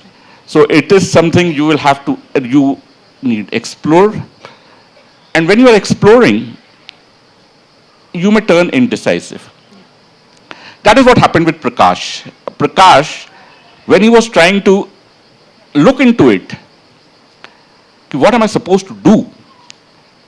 He would run left, he would turn right, he would go straight without knowing whether it was the right decision which he was taking at that particular point of time. He was lucky. Like most of us who will end our careers well, were lucky because you will have great mentors. And that is what happened with him. He had 5 people around him. Or, sorry, 3 people around him. So Prakash is often the weakling because he would postpone taking a decision. And that becomes the anti-hero of the thriller novel. Because the anti-hero, who is not supposed to be the hero in a thriller novel, is supposed to be running here, catching this guy, taking a decision, shoot somebody else, take him into this thing and emerge victorious. Prakash emerges victorious not because of his actions. Prakash probably emerges victorious because, as I said in the beginning, of his value systems. Those value systems brought people to him and and guided people and led people to tell him, okay, you are doing something or you're not doing something. But even if you're not doing something, if you do it this way, possibly you will succeed. You remember one of the lines in the beginning says, among the things which you have done, not done, and plan to do, lies something that lies the mistake which you have done, and which led to this particular conclusion. Now that's as confusing as what happens over here. As confusing because, yes, the things we do, the things we don't do. But finally, we have some great people who would form a team and leads you through. That team may be ready to break rules. That teams may be able to guide you. My take is Prakash is the anti-hero with an absolutely great set of value system which draws people to him and leads them to help him out at every stage. I hope all of us who are... I think that was the most confusing answer which I possibly came up with, but that is my book. When we started, I was talking to this thing, and most of the books which we come across. Sorry to interrupt, Richa, to continue on that particular aspect. I am a big fan of an author called Dick Francis. He's the guy who wrote about 30 mystery novels. And his characters fall down and come back again and again. His characters, they will say that I will succeed over here, and then they are beaten up. And he picks himself up and follows the track till the time the whole thing is unraveled. This is precisely what happens in the book, because for the people who have not read, Prakash is beaten at every stage. But he was lucky, beaten at every stage by the antagonist. It's still a thriller. And it's only in the last 50 pages that he actually forms that team which brings the antagonist down. And that is where her question comes from. Why is Prakash failing again and again? The underdog coming back. Does he remain an underdog, or he really becomes the hero at all at any stage? Yes, I think it's this very anti-hero nature of his that makes him a very appealing character. And even as the reader is progressing along the narrative and maybe seeing him make a decision that your feeling might not be best, he's going to pay for this later, you cannot help but always root for him. So in that way, a very, very good and believable protagonist. So just moving on to a more general aspect of the novel, sir. What do you think is the current scenario and the future of crime writing in India? is because I read a few articles a while ago that maybe crime writing has not succeeded as much here as it has in the West, where there's more of an established tradition. But also, I think that is changing. So, what is your opinion on this? Wow. Yes. No. Yes and no. I'll say yes, crime fiction or crime thriller or thriller genre as such. In India, it's the most challenging in English. You know, when we were young, we had Colonel Ranjit, Suren Monpathak, you guys you wouldn't have heard of, who were writing Hindi. And they were writing extremely good thrillers. Every railway station, every railway journey we would go on, we'll pick up a Colonel Ranjit or we'll pick up a Suren Pathak. And then if you were probably from a literature background, you would pick up The Godfather. And but then came the OTT and also came the movies where a hero in a thriller, the thriller movie, where a hero would bash up 20 people at one go. His one smash would possibly overturn a car, and that is still the willing suspension of disbelief. People believe in that. But sometime, I think, last decade, Indian crime fiction, Indian thriller, various forms, psychological thriller, crime thriller, even the legal thriller, the financial thrillers, came of their age. We had authors who were writing, and I'm mainly talking of English, I'm not talking of the Hindi or the vernacular thrillers. There were writers who came up who would write about banking scams. There were writers who would come up, who wrote psychological thrillers. Something like I Hear You, which is a psychological thriller par excellence per se. There were writers who came up on who were writing about crime fiction, crime thrillers. But then a more interesting development, which I was asked of in one of the earlier Lit Fest which I participated, is the new generation of bureaucrats coming up and writing crime thrillers. I'm not the first, I'm not the last on this. But in this particular one, what is happening is some of them are being adapted for OTT. These are, we have now even the established people who are writing based on facts. What I talked earlier as a non-fiction novel, which was based on certain events in the lives of certain people, certain officers, or even say, I'll take Hussain Jaidi for example. Hussain Jaidi would take up a whole charge sheets and convert it into a novel. On a similar basis, he now moved on, he came out with his first novel, which is a fictional novel. The crime thrillers per se, I think, is picking up in a big way in India. The feeling of whatever be the two reasons, the two primary reasons we used to believe in for the thrillers, that is either the losing ourselves into the excitement or the catharsis feeling, either the two. In both the cases, the readers are picking up, except that we still have a challenge where the publisher normally asks you, yeah, I want a 65,000 word crime thriller. If you cross 65,000 words crime thriller, the publisher says nobody is going to read it. We are hoping, at least I am hoping, I write 90,000 word novels, and I don't believe to bring them down to 65,000 words. I do believe that the reader is getting discerning enough in India to pick up books which are more in the John Le Carre genre as much as in the Alistair MacLean genre which is running. So that's by this thing I think the Indian thriller has really picked up on the psychological front. On the psychological thrillers, we have really good writers at this stage. And the crime fiction is now picking up again in this particular decade.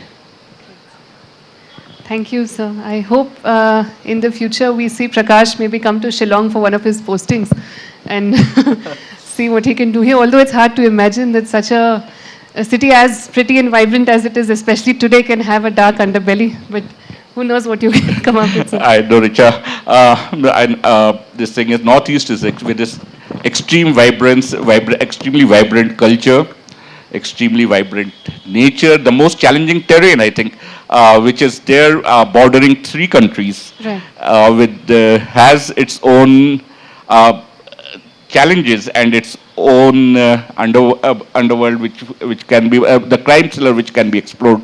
But I don't know how come so far nobody has come out writing on this particular aspect. Although in The Family Man, I believe the OTT thriller, Yes. the next one was coming to the Northeast, if I remember correctly. Great. I think due to the paucity of time, we'll have to wrap up our session. Maybe we can take one question.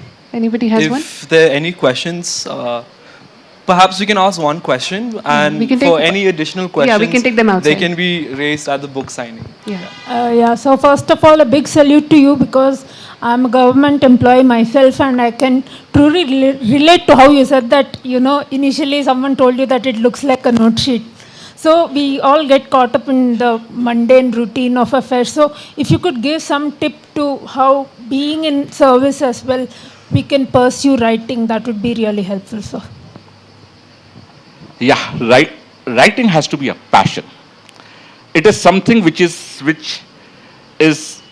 I have come I move in the circle of writers, and whereas Gulzar Sahab I met sometime in 1996-97, and he just said a simple thing: if you believe you have a story to tell, get up at 4 in the morning, sit on your table by 4:30. There will be days where you will not produce even a page, but there will be days when you will produce 5 pages and you would come up so satisfied. Treat it as a job between 4:30 and 7:30 in the morning before you leave for the office.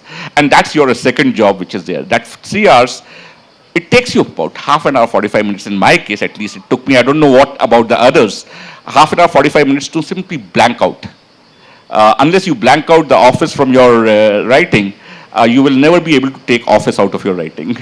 And that 45 minutes, beyond that, it's a couple of hours you get. There are days when the creative juices really flow well. I have had days, 6-7 days, where I have not produced half a page, and then one day suddenly I'll produce 5, 6, 7 pages. I think you have to treat it as a second job, as a second passion. That's something which gets you on the table at 4:30 in the morning. That's the only thing I can suggest. That's my personal experience. Other authors may have a different experience on that. Thank you. Thank you so much, sir. And as mentioned, if there are any additional questions, they can be taken up at the book signing. But firstly, as a token of our appreciation, we would like to felicitate our speaker with a memento for the Shillong Literary Festival. And with that, we have come to the end of this session. It was truly insightful, sir, especially on what you were talking about on the aspects of crafting the world of creative non-fiction, especially for an author, as you mentioned, who came from a career that was inherently non-literary, but how you've been able to capture your experience over the years into the work that you've done. Thank you so much. May you have a pleasant literary festival ahead. Thank you.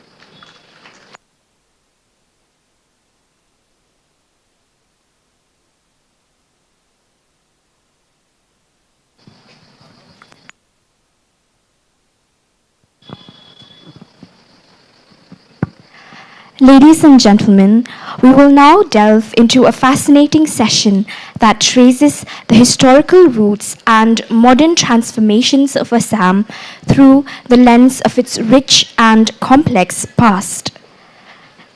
Titled Writing Northeast India, a historical perspective on modern Assam, this session invites us to explore the intricate interplay of history, ecology, politics, and society that has shaped the region.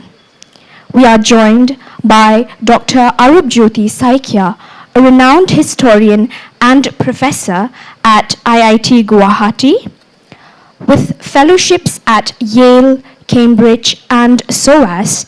His acclaimed works include Forests and Ecological History of Assam, A Century of Protests, and The Unquiet River.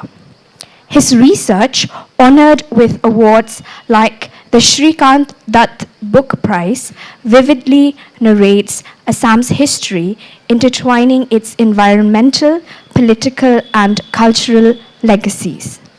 In conversation with him is Dr. Kaustubh Kumar Deka, a doctoral candidate from Jawaharlal Nehru University, whose research focuses on the dynamics of student movements in Assam. With an extensive background in ethnographic fieldwork and policy analysis, he brings a nuanced perspective on the region's evolving identity. Together, they will unpack Assam's historical trajectory, offering insights into how its past informs its present and future. This promises to be an enlightening exploration of the unique place of Northeast in India's narrative. Please join me in welcoming Dr. Arup Jyoti Saikia and Dr. Kaustubh Kumar Deka to the stage.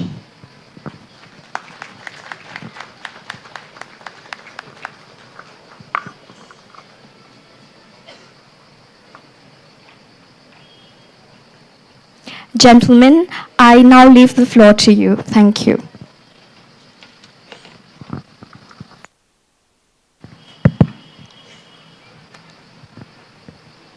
Thank you for the introductions, and a very good afternoon to all of you. So after some really interesting sessions on starting from folklore, some bit of music, and also the last session on thriller, now we are in a very interesting spot. And both of us, for sure, me, I don't know about Professor Khoikia, but we definitely feel like a bit of an outsider here, being two people from social science, because, you know, the whole domain that talks about literature is very interesting, that how history is placed here. After all, I remember here the famous saying by the American critic and writer Henry James, who said that it takes a great deal of history to produce a little bit of literature.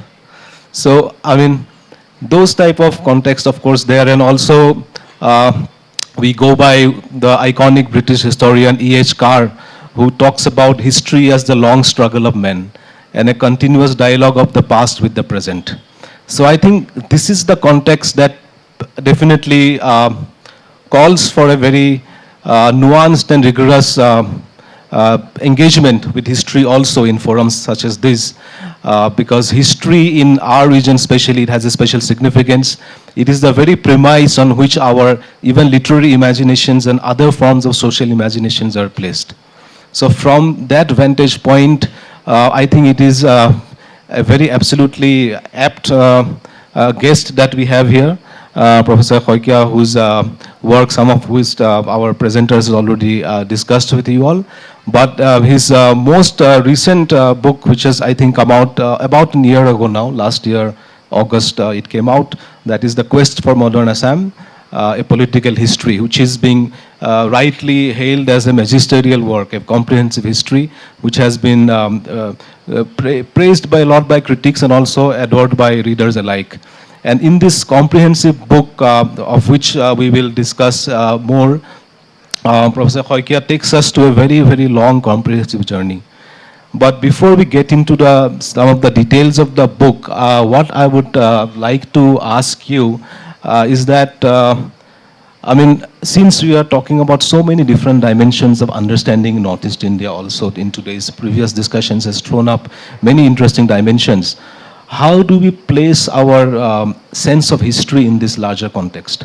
Because as we know, Northeast India as a category, either of imagination or policy making or as a lived reality, is an outcome of a contentious history. It comes through a lot of disruptions as well as a lot of assertions. In your book, the first chapter, that is, if I remember, An Empire in Disarray. So you definitely take it as a very interesting point of departure, perhaps. So how do you inaugurate, or how do you get into this journey as a historian, as someone who wants to bring historiography into this understanding? Right. First, let me acknowledge my gratitude to the organizers, because to be a historian and amidst the literary people, it is not an easy job. And thank you for the introduction, and thank you, Kostov, for framing those questions. I think while we study this region, it is really a difficult task. What kind of history we will write, for whom we would be writing, and what should be the point of departure. And I'm sure the students in Meghalaya, or students in Nagaland, or in Mizoram, or Manipur, or Tripura, or say in Arunachal, or in Assam, everybody would look forward to think of a different kind of lineage and different kind of trajectory. Most of our historical writings are largely dominated by the political discourse, right? We largely tend to think about the political developments that had taken place probably in the last few decades or probably in the last few centuries, right? My take is, my preference would be always over a long time period. I like to be at the august company of the geologist, for instance, who like to think about long time, maybe 1,000 years, or maybe more longer. And it is not an easy job to visualize probably what my forefathers say some 1,000 years before, how they were thinking, how they were negotiating probably a cold wintry night, in the absence of light, in the absence of all kinds of modern technologies, and how they were progressing and thinking and making life, right? To visualize the history of these regions or where we were located, history is obviously about the past, right? It is truly a difficult task. The kind of history that we will write, for whom we would be writing. And personally, I feel that historians must learn the art of a novelist or a short storyteller.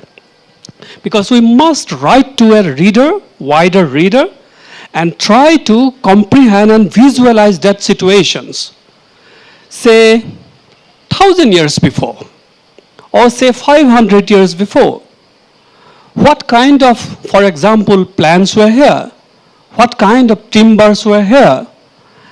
What kind of monsoon patterns were here? Right? These questions need answer, and to visualize them, it is truly a difficult task. The history writing for the northeastern India are not yet well informed in that directions. We largely talk about the political developments of the last, say, 50 years, or last 70 years, 80 years. This is what we largely think about.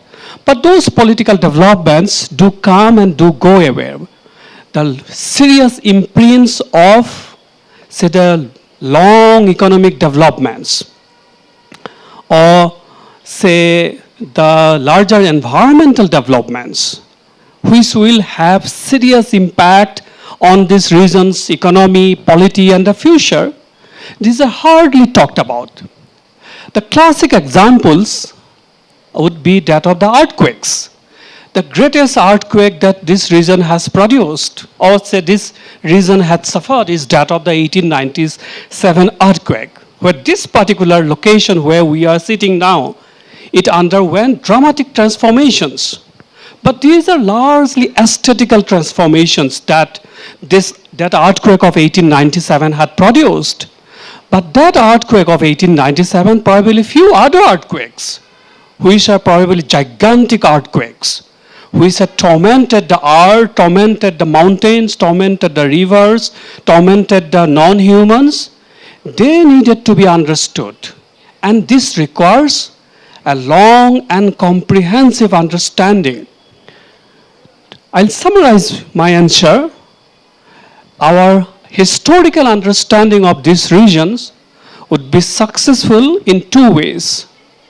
If we take a larger geographical framework, it would be unwise to study only Brahmaputra Valley or even say the plateau of Meghalaya. We need to bring everything combined. We need to see that this region is located between Bay of Bengal and the rising Himalayas or the Patkais into the east. That time period needs to be considered seriously, and we need to talk to many kind of archives. It cannot be one set of archive. It cannot be mere folklore. It cannot be mere colonial archive. It has to be a comprehensive archive. Probably we'll be able to tell a larger story, and this requires institutional, individual, and societal engagement, and everybody has to come together to think about that. This is how I would like to locate my region's history. Let me take you up on the point, 2 points particularly. One about that how history is a kind of a craft of storytelling, right? I mean, on that point, you also mentioned about different types of archive. What I would like to know more from you is that this issue of, the trans-border nature or the spatiality, which is very fluid, which used to be very fluid. In your work, perhaps you talk about colonialism and the transformative experience of the two great wars, especially the Second World War, as acts of disruptions or point of disruption.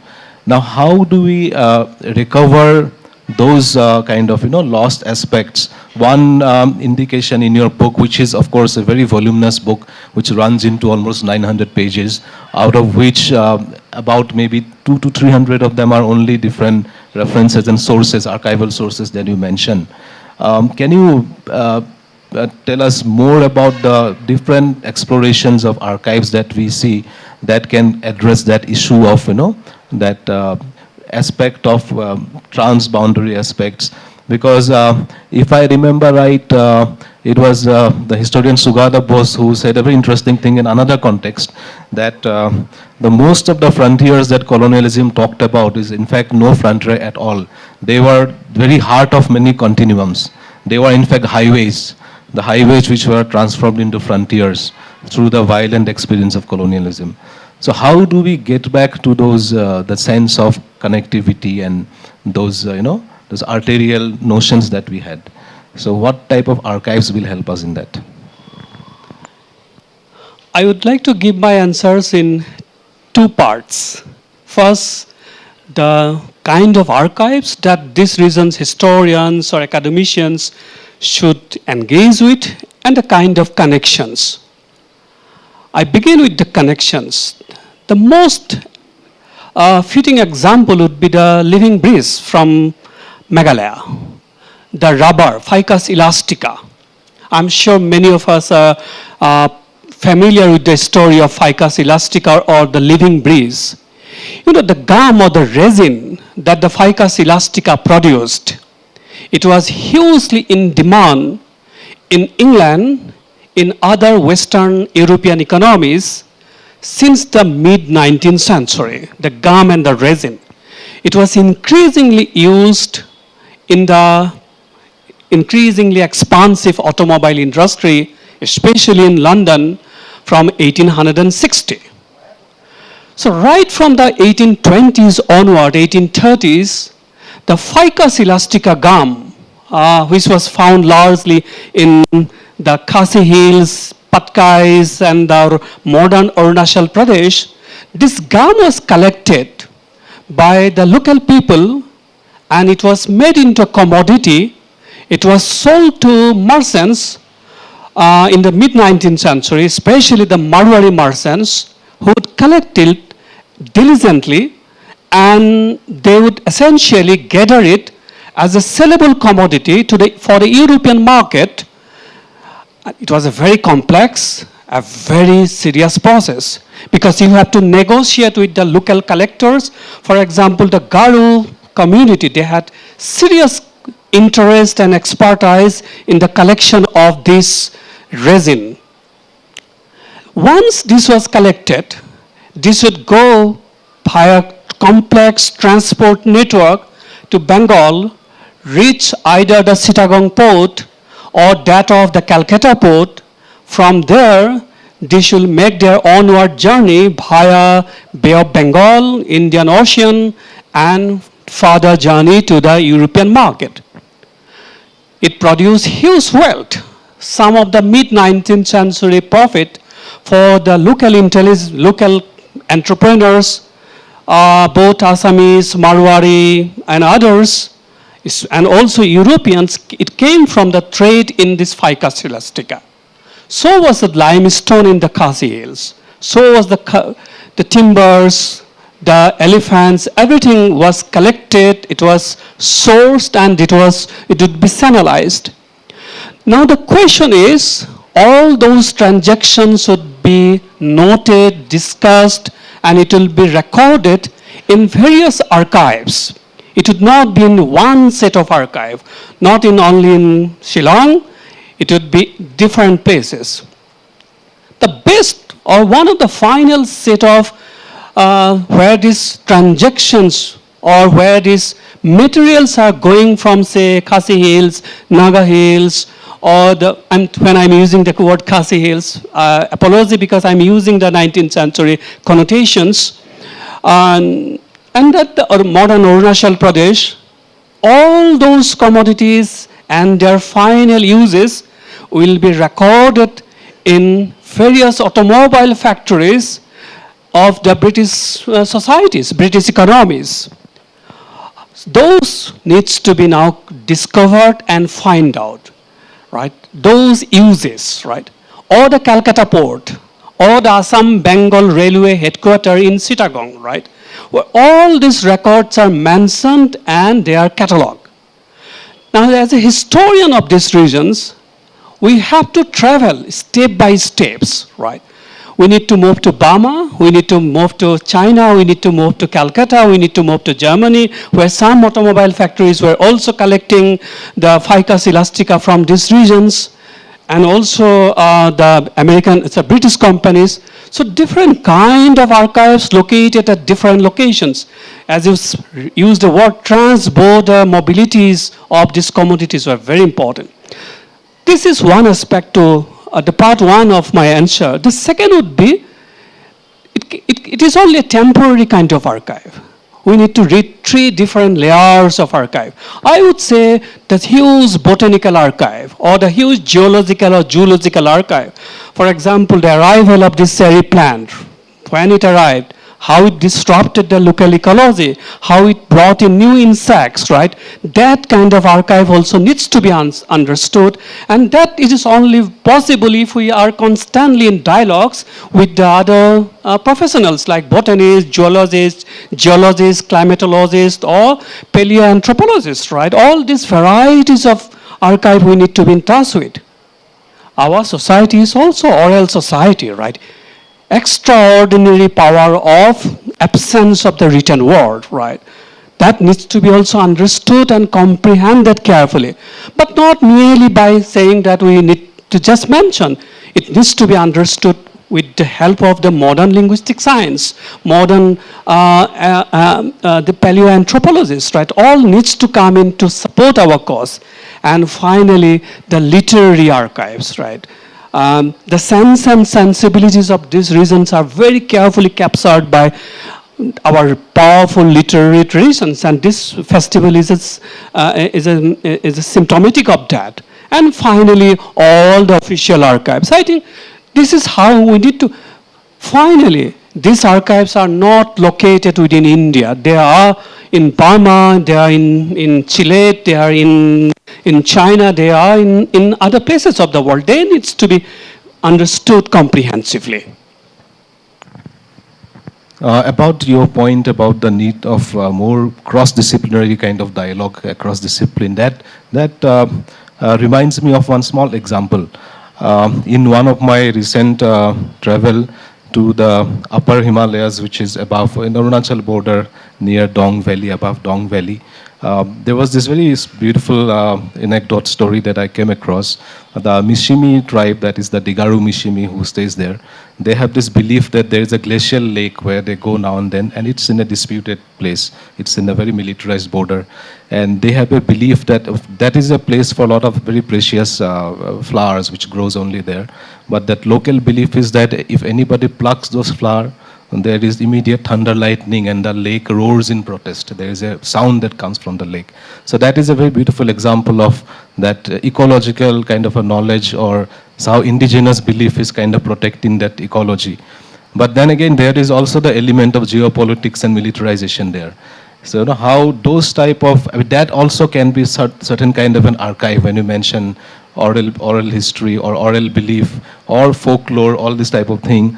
But then again, how these are also now in a way party to the dynamics of geopolitics that is there, and how these places are off limit for many researchers, and how the knowledge is transmitting out despite all this militarization, but there is still lots of fluidity that is there. So that these are, in the sense, perhaps if I get you right, what you're saying is that the archive in Northeast India is still being explored. Right? It is an unfolding archive, and our sense of archive is still kind of, we are processing through that. Right? If that is how I get you. So maybe can we also bring this, and maybe let me add a little bit something more here before you come to that. I was reading this new type of work, say there is a new coinage of a term, like beyond Anthropocene, now people are saying there is this plantatocean. Right? The plantation is giving rise to new forms of, history and new type of economy, especially Anna Ching, Donna Haraway, they are coining this term. So can we also see that as a new form of historical inquiry, to see the history of plantations, how it is creating new forms of economy, new forms of imagination? My sense is, I'll come straight to your last part of your question. The plantation story of this region is still half understood. This is largely understood through the lens of labor economics, the labor exploitations. But my sense is, and I'm fortunate to give the answer to this question, because we have not really explored the plantation archive. There are many layers of plantation archive. There is not only one. When I'm saying plantation, I'm largely talking about the tea plantation story. For example, there is also Ficus elastica plantations. There is also the sal plantations, sal robusta. There is also teak plantations. There is also this pine plantations here in Shillong, right? This was a majestic story of the late 19th century, right? Many such developments have taken place. But coming back to the questions of tea plantations, right? This was partially understood, especially the first few decades of the tea plantation, which began in the early 19th, late 1830s to the when it began, right? That story is still understood. The primary reason is our understanding of that plantation story was largely based on bureaucratic records, not the company records, not the records of the finance, right, which was at the core of this entire plantation story. The large corpus of the Assam Company records, Assam Company was the big tea company which was responsible for beginning the career of tea in the Brahmaputra Valley in Assam, right? They began their career in 1839 and they continued to be there. In 1962, they have transferred all their records, all kind of records, especially the handwritten records of the 1830s, 40s, 50s, 60s, in running into thousands and thousands of pages to a local archive in London, not the British Library. This runs into volumes and volumes of records. And these records tells many layers of stories and challenges that this tea company had faced. I give you some example. For instance, in the initial days, the Assam Company failed to produce good tea. They were really an example of great failure in producing very successful tea at par with the Chinese tea that was produced at the time. However, the local Khamti populations, Shingpho populations, they have produced very good quality tea, very high quality tea. And the Assam company, what it did, it basically repackaged the tea produced by the Khamti and the Shingpho populations. I'm talking about the 1830s, close to 200 years before, and sell it. And they sold this entire package material as their own product. What it did actually, it denied the authority, their entrepreneurship, right, their culture of productions to the indigenous communities, right. Also, the various kind of negotiations that local communities did with the Assam company, because Assam company was the only tea company which existed till 1859, 2 years before the Sepoy Mutiny. Large numbers of people, they actually struggled to get a job there. They wanted to get a job because they thought this is a better price. Many local people, they actually struggle to work, to get a job, and a lot of migration. This is not the tea garden migration that we normally know, right? No, our normal story is that the Chantali speaking populations arrived here. That is not the story. Even the followers of Islam, they started arriving in by 1840s in the tea plantations to work. But they were not given preferences because they were not good in the hoeing practices. Hoe is very important. Those archives are still unexplored. I think our institutions in Northeast, our students, our generations, our younger generations, they must take up the responsibility of reading, finding, and comprehending this archive to write our history in a different way. Since you mentioned the Khamtis, I mean, I remember here that for the audience, I mean, Khamti people are mostly based in Namsai district in and around, and Namsai is Chokham, Namsai, these places are very interesting for two very significant colonial expeditions. One was while different European countries and powers, they were trying to get the source of the Brahmaputra. So there are expeditions were based out of Chokham. The other lesser known expedition was the attempt for the Christian missions to get into Tibet. So that is interesting because, you know, I mean, that part we don't realize this, like we talked about this transboundary connection and spatial connections. How places like Chokham was connected to Tibet and continues to be connected, in fact. Even now there are lots of schools that teaches Pali and other languages, and there's a very subtle Tibet connection to all that. So that is fascinating, that how despite of centuries of different expositions, different cultural integration and other dynamics, that peculiarity persists.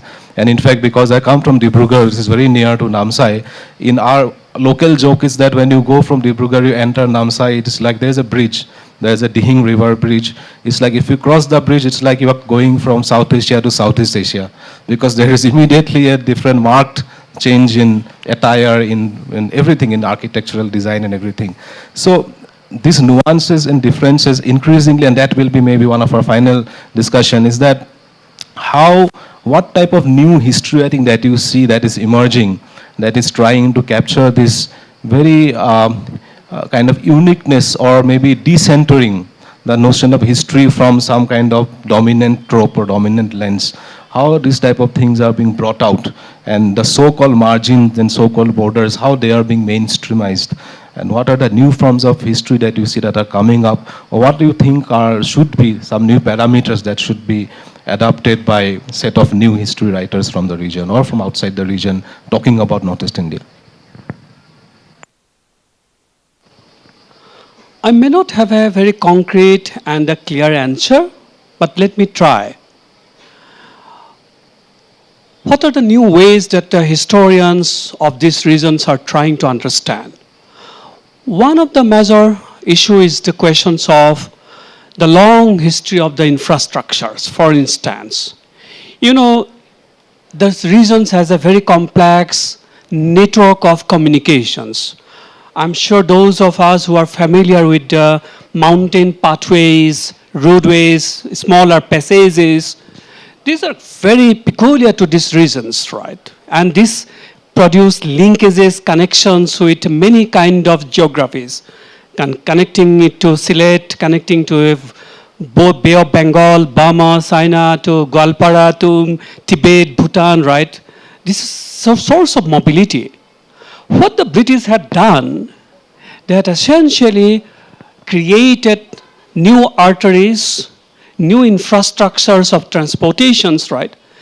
Partly they succeeded in erasing the existing arteries, existing connections, but they created new infrastructure. So two of the biggest infrastructure they created in the late 19th century was the railway infrastructure.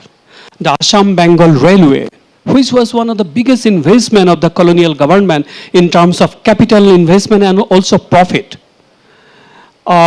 Then the Eastern Bengal Railway, the steamer companies, all these things were created. Anyway, many of those were also severely disrupted during the time of partitions. In fact, partition came essentially as a force of disruption of this transport network, especially the Meghalaya. Meghalaya suffered heavily due to the partitions, right? So this is one part I think many historians are looking at, the questions of frontier making, right? How the frontiers were seen, visualized. I think another third point is the history of the language. I'm not talking of the history of the language in the 20th century, but the long history of the languages, especially the Himalayan languages as they call it now, or the Indo-Tibetan, the Austric languages, the long history of the last 2,000 years, especially based on genetic studies and others. Historians are increasingly relying on that. Also environmental history. My own experience is the river, but I think the other trees also require attentions and deserve notice. The story of the elephant, for example, they are increasingly being studied. I see the Northeast now provide several dimensions, especially the border studies. Your own work is essentially on the borders, infrastructures. Then the questions of where you are located, right? I think these are new ways that these regions' history, I think we have successfully come out of our initial exposure to the history of ethnicity, history of, say, religion and other things. We are going in new directions, and I'm sure we'll be able to give a new directions to the global history. I mean, as much as we would have liked to carry on this fascinating conversation, which is as fascinating as the region itself, but the organizers are giving me a signal that we perhaps have to wrap up soon, but I still bargained at least time for one question. If anybody has one pertinent question or comment, please feel free.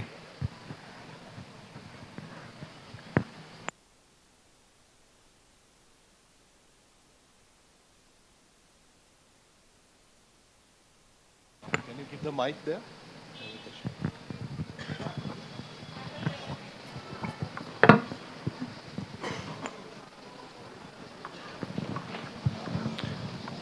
Thanks for that, Kaustav and Arup Jyoti. One thing which I think emerges very clearly both from your own writing as well as how you've addressed issues here is that you're a historian of the region. You're not just a historian of Assam, you're somebody who's read your books and having reviewed the last one. It is, while Assam may be central to the work that you do, there is a huge amount of material which emerges from this very mammoth research and work on Mizoram, on the hill regions. And I think that's very important for us to understand and know. It's really a comment. I don't need To very brief answer. My own expertise for a long time was largely on the lowlands, as I see it, on the valleys, because more familiar with wet rice cultivations, probably in transport infrastructures or institutions. But I think the highlands, it has a bigger role to play in shaping the destiny of these regions. In fact, my sense is, and what I have written in my The Unquiet River, the history of Brahmaputra, the hills were the preferred choices for a long period of time because the lowlands were more prone to the flood. It was not easy to take control of the production of the paddy especially. So till the time when the mountains and the highlands, it afforded a good amount of crops and other edible items, people preferred that locations. It was easier for them to also to have remained safeguarded against many kind of non-humans, right? Slowly, the lowlands became more important in terms of political activity, but I think this region's history needs to be seen as a collective unit. It cannot be a history of only of Brahmaputra Valley or Barak Valley. It has to be a history of the hills and the lowlands, also the waters together. If we can bring the history of the eastern Himalaya and the Bay of Bengal and that regions together, including Patkai, then only I think our region's understanding would be much more clearer and better. Otherwise, it would be a regional political history.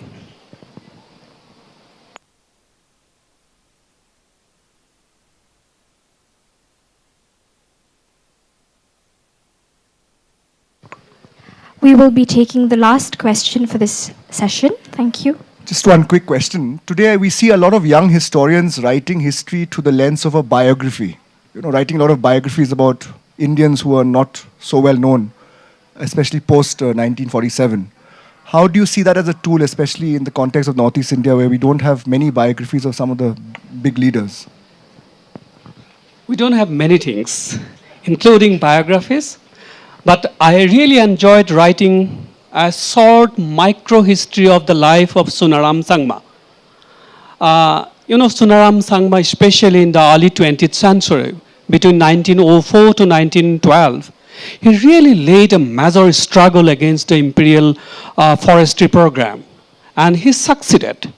It was a fascinating work, and the kind of his challenge that he faced, it was really great, but what he did, he succeeded forcing the imperial government to stop further encroachment of the forest from that of the community, and that process had stopped. Sunaram Sangma and many others, they are extraordinary figures, and I think we need more works to understand the region's history of colonialism, history of pre-modern times, everything requires. Probably our institutions, our younger generations, they will learn the local languages in more sophisticated manner.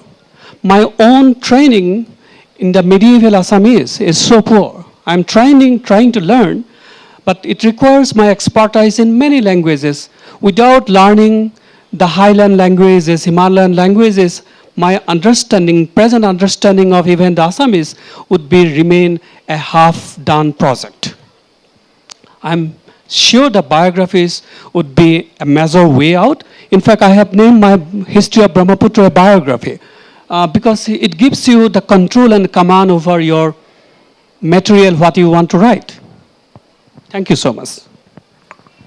Thank you, Dr. Deka and Dr. Saikia, for this rather nuanced and insightful session. As a token of our appreciation, we would like to present you with a few mementos. Let us please have a round of applause for our speakers. Their exploration of Assam's past, woven with threads of geopolitics, ecology, and culture, has provided us with a profound understanding of its present and future. Our speakers will now proceed to the book signing area. If anyone has any further questions that you'd like to ask our speakers, you may do so at the book signing area. We will proceed with our next session shortly. Thank you.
exactly who we could be. Just hold on and go. Just hold on and Hi everyone.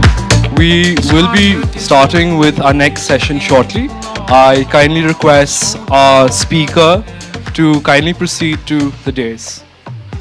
Also, this is for your general information that the Shillong Literary Festival and the dialogues, the engaging dialogues here on the stage, are also being telecasted live on YouTube via the DD Meghalaya official channel, as well as through the state's official OTT platform, Hello Meghalaya. Thank you.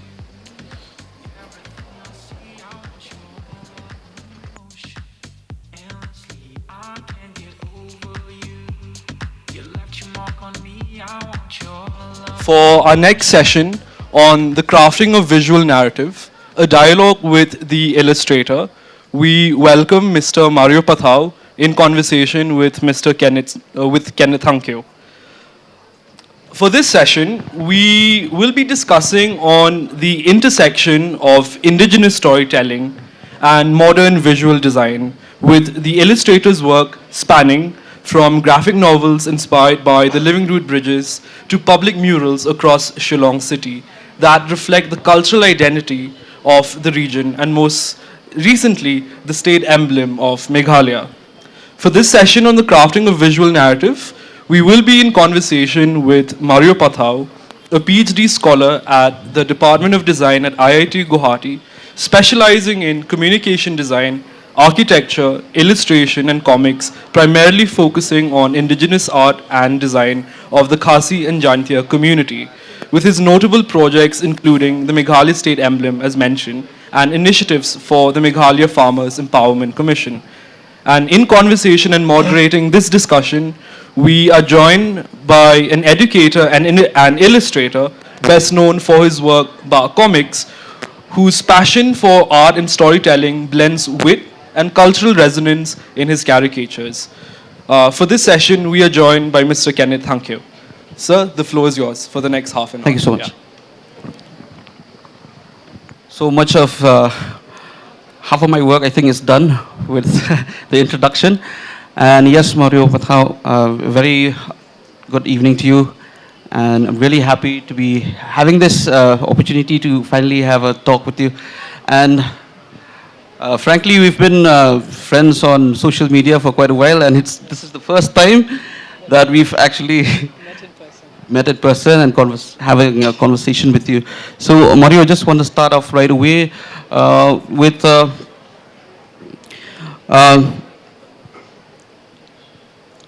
if you can tell us a little bit more about yourself and this journey so far and how this all came about, your inspirations, right from when you were, when you first started off drawing on blank papers and textbooks. Well, thank you so much for having me. I'm currently doing my PhD in the field of design, specifically in the communication design from IIT Guwahati. I completed my master's from IIT Bombay. And so starting about this venture for art and illustration, it has always been, ever since I was a little kid. So in terms of visual narratives, when I was, in school as a boy, all of my, when I study, I love to sketch whatever I study so that I will remember better. So especially with literature or science, it carried on to, to my college days also. So being, in the field of architecture also, we rely heavily on visuals to explain our concept, explain what we want to get a message across. So that's how it started. And also, since my parents also were, staunch Catholics, and so we didn't have much of these great galleries, art galleries in Shillong. The only outlet for me to experience the artworks were the cathedral. That most of the artworks in 1947, the stained glass were from from France, and then the other art reliefs and the sequential arts were from Berlin. So all of these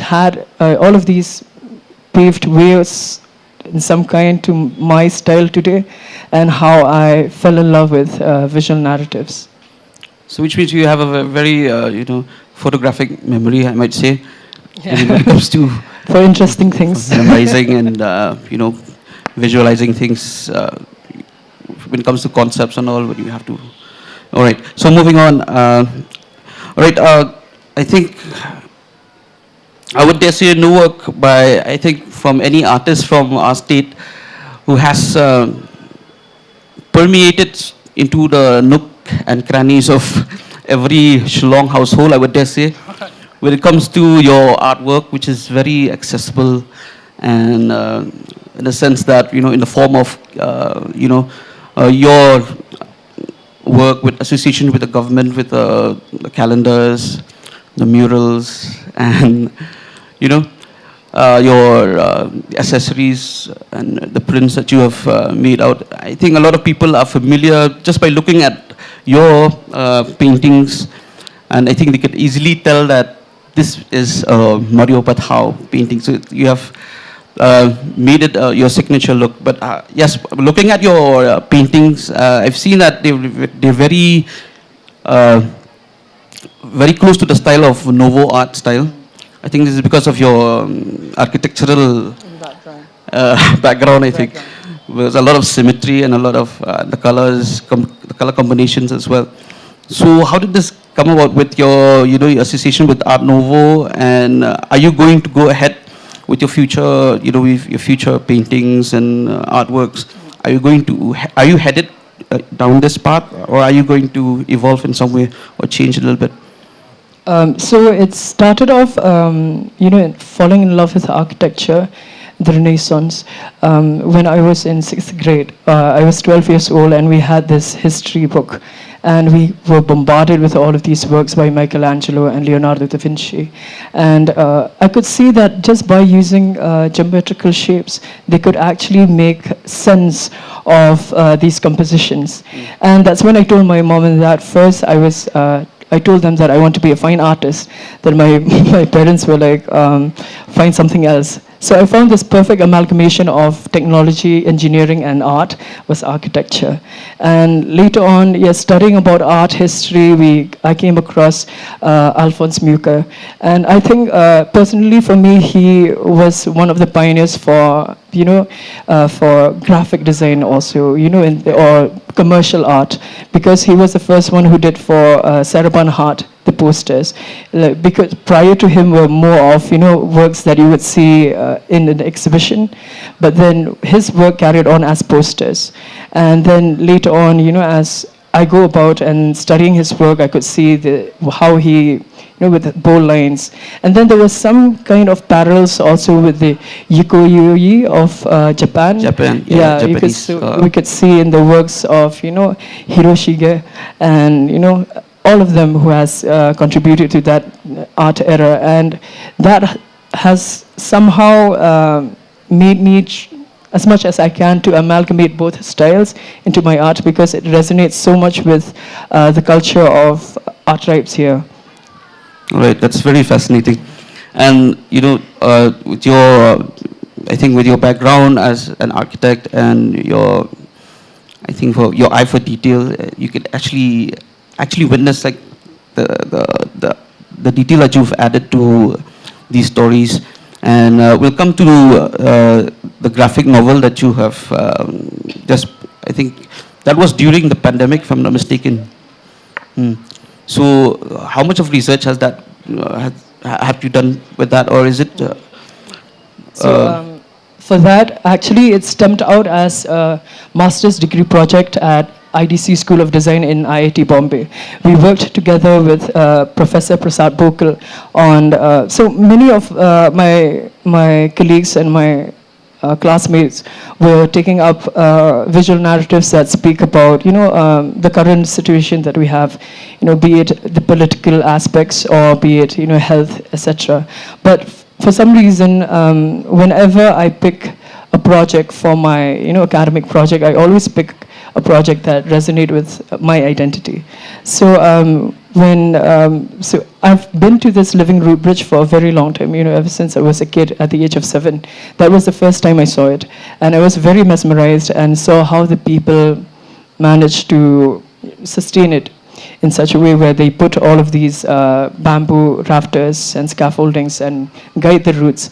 But then most of the research, one thing about us researchers is that our works always end up in research papers in which the dissemination of knowledge is just between us, But when it comes to how, if I want to let this work of mine speak to the whole public, visuals is one of the ways. So it was a time when we were heavily inspired, with comics and manga and everything. So I was thinking to myself, maybe we can create a tale revolving around the practice of the Living Root Bridge, sustaining the Living Root Bridge, and add a little spice to that. We inculcated the concept of these nymphs, Kapuriblai. We inculcated the concept of Ukla. A lot of those things, like the bits and parcels of the pockets inside the tale, so that it'll make the viewers or the readers much, engaged in finding out the drama, just instead of just having an information brochure. All right. So yes, I remember reading an article. I think it was based on your graphic novel Tantrai, and if I'm not mistaken, we had a very unique take on. If I'm not mistaken, this article that I read, I think it was from Riot webzine. So it's one of my favorite webzines that I used to read. But I've seen a very unique take of your, on the word modernism. And your idea about modernism is not about structural. I mean, it's a very, how I put it, contrasting for you coming from that architectural background. So, the tale is a kind of a conversation between a grandfather and a granddaughter. So it starts off with a conversation where this grandfather is teaching the granddaughter how to preserve the Living Root Bridge, and the granddaughter was like, why can't we just have steel bridges like we have in the cities? So that's when I took this quote from Gandhi, and it's like, nature is for everyone's need, not every man's greed. So that's stemmed out, as the narrative that follows for the whole entire book. There's a very refreshing take on, on modernism. Like for us, when we say, when we think about future cities, we think of flying cars and huge skyscrapers and whatnot. But it was really refreshing to read that. So, in your view, does the visual narrative deepen the experience of folk tales compared to reading or, hearing about these stories orally? What do you think? I think as an illustrator, yes, we sort of are somehow a guiding beacon for the, for the viewers on how to, we're not actually trying to make the readers see a tale from our eyes, but in the sense where we sometimes when you read, the cognitive load is quite large, especially for people who do not have the habit of reading. Yes. But then when it comes to visuals, when you think about it, especially when I teach, I ask, how many of you have seen the movie Harry Potter? Many, raise their hands. And how many of you have read the book? They were like, quite, a handful of them. And that's when we see the power of image making. Yeah. And also, when we think about, for example, like Neil Gaiman, he gave a very good example, is that these tangible, the physical book, that holding a physical book itself also with visuals makes a lot of sense. So in my book also, when you read it also, for example, telling a secret, the very act of you turning the page to discover the secret also adds a little bit of an interactive mode for the readers. So those are the small things that we sometimes overlook in a book, and that's how I have inculcated as, as an illustrator.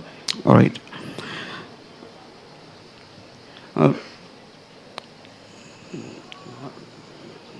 So, regarding your other books, besides the graphic novel, you have also worked with some writers from Shillong, I think, based on the conservation of the Amur falcons, and Yes, then what was it about Kongthong. the Kongthong and Yes. yes. So how did that come about? Was it a project that you initiated, or or was it? Okay, this project was headed by Saramandala Foundation, and the project is known as the Forgotten Folklore Project.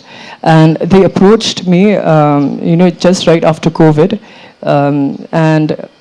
so it was Lanu who approached me, and she was working on this, the concept of Kongthong.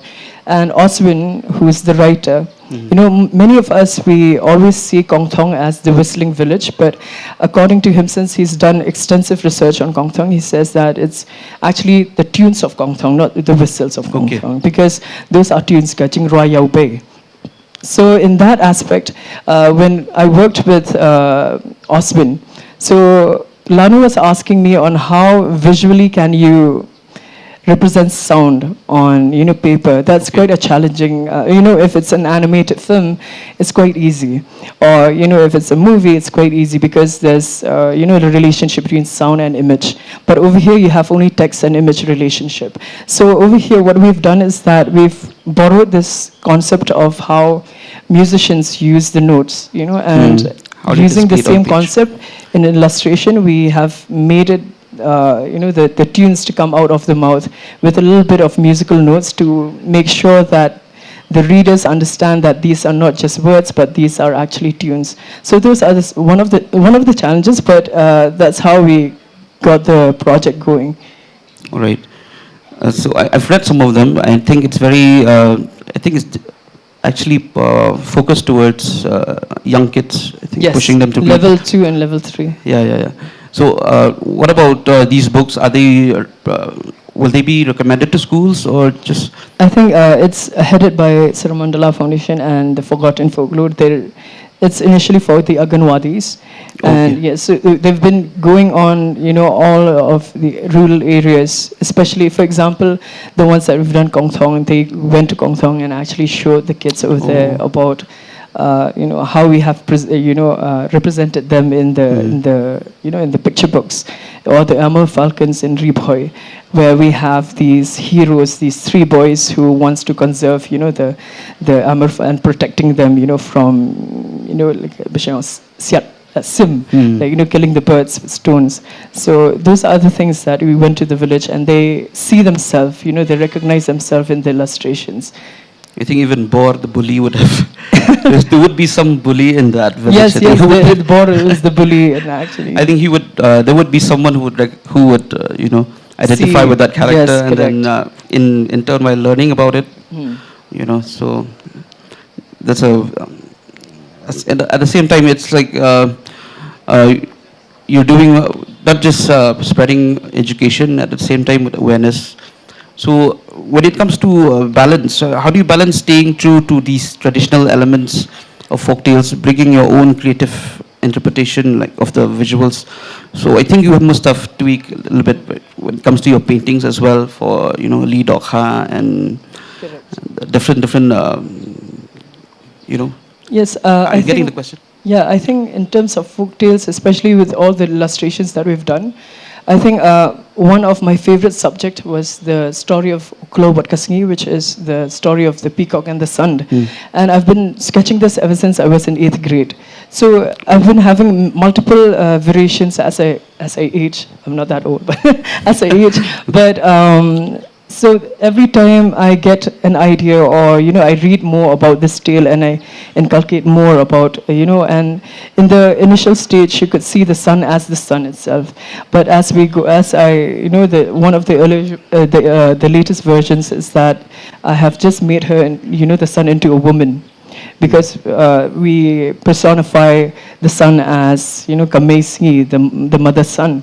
So, and as we go along also, I tend to meet a lot of people who have worked on many tales. For example, I've met Francis Kongwar also, and he's worked on Kirwa, and it relates to Pasanteo. And recently I found out that the flower that was used to lure her was Pathao, actually. It was like the flower of the pumpkin. And it's quite interesting because then I go back to my drawing board and remake a lot of these things, and with a different perspective, with a different view or a different take on it, trying as much as I can to be, very authentic about, the information that I represent. All right. So I always thought that the flower was Liu Jalingklen. Yes, some of them they do, and there's a lot of text actually about that. And so what is very surprising for me is that, it's Tiu Pathao, which is, we take for granted that it's not really beautiful and everything, but over here we can see that she was lured by Tiu Pathao. So coming back to crafting visual narratives with with comics through the form of comic genre, I was wondering, like, your process in when it comes to storyboarding, because as comic artists, we have to plan about the camera angles. We are like the directors of photography. We are like from the styling to the color choice. So how does that come about with you? Does it come naturally, or do you plan? Because as artists, we have to think of the speech bubble as well. Correct. Yes. Yeah. And where do you leave a space for not to say anything? Like the picture will just speak for itself. So for me also, the story is very important. So we write it as one a report of the story, and then cherry pick a little bit of how we're going to simplify the text as much as possible. And we leave spaces so that the images will speak more than words. And there are so there's this idea of sequential art. So from one frame to another frame, there's, for example, there's one action here, and the next action can happen in the next frame. Me getting up and drinking the water. But what happens between these two frames plays in the minds of the people who actually do. So the brain actually fills in all of these information.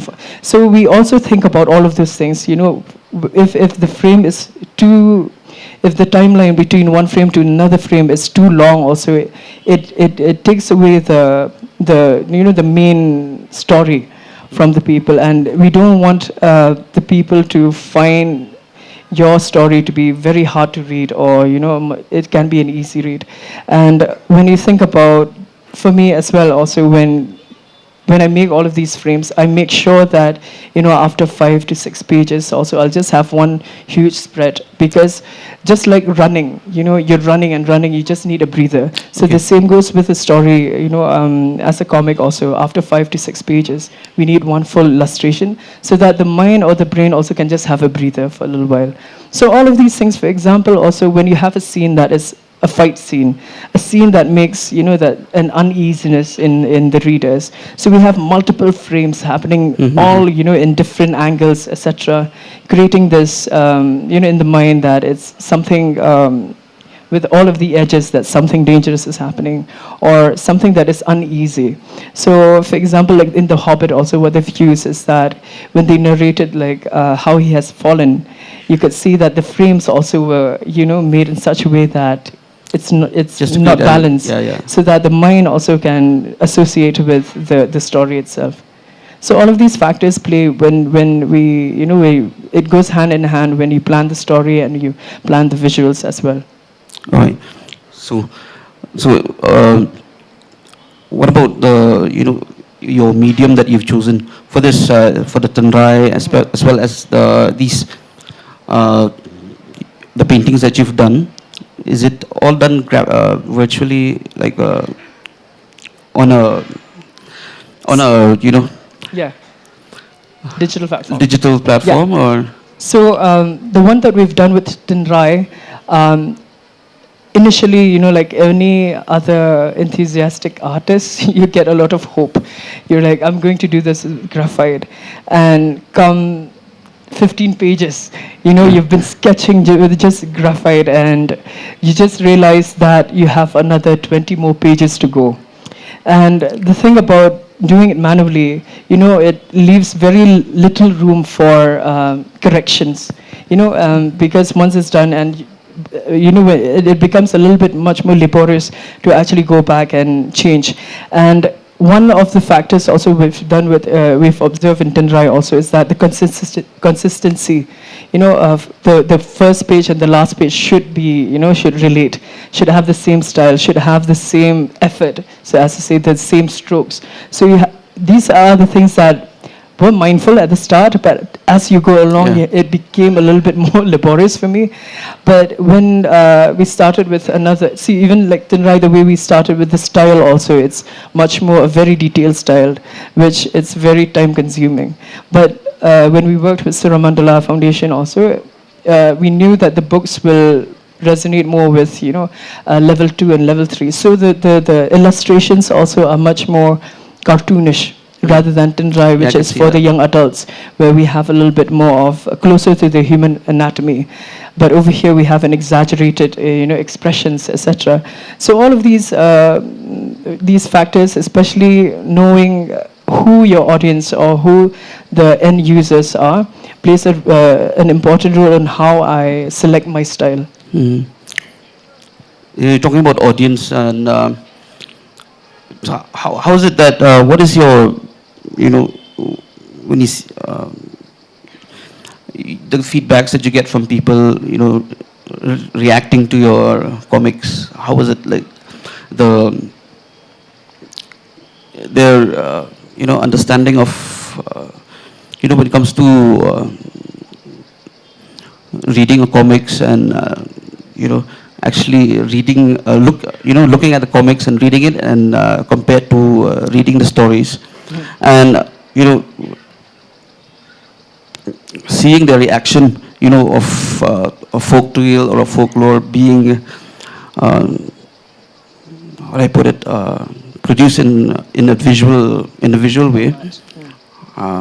What was their reaction? So how did people react to your work? So initially, Tynrai also came out. I think one thing that is good about the COVID pandemic is that I could sit at home and rework on it.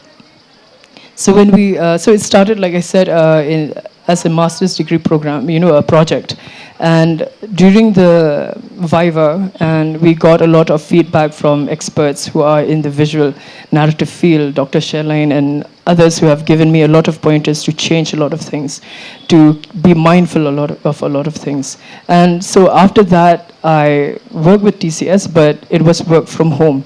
So after work, I could actually go back to the drawing board and revisit all of these comments or feedbacks that, I can change all these small things. And so after that, when we launched the book and released the book, and Sir Frederick is here, he was the one who released the book in 2022, Tynrai. And so after that, when the people got to know about it, because it was an age where many of the youngsters were into manga, so it was nice for them also to see something from our culture, to see in the manga style. So it was a positive feedback, and Any particular choice, like you've chosen a manga? I think, so because what happened was, like, during my master's degree, most of my friends were from Japan. And we were heavily, in anime and everything. So we always meet up at a cafe and we start working on our novels and everything. And they showed me a lot of styles, a lot of, I learned a lot from them. They showed me a lot about their culture and a lot about how they represent their illustrations and everything. And one of my friends, Noel Jothis, she's an animator who's, she worships anime. So it really actually stemmed for, like they were the ones who actually inspired me to take up this style as well. Any anime in particular? Like So I've always loved, Full Metal Alchemist also. So there's obviously Studio Ghibli, and one of the recent one that I'm watching is Spy Family. So okay. I was even for me, my favorite mangas was Kentaro Miura with berserk and all. So let's go. Let's just deviate a little bit from the visual aspect. I'm talking about your views when it comes to.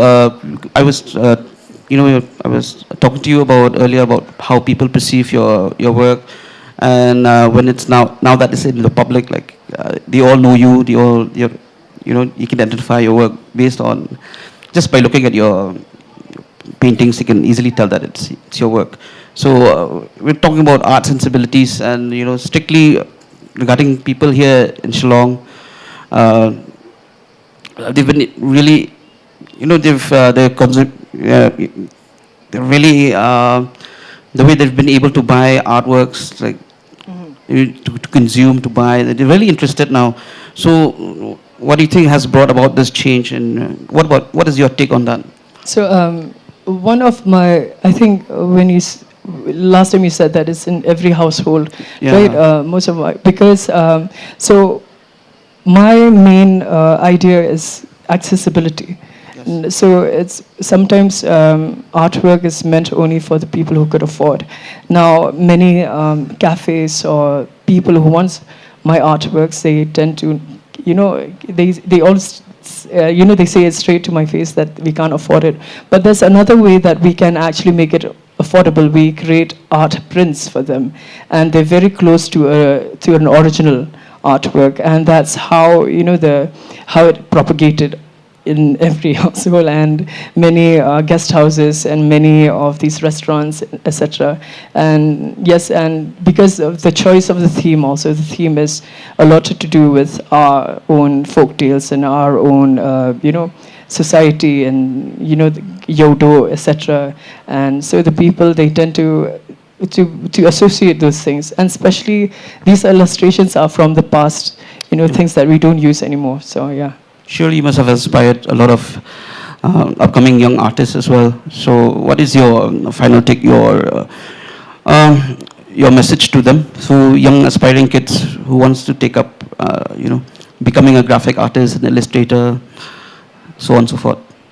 I think for me personally also, I'm still in this journey of exploration, but I think one of the things that helped me move on is that for me, I think I have this talent that I have, and therefore to waste it, it'll be so illogical for one to live without, without exploring all of these. So for me, it would be you have one of this, make use the best use of your talents, and to go forth, go out there to find the opportunities, rather than waiting for the opportunities to come to you. So that's how I got to where I'm going, in this way, but that's how I've always been. So yeah, I think so, I would say that. Okay, so thank you so much, Mario Patao, for that wonderful discussion, and wishing you the best for the future and for your future projects as well. Thank you so much. So thank you, everyone. Thank you so much to Mario and Kenneth. As we are running a little behind schedule, perhaps any questions from the audience can be directed at the book signing.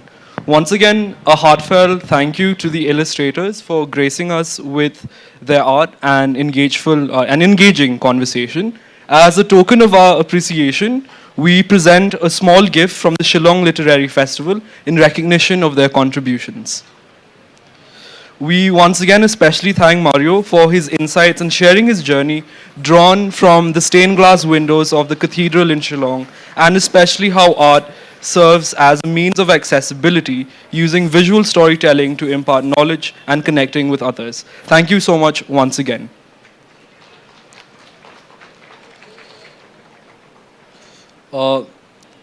We will now be moving on to our next session for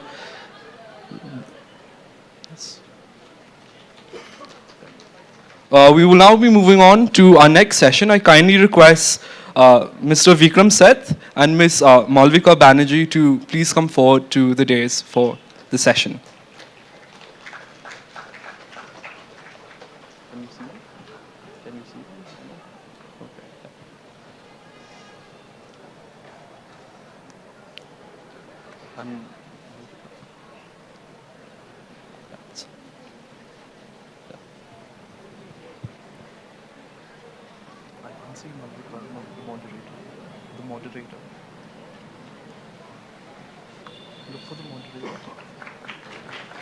Please give a warm round of applause for Mr. Vikram Seth.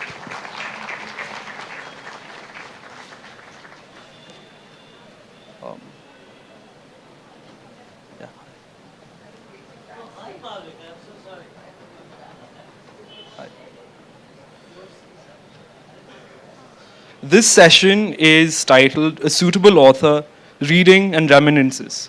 For our session this evening, we revisit the monumental work of an author whose epic tale on the intersection of personal and societal narratives is one of the most celebrated in Indian literature, capturing the social and personal dynamics of post-independence India, spanning cities and generations, whose work, A Suitable Boy, remains one of the most evocative portrayals of love, identity, and post-independence societal change in Indian literature.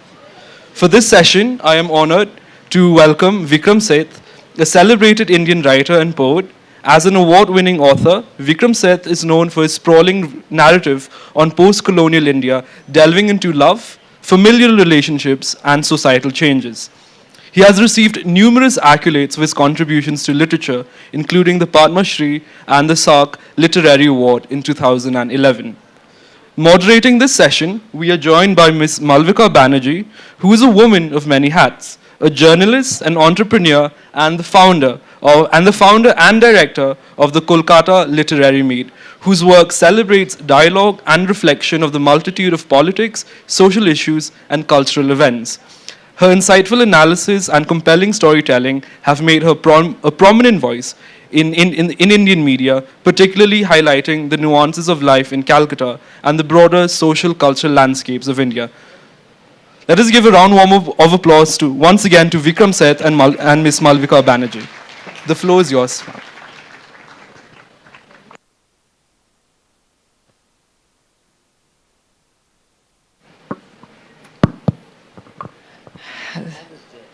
So in the season of cherry blossoms, we are all gilding the lilies. So there is nothing much I can say about Vikram which hasn't been said before. We were 17 or 18 in the late 1980s when we read this book in verse, which is about a few lost souls in San Francisco and their love, their friendship, their disappointments and their triumphs became ours. So from that moment onwards, it's been a wonderful journey of 35 years with Vikram, first knowing him as an author and then knowing Vikram Seth in all his wonderful multitudinous avatars. So thank you, Vikram, and tell us how you came here in a Jimny. I came here in a Jimny. First of all, thank you, all of you, for being here, and Malvika as well. I came here because of you, as you well know. I don't normally do, does it sound all right? Can you hear me? Okay, it sounds very sort of cavernous and resonant to me, but as long as it sounds okay to you, that's fine. So what happened was that Malvika heard that I was floating about the Northeast, so she, who had not succeeded in getting me to her own literary meet in Calcutta, because I really don't attend literary festivals, she said, well, why don't you come to this place? It's got lots of cherry blossoms, it's got a totally eccentric chief minister who sings. I didn't say that. Well, she implied it, and she said that if you survive the driving here, then they'll welcome you with open arms and broken legs. So that's how I came here. What happened was that last year, yes, I don't know where to begin this story, it goes back quite far. Last year,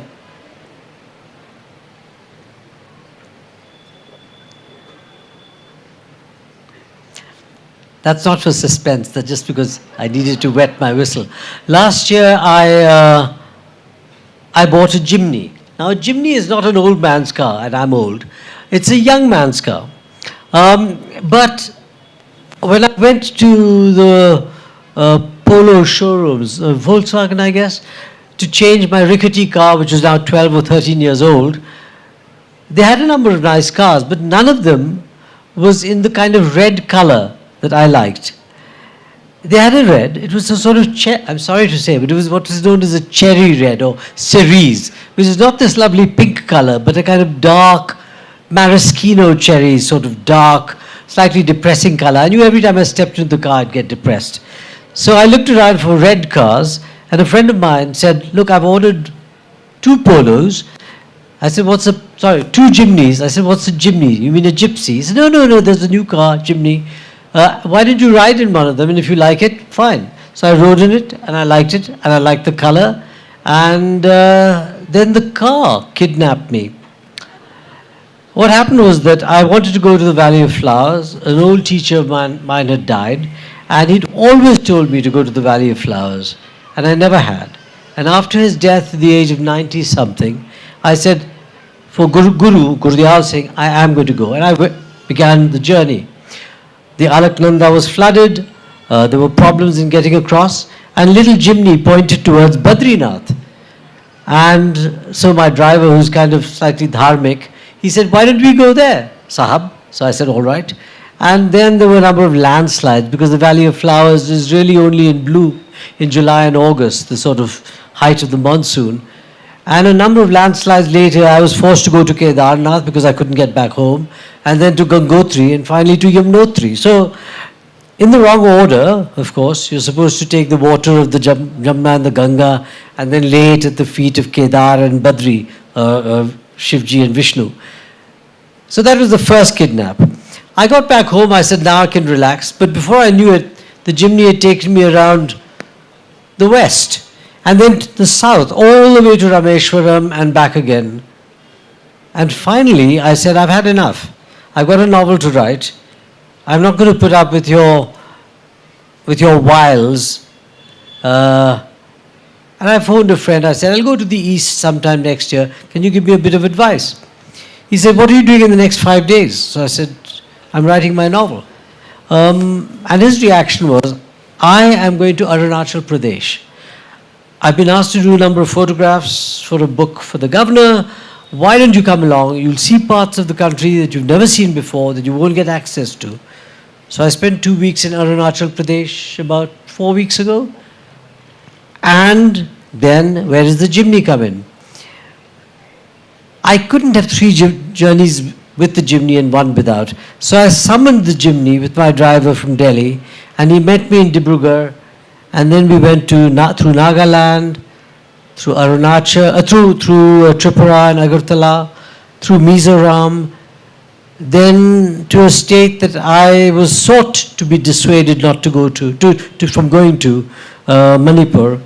But we went to Churachandpur, or Lamka, as they call it there, to Kangpokpi and to Moreh, also of course to Imphal, and finally back through Dimapur to Shillong via Assam. So having been in a state of some alarm when I was in Manipur, but also great interest, and it's also a horribly moving experience seeing what people are suffering from there. I've come to a place where it's all cherry blossoms, and I suppose I could be dissolved by the rain at Sora or trampled by the rhinoceroses of Kaziranga, but those threats are comparatively minor. And the Jimny, or Jimny Mata, or Jimny Devi, as I reverentially call her, has taken me north, south, east, north, southwest, and now east. It's a long answer, not a very literary answer, but a factual one to that question. So most literature happens, yes, exactly, we require that, yeah. I consider that applause to be applause for my incredibly, and my wonderful car, of course, but my intrepid driver, Vinay Pratap Singh, who's probably not here, but you can have a round of applause for him as well. Wonderful. So now we leave your Jimny parked wherever it is near your hotel. It's parked in front of the hotel, resting, breathing, while I'm taken around by an Innova. Yes. So now we shall travel back in time with no particular car or model or color and go to Golden Gate. From my Vahan to something quite different. To your Itihas. So, I was talking about the Golden Gate, and that was when you just sprung into public memory and the public imagination was caught by this story, which no one could imagine was written by an Indian. It could have been written by anyone who lived in San Francisco at that time. And I remember you saying this at your first appearance at the Kolkata Literary Meet, and only one of two, that you were happiest when somebody in San Francisco said, "This is authentic to my life." And that to you is the greatest testament to an author's imagination, when it resonates with the person or the people it speaks about. So the session is called Readings and Reminiscences. So do you need to really read it, or do you know it offhand? The matrimonial ad for John Brown. Oh, for John Brown, the matrimonial ad. This is before the internet, so you would advertise in the newspapers for a mate. And John's loyal ex-girlfriend, Janet, seeing that he's sort of not come down in life exactly, but he's depressed perpetually, she doesn't want to hitch up with him again, but she wants to find a mate for him. So, what does she, yes. She meets John at a Chinese restaurant, and she says, "It's sad to see you look so lonely." That's all, John. John does not confute Jan's passionate words. He thinks if only things were that simple. Moved and mute, he sits and stares as little bubbles fizz in his beer and his grand troubles dissolve. Well, I'm a lucky man to have a true friend like you, Jan. You may be right, but if I do it, who knows what sort of person I'll wind up with. He attempts to smile, but fails. He sighs, "I can't pursue it. I'm sorry that I'm such a pain. It simply goes against my grain." So Janet advertises on his behalf. But what does she, what is her ad? She's sitting with her two cats, Cuff and Link. Sated with requisite nutrition, they eye her milk and Weetabix as she reads out her composition. Young, handsome yappy, 26, straight, forward, sociable but lonely, cannot believe that he's the only well-rounded and well-meaning square lusting for love. If you out there are friendly, female, under 30, impulsive, fit and fun, let's meet. Be rash. Box blank. Cuff off that sheet. It's just been typed and now it's dirty. I guess your paw prints, the cat's purr, can serve in place of signature. But earlier she'd said to John, when he says,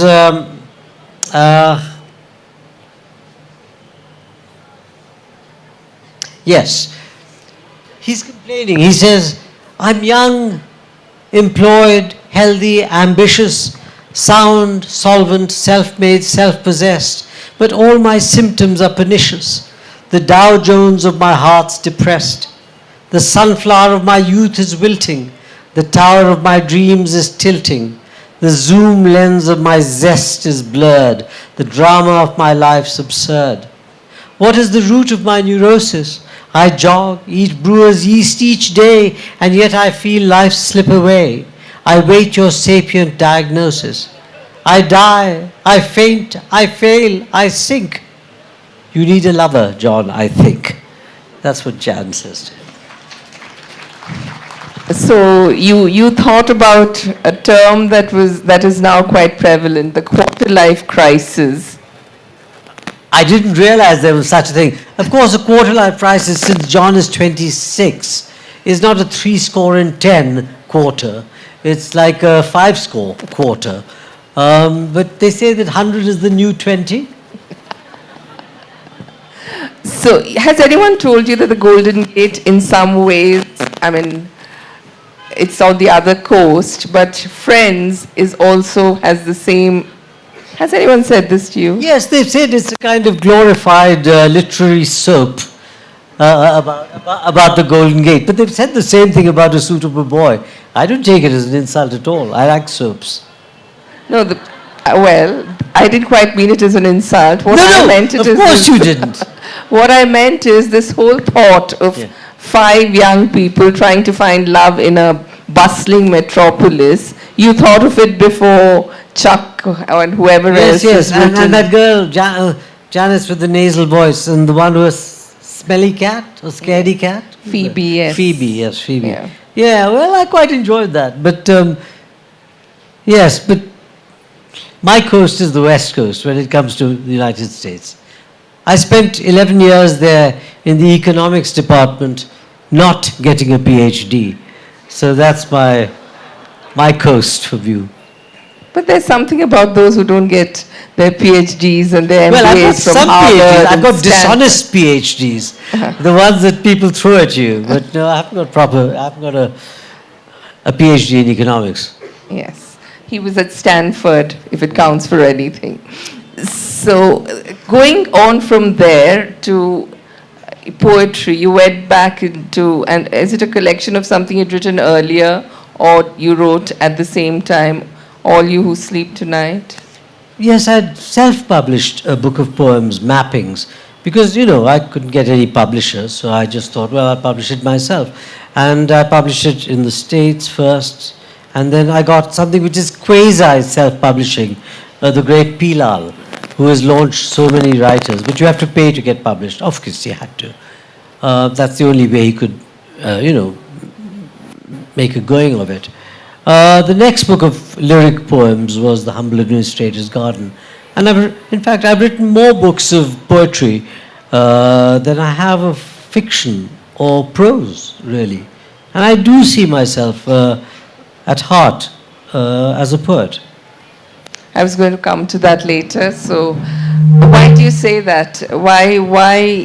Because you've written these 2 much-loved novels, one in verse, admittedly, and then there is A Suitable Boy, and there is also an Equal Music, which is, according to many, the best novel you've written. Yes. So, why would you say that you see yourself primarily as a poet? I find prose very hard work. I find fiction very hard work. And the creation of characters and stories and so on. It's not. I've always thought it's not exactly my métier, except that I find it is. With poetry, there's a great pleasure. When you've written a certain stanza or a verse form, there's a kind of a joy, a click, where the rhyme and the meter and everything fit in together. With prose, it's always unfinished. You could take out a few sentences and put a few in, and it would be fine. Whereas with poetry, if you just change the month from April to May, your rhyme will go wrong. There's a kind of rightness about it and a memorability to it. In prose, say for example, A Suitable Boy, all I can remember is the first sentence. You too will marry a boy I choose, said Mrs. Rupa Mehra firmly to her younger daughter. But ask me to quote a single other line in that fat book, I wouldn't be able to. With poetry, yeah, I can quote stuff.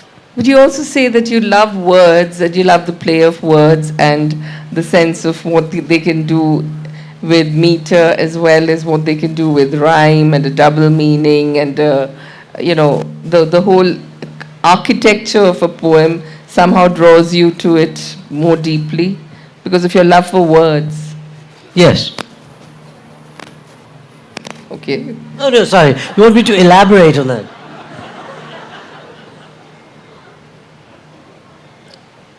You've done acrostic poems. Oh, yeah, that's true. There's a poem in A Suitable Boy where each verse has Lata, Lata, Lata. Yeah, the 2 characters are, Amit writes this to his inamorata, Lata, L-A-T-A. And the first letters spell L-A-T-A. It's called an acrostic. Yeah, so I like that kind of stuff. But, eventually, the feeling of a poem doesn't lie in its technique.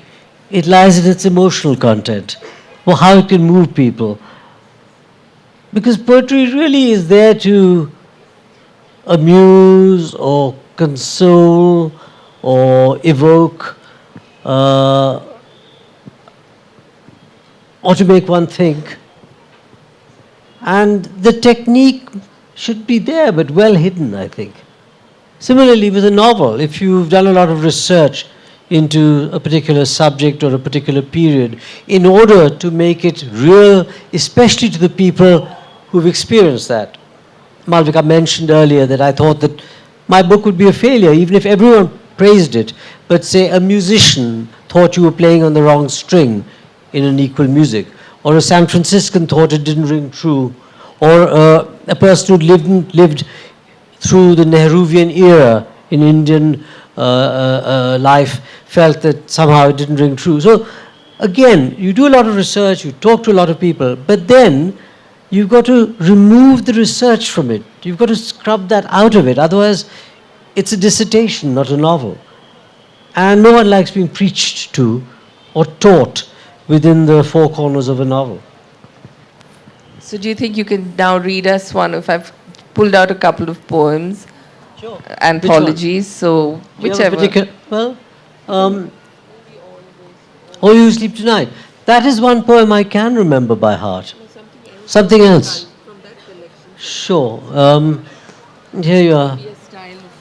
A Style of Loving. Okay. You know, how about one that's in words of one syllable? Okay. I've got All You Sleep Tonight here. This is a poem that I spent 2 years in China doing research in economics and demography. And one of the reasons I did that was because I wanted to go to China to where some of my favorite poets lived, Wang Wei, Du Fu, and Li Bai. And so I learned from the Chinese style of classical poetry to write poetry in words of one syllable. And here's a poem called Walk.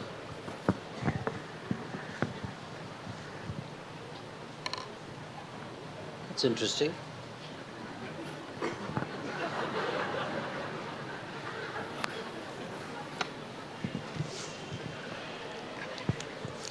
Do you think that's a metaphor for my relationship to Shillong? It might be. An adhesive tendency. Walk. I walked last night with my old friend past the old house where we first met, past each known bush and each known bend. The moon shone and the path was wet. No one passed by us as we strolled at our sad ease, though hand in hand we did not speak. Our hands grew cold, yet we walked on as we had planned. We did not deal in words or tears. At the dead light we did not rage. What change had crept through our forked years we did not have the will to gauge. The lights went out. Who lived here now, paid rent and saw spring come and go, lived past the range of why and how for those who had no wish to know. There was another poem in the same book which I wrote called Soon, which deals with that period of AIDS. I don't know if I can find it. It is in this book, I know. Oh, here we are.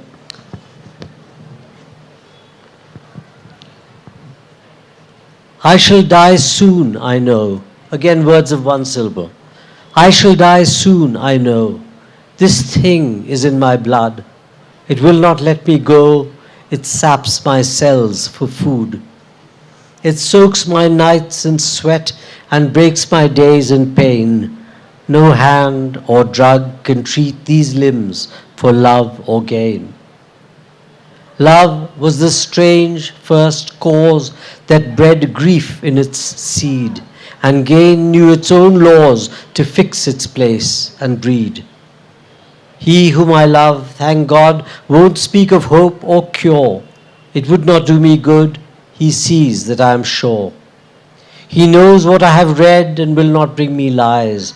He sees that I am dead, I read it in his eyes. How am I to go on? How will I bear this taste, my throat cased in white spawn, these hands that shake and waste? Stay by my steel-ward bed and hold me where I lie. Love me when I am dead, and do not let me die.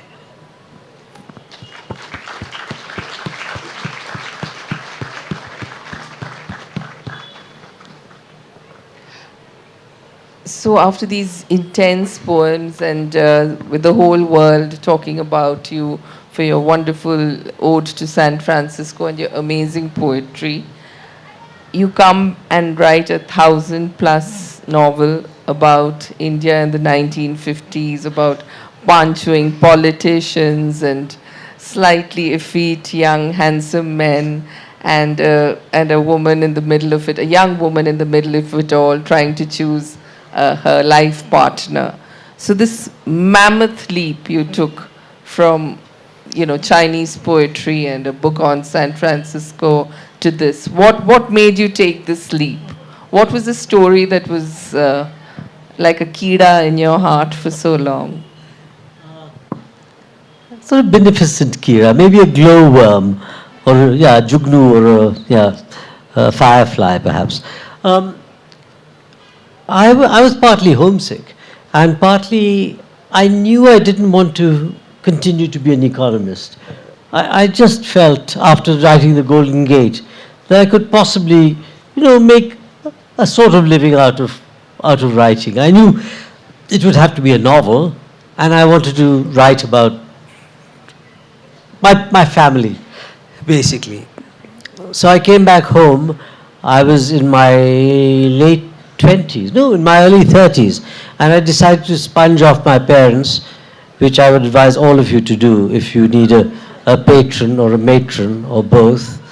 Home is the place where if you have to go, they have to let you in. That was by Robert Frost, I think. And so, my needs were humble. I'd have food and a whiskey with my father in the evening, and minimal clothes, and people would ask my parents, so he's sort of an economics graduate from Stanford. Now, surely, how much does he earn? And they'd say, minus 20,000 rupees a month. And so there I was, writing my book, and I thought it would take a couple of years, but that sentence that I recited, "You too will marry a boy I choose," meant that someone else was getting married. So the thing began at a wedding, lots of wedding guests. I got involved in all their stories, and finally I found that the goalpost kept receding. And together with the love story came the politician and the politics of the time, the land reforms, the Hindu-Muslim conflicts, the position of women in the society, how courtesans were slowly losing their patronage, and all that. So that's how it growed like Topsy. And it turned out to be 1,500 pages in its final version. That's after I had cut out 500 pages, which I thought was somewhat unnecessary. So this book has now become a focus of a lot of speculation about what comes next. And you've learned to live with it over the last decade. Yeah. But do you sometimes feel that question is like an elephant in the room or on the stage, and everyone's asking you or want to ask you, when is the sequel coming? Is that an indirect way of asking that question? Maybe. Maybe. Well, I was writing that book when Kunal said, "What are you doing in the next 5 days? Let's go to Arunachal Pradesh." So if I keep indulging in these what is known as displacement activities. So should we ask all car manufacturers to stop making red cars and then steal your Jimny? Will this help? Well, I would say it's too late, because I'm not going to allow Jimny to be stolen. She and I are kind of adhesively attached, so to speak. No, the first book, The Suitable Boy, took a long time. A Suitable Girl is taking a bit long. It's taking considerably longer, I'd say. But I'm well into it, and I'm not writing anything else. So, I've heard lots of deadlines from publishers have whooshed past, and each time I've had to return the money that I took from them, which is fair enough, because I haven't produced what they expected. But now I have no bonds, and as a result I'm writing better. I have no debt, no advance to a publisher. I sit in my room with a blue duvet, the same blue duvet on which I wrote A Suitable Boy, and I use it as a kind of desk, and that's how it goes. Write your books in bed. That's what I advise. But don't smoke.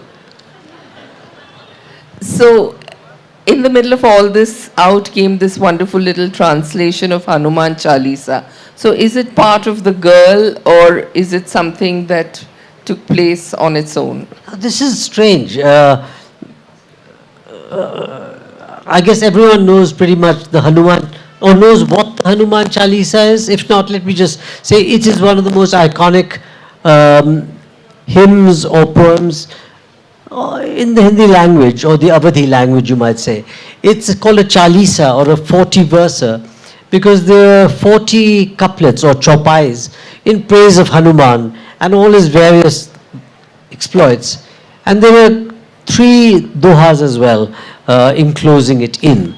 Now, I translated it 10 years ago, more than 10 years ago, for my own pleasure.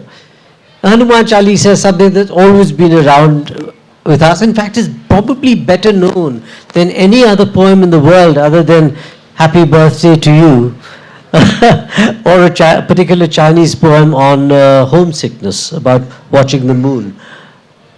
But I didn't show it to anyone, and once I read it at the Patna Literary Society, Patna Literary Festival. Then my aunt, Usha Mami, who lives on the ground floor of my house, she's 91 years old, she said, "Darling, you've got to share it with people." I said, "Usha Mami, I haven't polished it. I haven't written an introduction to it. And at the moment, with all this sort of Hindu nationalism going on, the last thing I want is that it should be fuel for that kind of fire." She said, "Well, even if it's," and also I said, "It's nothing compared to the original." She said, "Even if it's a small window into it, why not? It's a great poem." So I said, "Okay." Then I was going to publish it this year. I'd written the introduction.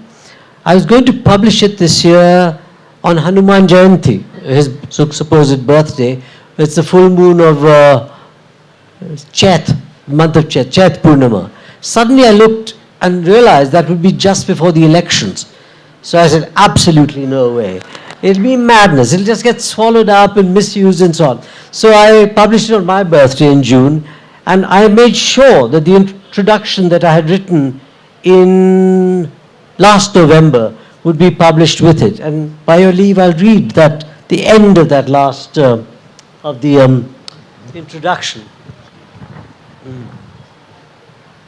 hope I have it. I thought you had it. Oh yeah, I do.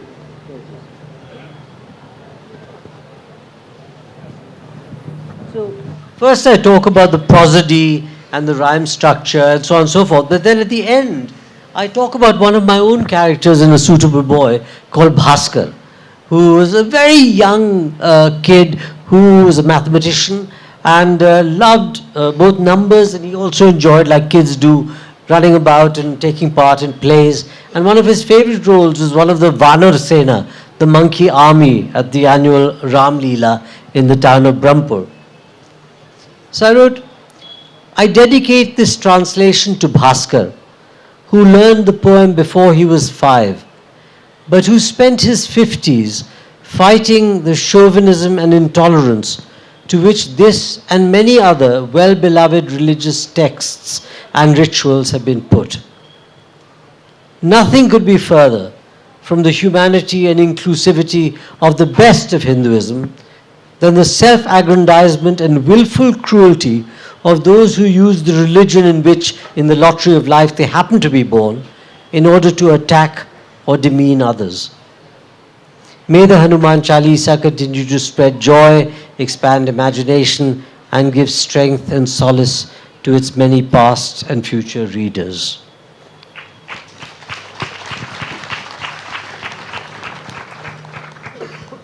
But I had great fun translating it. For example, I wanted to keep the rhythm and the rhyme so that that incantatory effect of the Hanuman Chalisa would be maintained. So something like the first few lines, yeah? Okay.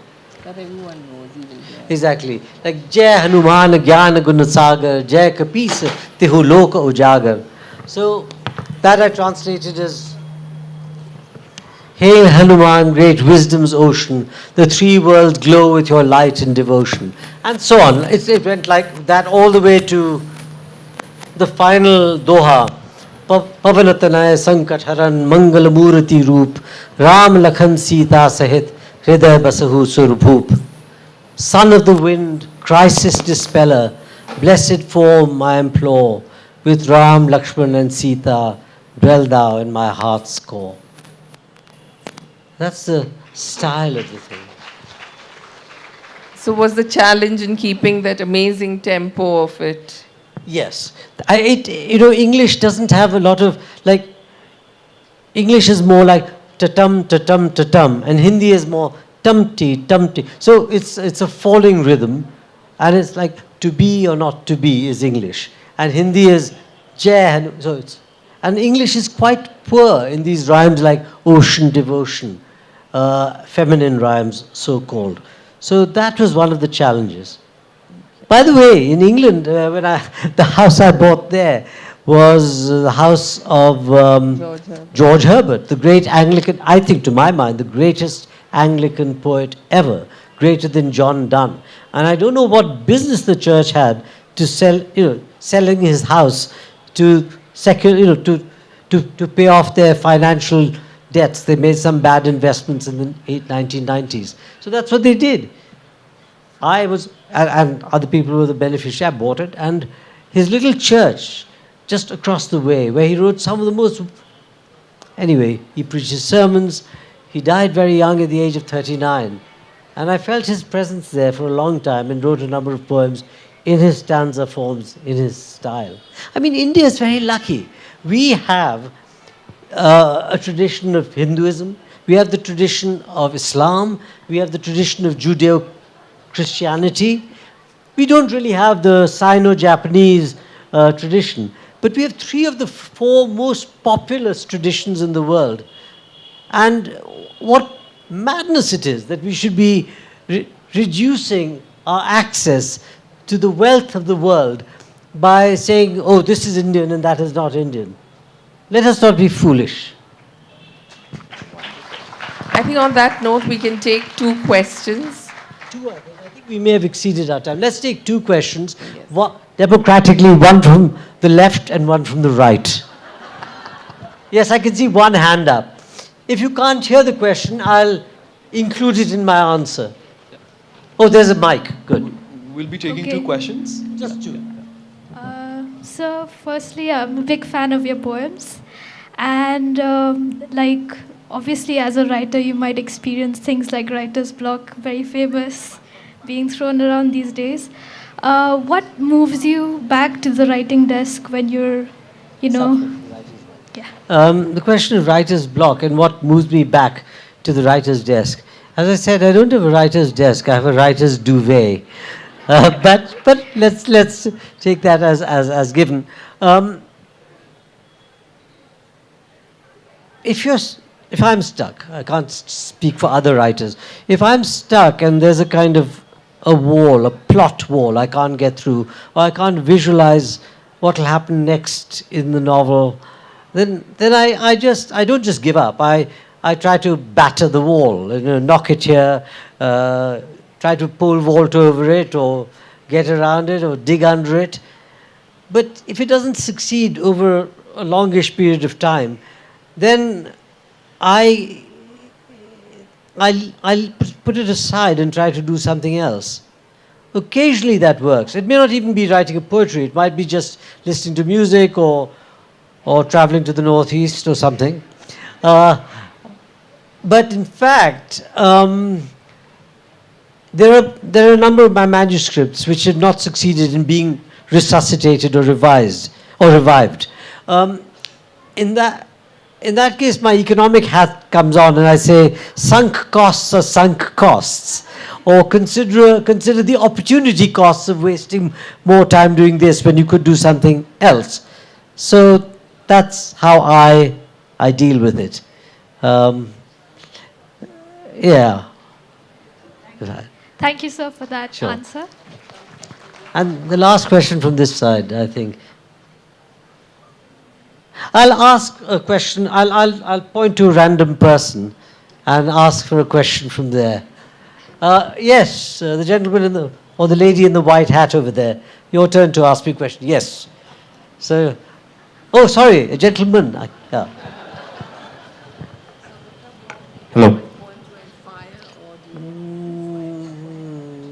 Okay. Yeah, if you like. Let me start by saying it was a pleasure hearing you talk. That's why I selected you. Right. So I guess what I want to know was how at this age you're still traveling and you're still living life to the fullest, it seems. And are you still, is that what inspires you to write? Is that like writing, you said, you started with saying that writing was a passion for you. Yes. But at this age, like a lot of people stop writing at a certain point, you know, whether writer's block or whether they just want to retire, but it seems like you're still strong and you're still vibrant. So what's keeping you going on? Oh, well, I mean, we have examples of Tagore in our tradition and others who've written till quite late. I mean, I tried to cultivate a long white beard. It didn't work. But luckily, although I do suffer from senility, I also suffer from dyslexia. So 72 can become 27 in my imagination.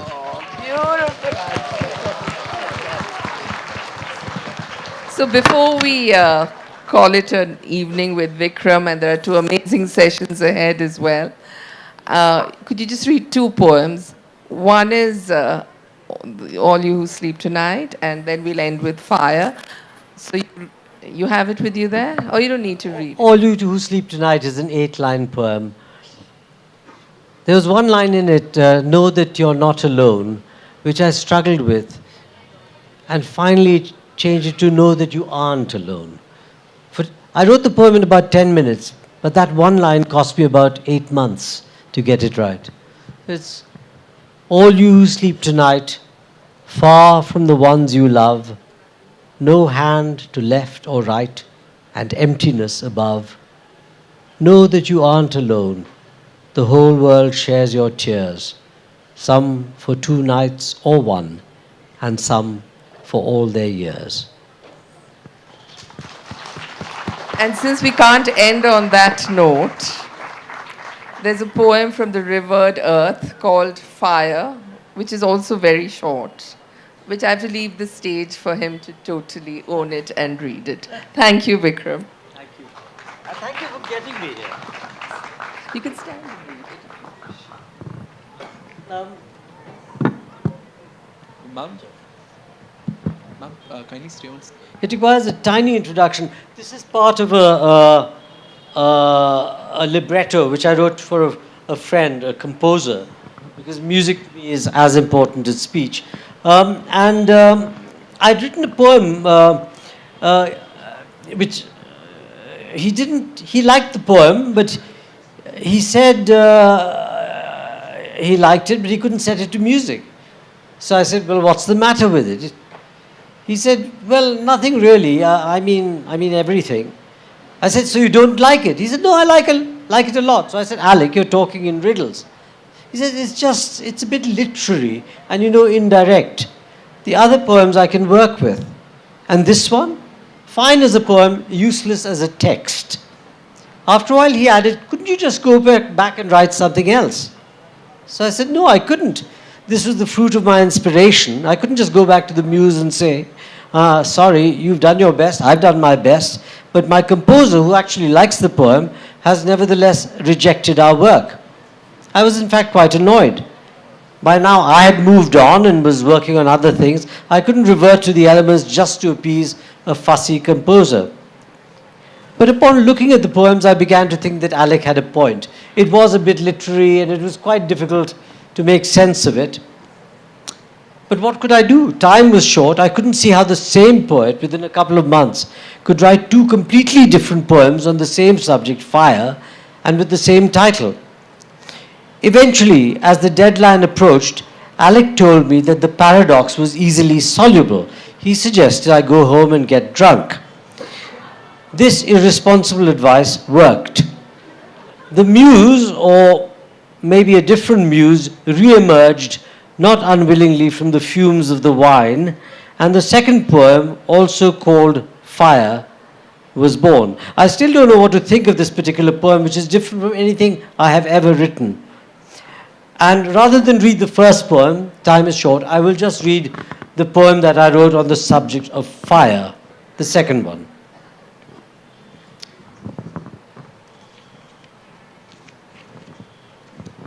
Fire. Fire. Oh, fire, fire, fire. Desire. Hot, hot, hot. I'm burning a lot with desire. Oh, fire, fire, fire. Hot as a filament wire. Hot as prawn jambalaya. I'm burning so hot. I'm baking a pot. Oh, hot, hot, hot as desire. Fire, fire. All was born from me. All your eyes can see. Who gave life and birth to sun and star and earth? Who gave pulse and germ to man and beast and worm? Who is hot, hot, hot when black space is not? Who is bright, bright, bright in this endless night? Fire, fire, fire. Fire, oh, fire, fire, fire, desire. Hot, hot, hot, I'm burning a lot with desire. Oh, fire, fire, fire. Hot as a funeral pyre, leaping up higher and higher. I sizzle, I daze, I fizzle, I blaze, I scorch, I toast, I smolder, I roast, I flare, I excite, I flash, I ignite, I rage, I lust, I blaze, I combust, red, yellow, white, I light up the night, this endless night with desire. Oh, fire, fire, fire! After that, some water. I blame you for that.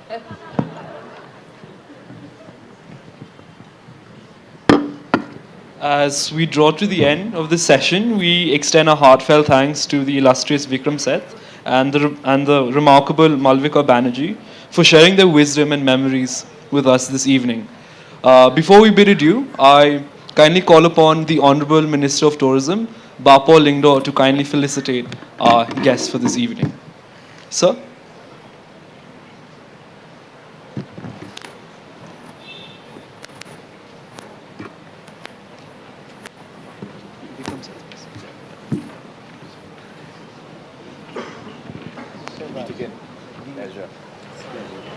Oh, very impressive. Thank you so much. Let's all have one round of applause, please.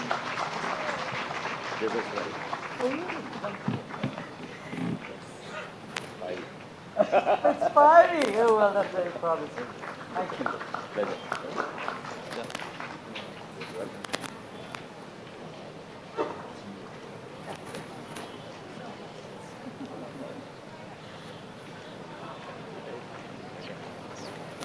Thank you so much, sir. And so, with words still lingering in the air, we leave this session reminded that in the world of literature, every author is not just a storyteller, but a keeper of stories that bind us all together. A suitable end to a truly inspiring conversation. Thank you so much, sir.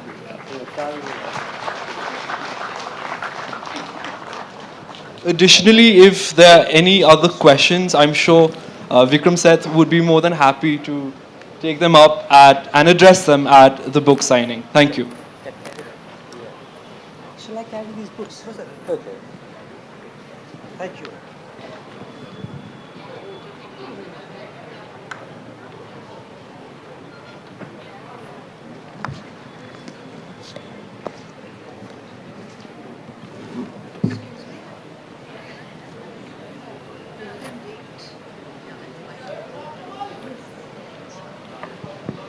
Ladies and gentlemen, please remain seated for we will be starting our next session shortly.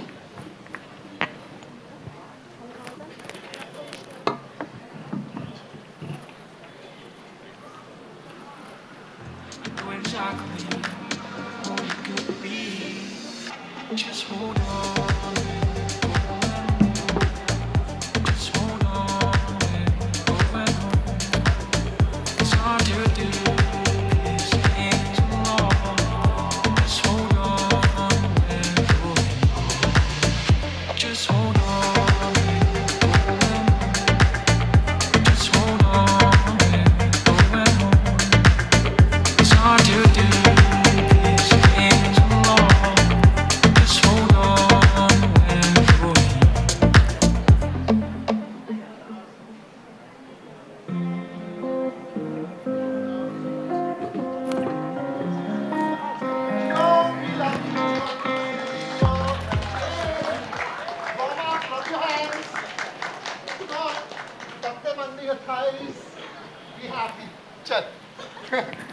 literature has the power to reveal the depths of human emotion, and our next session explores a poignant narrative of self-discovery, identity, and resilience. Ladies and gentlemen, we are joined by Jerry Pinto, one of India's most celebrated authors. His works include the Sahitya Academy Award-winning M and the Big Home, the critically acclaimed Murder in Mahim, and the recently published The Education of Yuri, which is our book in focus.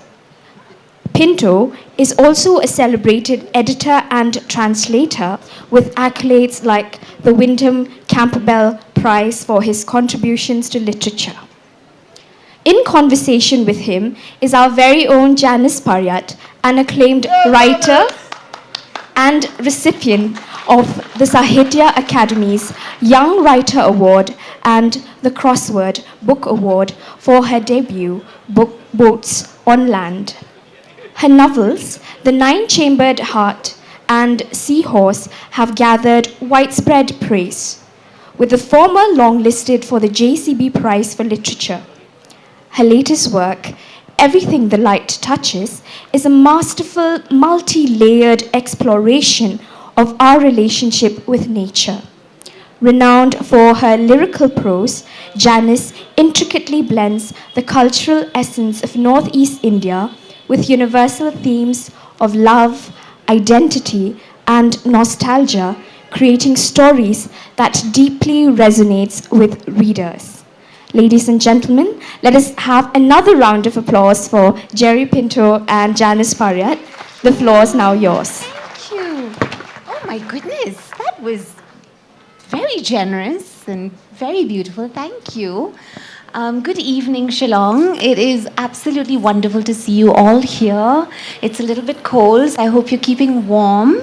Welcome to Shillong, Jerry. I know you've been here before, but I haven't welcomed you on stage, so all those other times don't count. Absolutely. No? Absolutely not, especially because Janice and I are kind of joined at the hip in some ways. There's a JP connection. Both of us have Already? names that start in JP. And there was this moment when you won it for Nine-Chambered Heart, right? The Boats on Land, yes. And I won the same crossword award, which was split in two, and we won our crossword awards together. Me for M and the Big Home, and we waltzed all over the stage and generally had a great time. Yeah. Jerry did that, may I just? Yeah, anyway. So it's lovely to be back and in conversation with you again. Yes, it's always wonderful to be in conversation with you, Jerry. And we're here to talk about The Education of Yuri, which, as you know, is a book that I absolutely adore. For those of you who may not have picked it up yet, it's a book about growing up. It's a book about that very, very difficult in-between phase between childhood and adulthood, and perhaps it's a phase that one never quite really grows out of. So in some ways, the education of Yuri, as the education of us all, continues over a lifetime.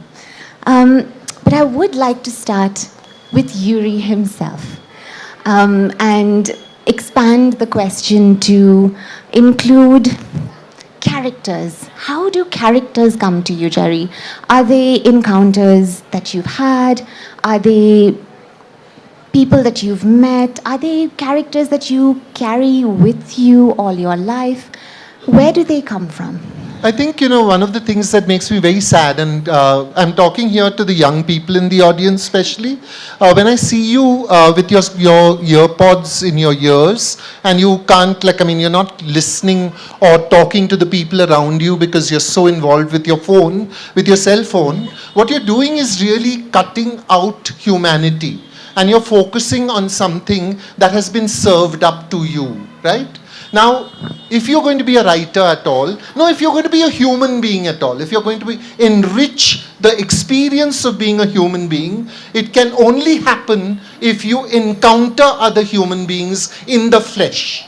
You encounter them by listening to them. You encounter them by asking questions of them. You encounter them by witnessing their stories, by listening to their stories with complete attention, full on Pay attention with your eyes, with your noddies, with your smile. Encourage them to speak. And know this, for a writer in India, India is glorious because we don't give a toss about privacy. My first experience of, my first long distance journey was at the age of 35, I think, because my mother was ill, as I've written about in in the Big Whom. So I never left Bombay till the age of 35. And I was going this time to Banaras, 36 hours on a journey. And I got into the train, and there was an old man sitting there next to me, and he had a bandage on his leg. So I said, "Uncle, what happened to your leg?" And he said, "What to tell you, son?" All this in Hindi, of course. And he said, "See, I had an operation." And he undid the bandage. And he showed me the scar of the operation. And then he said, "Give me your hand, give me your hand." And he said, "Press here." Okay. And press here, and something oozed out of that scar. And he said, "See, now I am going back to the Ganga. She will cure me. Those doctors could not cure me," etc. And then he said, "Paratha khaoge?" And I thought, yes, khaunga, but really after I've washed my hands. So where do the characters come from? The characters have to be part of our openness to society, our openness to each other. When we the reason I think why we've become an intolerant society, why we've become a kind of othering society, is because we no longer look into each other's eyes and recognize each other's stories as being important. Because we're always looking at those phones. I tell my young students, I'm looking at you, miss, you have a more intense relationship with your phone than with your mum. You can do without your mum for 8 hours, but you can't do without that smartphone for 8 hours. Okay, so really the phone is more important. It is time now to recognize that technology is taking from us who we are. And if technology does that to us, then all the benefits of it are shams, right? So for me, I used to be able to jump onto the stage, right from there. Now I use the stairs. But, but for me, it is about being open and being willing to listen to everybody and to pay attention. I met that neurobiologist, right? Yes. Yeah, and we were talking about my neurobiologist whom I met. Yes, and we know his entire life story now. But I think what you do so well is you bring that humanity to your characters. Yuri is this 15-year-old. He's young, he's vulnerable, he's a little bit underconfident. He's making his way out into the world as a young college student. And he wonders to himself not whether he will, make a mark in academia or be the top of his class. He's asking, will I find a friend? Right? And I thought that at the opening of the book is what allows us to enter Yuri's life and Yuri's story with such humanity and with such openness and with such heart. I'm also intrigued by the cartography that you're working with. So we're sitting here in Shillong talking about a book that is... Ooh. That was in your honor, Jerry. We're sitting here in Shillong talking about a book that is very anchored in Bombay, right? And we're kind of diametrically opposite. I mean, we're literally at the other end of the country, geographically speaking, and in other ways as well. And I know Bombay a little bit, not well enough, but I've always wondered why does Yuri live in Mahim like you do? Why does his friend Muzammil live in Pedder Street? Why is it Elphinstone College in that particular part of Bombay? How do these places build into your story? Why this particular cartography? Okay, I think it's, Mahim is simple. I'll try and sit, okay, for this answer. But I can't promise. Because sometimes it's just that I feel there are lights and there's you, and I actually want to talk to you. Yeah. I don't want lights in my face. So, one of the things about writing is that you have to be safe. In some ways, you have to be safe because writing a novel is an unsafe thing to do. It is completely like imagining a universe and building a bridge maybe, and you're walking the bridge even as you build it. So you put your step forward, and underneath a brick must actually materialize. So you have to materialize the brick and step on it. Why? Because in reality, this is a lie. Fiction is a lie. But this lie has the ability to be much, much more real than the truth, whatever that truth is, right? Tell me something. Which non-fiction book from the 19th century are you still reading? Which non-fiction book from the 17th century still holds as much power over us as King Lear? Okay? It is the lies of fiction, the well-told lies of fiction that survive and become truths. Okay? So for me, the safety of Mahim, the safety of Bombay, the safety of knowing that if I'm sitting at home and I close my eyes and I let Yuri walk down a street in 1981, I can tell that on the left side, this was happening.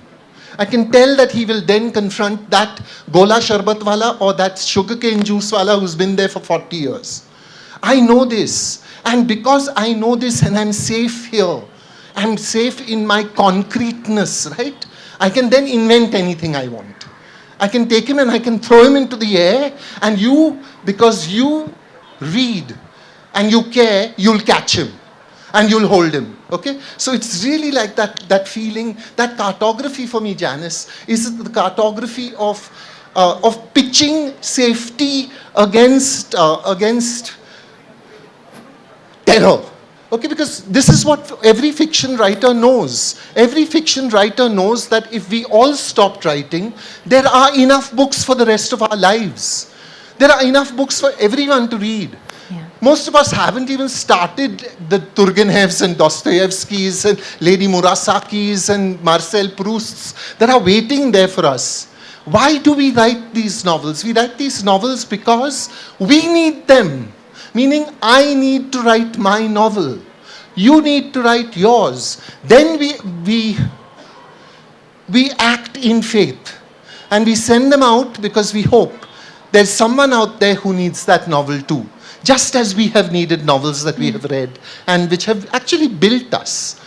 Made us into writers, made us into people, made us into caring individuals because, we've read about other people's experiences and understood that the world is not just my viewing of it. It is 100 million different viewings. And in that 100 million different viewings, we can all at some point respect each other. I love that thought. I love those many thoughts. I'm just going to ask you a question that I hadn't quite planned for, but it has arisen, and so I will ask it. Yeah? How did writing The Education of Yuri change you? Why is it a Bildungsroman? What was it about a Bildungsroman that drew you to writing it? Gosh, Janice, you always manage one question per session that I have to actually start afresh. And I have to think like what... okay, when you're within yourself, right? And you're writing, the writing is actually a fairly, almost, for me, it's a mechanical act. It's, it's put the words down on the page. It's, I need to do these many words per day. I'm writing this novel, I'm committing to it, I'm working on it. It's actually what drives me and keeps me going is, if I finish 1,000 words today, I can chill and do Netflix. It's like my job is done after that, right? So while you're actually doing this, nothing that you are doing is actually being recorded, and then you come out on the other side and you look back and you think, oh my gosh, what just went on there? Because Yuri started as a short story. Okay? Yuri started, at one point there was this, publishers, bless their sweet, benighted hearts. There was a moment when young adult fiction was very large. Everybody was reading young adult fiction. There was such a big readership. Everyone said, we want young adult fiction now. And of course, the answer was simple. young adult fiction was because of that, The Fault of Our Stars, where two young, beautiful people, you know, are both terminally ill and make the beast with two backs. And kids all read it across the world, very rejoicing in this fact. So that passed. Young adult fiction went back to being a slim little genre. But someone rang me up and said, will you write a short story about, you know, for young adults? And I thought, what can you write about for young adults? And I thought, okay, most people have had this experience of having a friend when they're very young. You know, you went out and sort of talked to someone when you were 3 years old. Your building, your first school, that sort of stuff, it was easy. It wasn't easy for me. I was not a confident child. I was in fact fairly, I was bruised and battered fairly, I mean not by, just by circumstance, not physically, but I did not feel, I felt the world was a hostile place, right? Now you won't think it looking at me today grandstanding like this and coming down off the stage and doing this big shtick type thing, but this is a long journey for me, right? The first time I went to school, I just looked at the number of people there were and I thought, I will never hack this. I will never be able to do this. I was incontinent till like, I don't know, the second standard. Everyone knew that my mother was insane. It was just like awful. And this was a very violent school on the top of it. So, and I was entered in school when I was 2.5 because, you know, my family didn't know how to deal with my mother. And so, you know, at least put them in school early. So all this was going on. And so when I finished school, I went to college. And I remember actually praying on the first day of college. I want a friend, just one. I'm not asking for more. I just want one friend. Okay? And within 6 days of this prayer, I was answered. I made a friend. It was the most exciting thing in my life because at some point some teacher said something and I started smiling and turned and saw that someone else was smiling. A shared sense of humor. The feeling that you can look around and, you know, look in someone's eyes and they immediately know what you're laughing at. It was such a wonderful moment. We became such good friends. And for about 3 years, I just lolled about being a friend to one person. And I think, you know, I overweighted that friendship. I put everything I had into it. I just wanted everything back out of it. And that's not how friendships work. So one day, I went to the library where my friend and I would hang out all the time, and he wasn't there. So I thought he's ill. I actually thought he can't have come to college if he's not in the library waiting for me. And then when I was leaving college, I saw that he was sitting somewhere else with other people. And it is horrible to say this, I'm feeling a little naked right now, but my heart broke. I really felt like, I mean, really seriously, you were sitting somewhere else with someone else? And but you know, because I was brought up male, I couldn't say this to him. I couldn't just say, why did you do that? And we drifted apart because just like the next day you couldn't say it again. And the third day, it was final. You're never going to be sitting together now. And it's all right. It's okay. It took 20 years. And his daughter to grow up and to say to me, Jerry, what happened between you and daddy? Okay? And I said, nothing much. And she said, no, tell me. And I started telling her, and I found that I was about to cry. And I thought, I've carried this story. I've carried this story somewhere inside my heart, neatly packaged and put away, you know, safely. By then I'd become like a journalist, I was a writer, everything. So there were other sources of selfhood. And yet this hurt you know what you said, Janice, about like that, we're growing up and that person never actually goes away somewhere. Yeah. That fellow was alive somewhere inside my heart. And I thought, then I should be writing this story. This is the story I have to write, about friendship and about betrayal and about it not really being betrayal, but it feeling so much like betrayal that it can only be betrayal, but it's not. And I started writing a short story. That anthology died a death quietly somewhere, and I found that I had written some 50,000 words. It was no longer a short story. Then I had written 100,000 words. And then I thought, okay, I'm actually writing a novel, it seems. Yeah, okay, yeah. and that's how it grew. So really, I think, one of the most we talk so much about love and about how important love is, and oh gosh, love is important, but we forget how many shades there are of love. It's not just about the love between a man and a woman. It's about the love of friends. I wanted to unpick that in a way to see what lies behind. What lies behind that? And you get that in the book. There are these characters whose lives entangle because they're at university together, and what a time to be young, to be alive.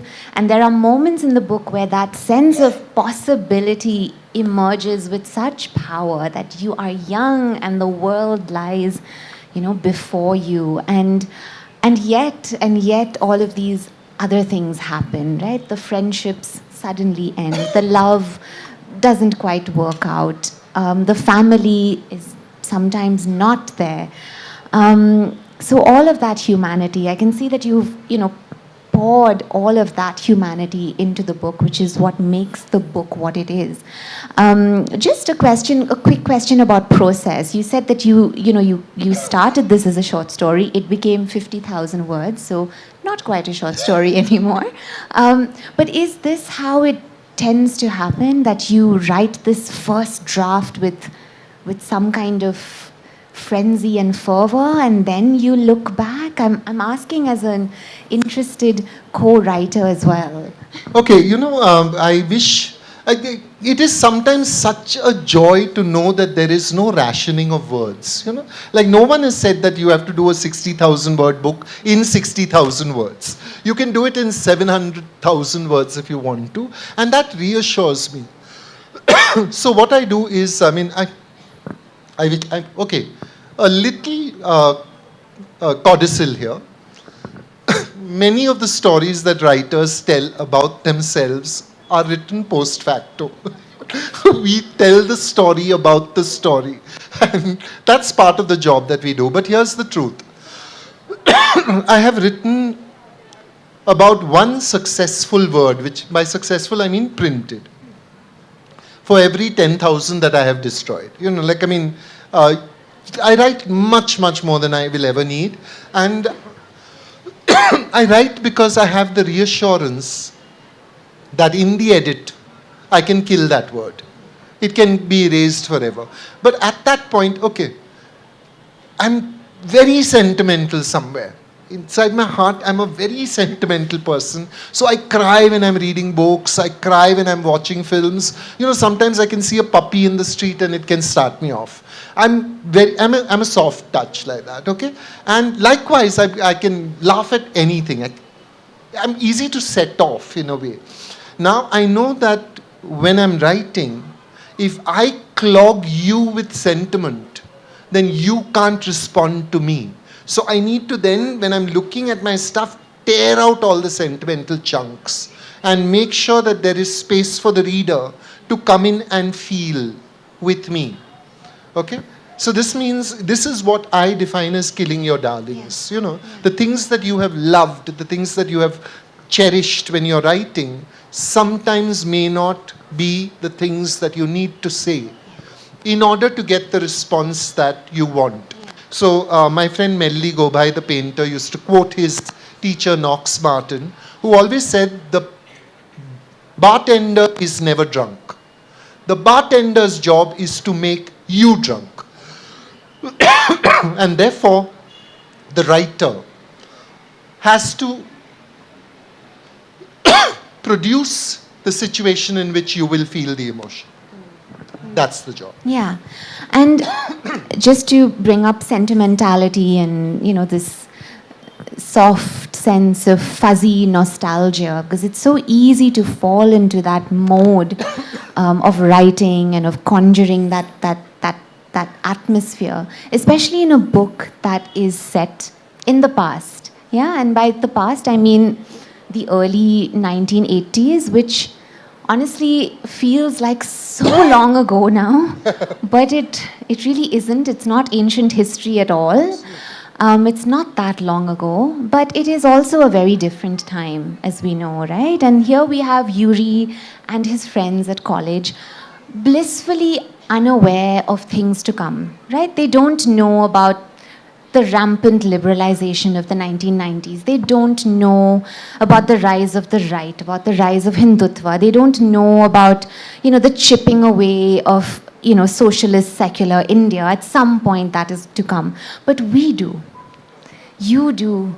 We do. So we're reading the book working with two very different timelines. And I was wondering, how is it that you write from a moment of here and now about the past? One of the things is always the temptation to give your character second sight, or the ability to see into the future and know that this is the danger point. This is where the tipping point will happen. This is what is going to overturn the apple cart, such as there is an apple cart. But in that time which now we look back in as that palmy, beautiful past, it was a time of deep distress too. No young person today can understand what tension young people of the middle class and lower middle class went through just thinking about getting a job. Because every week, some magazine or the other talked about overpopulation, another magazine talked about brain drain, and the third magazine was talking about unemployment. And these three were linked. There were too many people, therefore there were no jobs, therefore there was a brain drain, people going abroad and taking education away. It was just a complete circle, and it seemed like there was no way that we were going to be able to break that circle. And everything seemed like a charmed circle, like a closed door. If you wanted to be a writer, you had no idea how to be a writer. If you wanted to be a poet, who could you tell that you wanted to be a poet? If you wanted many people just wanted a job. It was amorphous. A salary at the end of the month was as much as they could hope for. It's so different, and I'm so glad that now young people dream improbably wonderful, multicolored, I'm going abroad and doing my MFA, and then, I don't care if I have to be a waiter in New York, but I'll be a writer too, and it's great. I love it. I love that confidence. I love that feeling that, the world is my oyster, and I'm going to study filmmaking in Prague. Really? Whoa, okay, very good, enjoy yourself. That wasn't our time. Our time was the employment exchange. Our time was the scrabble for seats in college. Our time was the BA was what girls and duffers did. It was just an incredibly different other world. And when I stepped back into it, and the good thing about being a compulsive writer is that I've kept a diary since the age of 7. So I started reading my diaries for college, and I realized that I was in a lot of pain, a lot of one was the great betrayal, one was the heartbreak, the other was the sense of, were you male enough? The other was, can you ever become an economic actor? The third was, what is your political stance in the world? How do you take a position? How can you be sympathetic to rural poverty and not take action against it, direct action against it? All these were things that we were wrestling with on a daily basis. So at any time, life is difficult. And nostalgia is the pretense that life was easy. It was better in that time. Not so. Never so. Never. And what helps Yuri? Because Yuri, and this is a very particular kind of Bildungsroman, because it's the growing up of a writer, right? He's not just looking for a job. He's also figuring out am I a writer? Will I find the space to be a writer in this very confounding world? But what he does find is some kind of mentorship. So the Bombay poet Nizam Ezekiel makes more than a cameo appearance in the novel, and he holds what we might call nowadays a poetry workshop. There is this kind of camaraderie that I've heard about and that I've read about with the Bombay poets, right? That there was support rather than hostility. And I wanted to know if that was true and if you were beneficiary of that, if you were a recipient of that mentorship. I think it has something to do with it being Maharashtra, actually. Because of all the states that I know, Maharashtra is, the Marathi person is resolutely democratic. Okay, resolutely unimpressed by people's achievements. They look you straight in the eye, whether it's the taxi driver or the person who's washing your floors. They treat you as another human being and you have your problems too. Simple. So, Adil Jassawala was available to us. Nissim Ezekiel was available to us. Arun Kolatkar, available. Eunice D'Souza, available. Arjun Shad, if you were writing in Sindhi, available. Popati Hiranandani, available. Amazing. Vasant Abaji Dahake, available. Where was this myth? Where was this myth that Mumbai was a city that was hostile to the arts and only paid attention to money? Kafi Azmi came there. The Urdu poets came there and found a living in Mumbai. They would have starved if they lived in Lucknow with all the glorious tehzeeb in the world. They would still have starved. But they came to Mumbai and wrote one Hindi film song and they were, they could pay for a month's food. Okay? So, I remember this moment so clearly. I'm walking down the street and Giv Patel, another great poet, is walking up to me with a man whom I don't know. And he says, "Hi, Jerry." And I say, "Hi, Giv, how are you doing?" And he says, "This is A.K. Ramanujan. And we are going to see Nissim." And I say hi to A.K. Ramanujan. I'm a great admirer of your poetry. I've got some work, I'm going. And I leave. And I hit myself on the head thinking, why didn't you give up whatever two-penny work you were doing and go and sit where three of the greatest poets of India, Ramanujan, Patel, Ezekiel, were going to be sitting and chatting.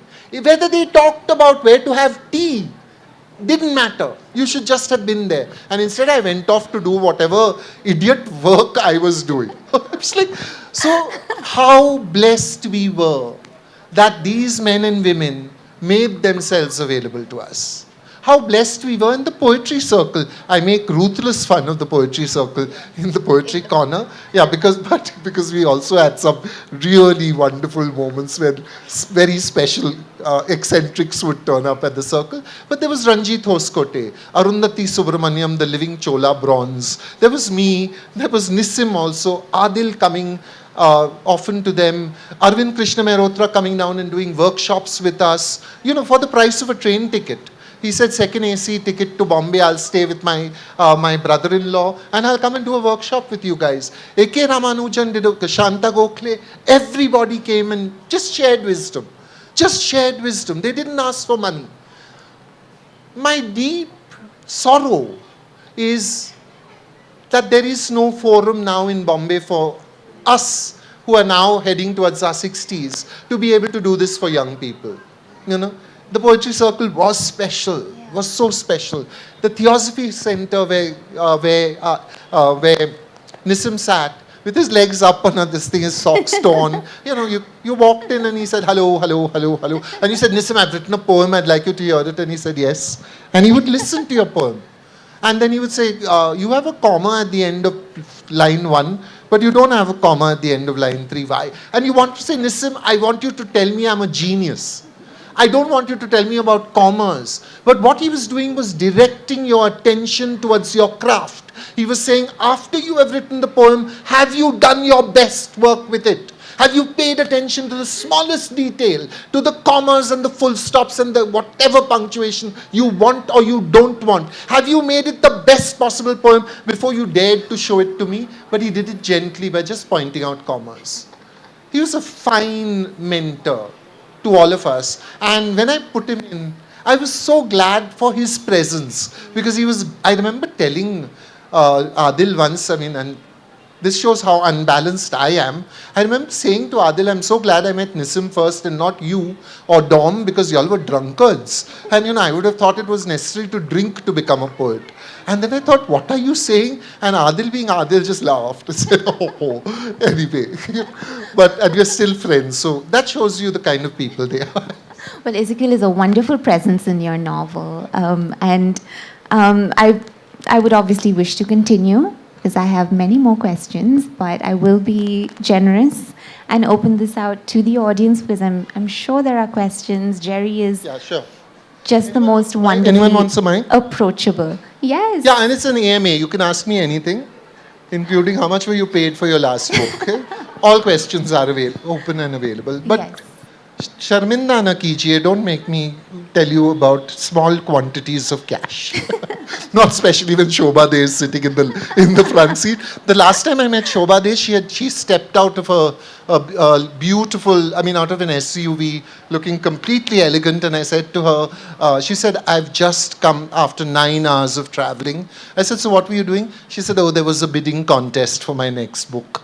And I thought, gosh, there will one day be a bidding test for my books. There is no bidding contest. It's good that it's a friend who's having a bidding contest. I remember thinking, kya yaar, bidding contest kabhi hoga?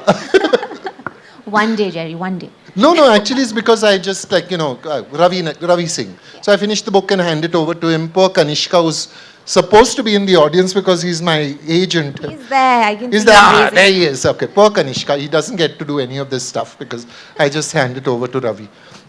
Any questions? No questions? There, over there. Yeah, young person in nice cap. Do you need a mic? Hello. Hi. Hi. What's your name? Brian. Hi, Brian. Yeah. So I have 2 questions for you, if you don't mind. One question is, we read your book. So we have a Tura book club where we read your book. You read my book? Yes. Come and get a hug. In your book club. There's a Tura book club. I'm just loving this. Yeah. Okay.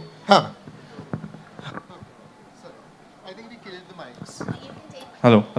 Yeah, so this was regarding M and the Bookroom. I wanted to know, is it a semi-biography? Okay, it is 95% autobiographical. 95% of what is in the book actually happened, and 95% of it is fiction. Now you will think, see how clever he is and whatnot. But, okay, where does anyone draw anything from, You draw it from your life, right? All the stories, all the things that you do are from your life. But when you present them in a novel, you can't write your life. If you put a real life person in a novel, it'll kill the novel. You have to trim them and cut them and shape them and fix them into the novel. If you're doing an autobiography, it's different.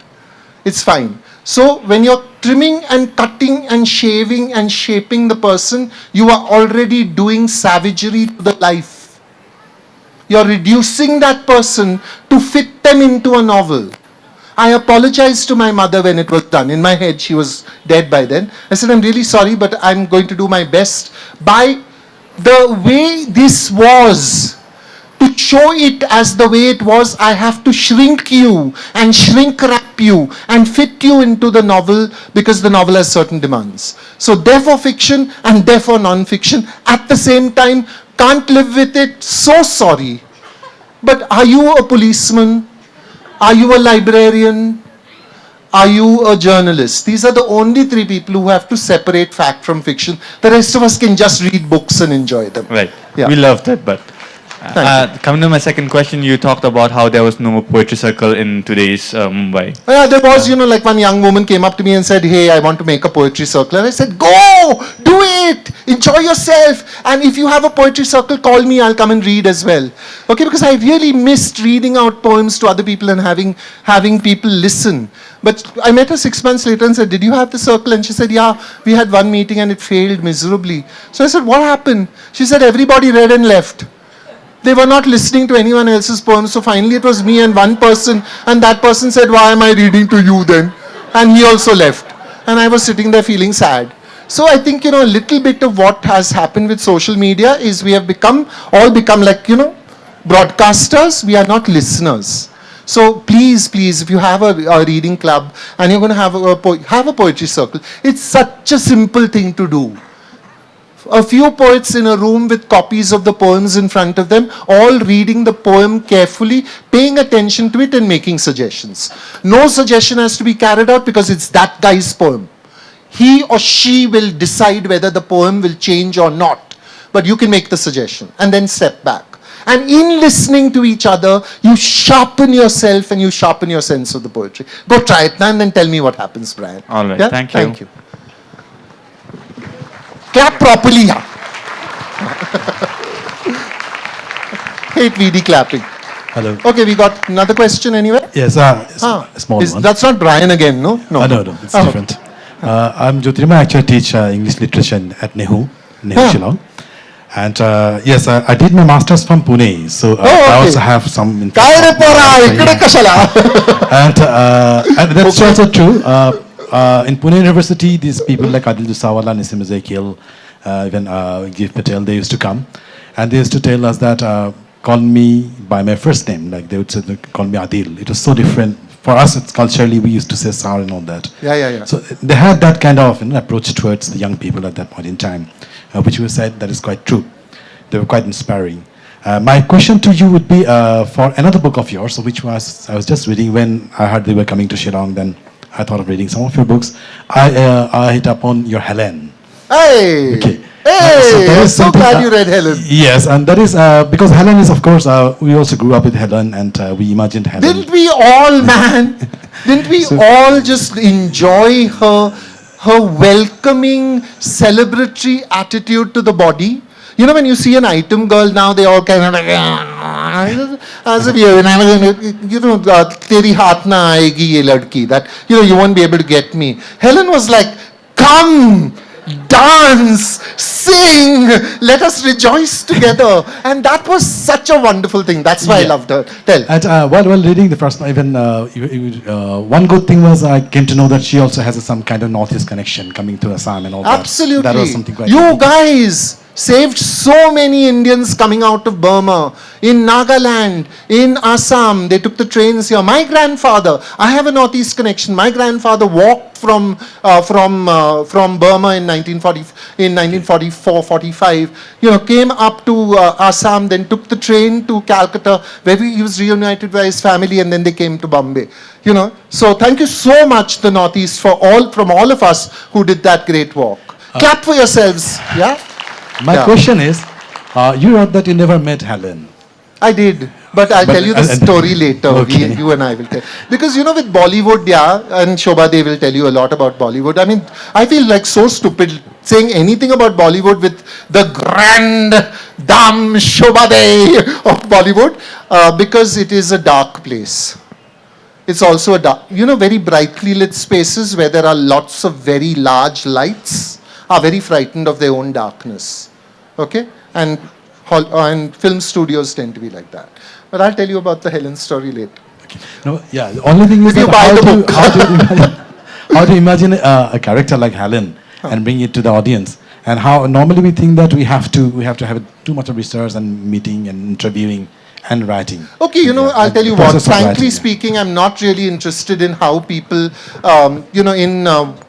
when you talk to Hindi film stars in general, they give you a manicured view of the past. They will never tell you the truth. Okay? Because the truth is just too savage. They can't tell you the truth. So they will tell you a version of it. You know, Rakhi ji used to make her fish curry on the sets, and it was all a picnic where we all sat together. Rakhi ji did not make her fish curry, she directed the fish curry. Can you imagine Rakhi actually cleaning fish? That's nonsense. Anyway, they tell you that story and everybody believes it, right?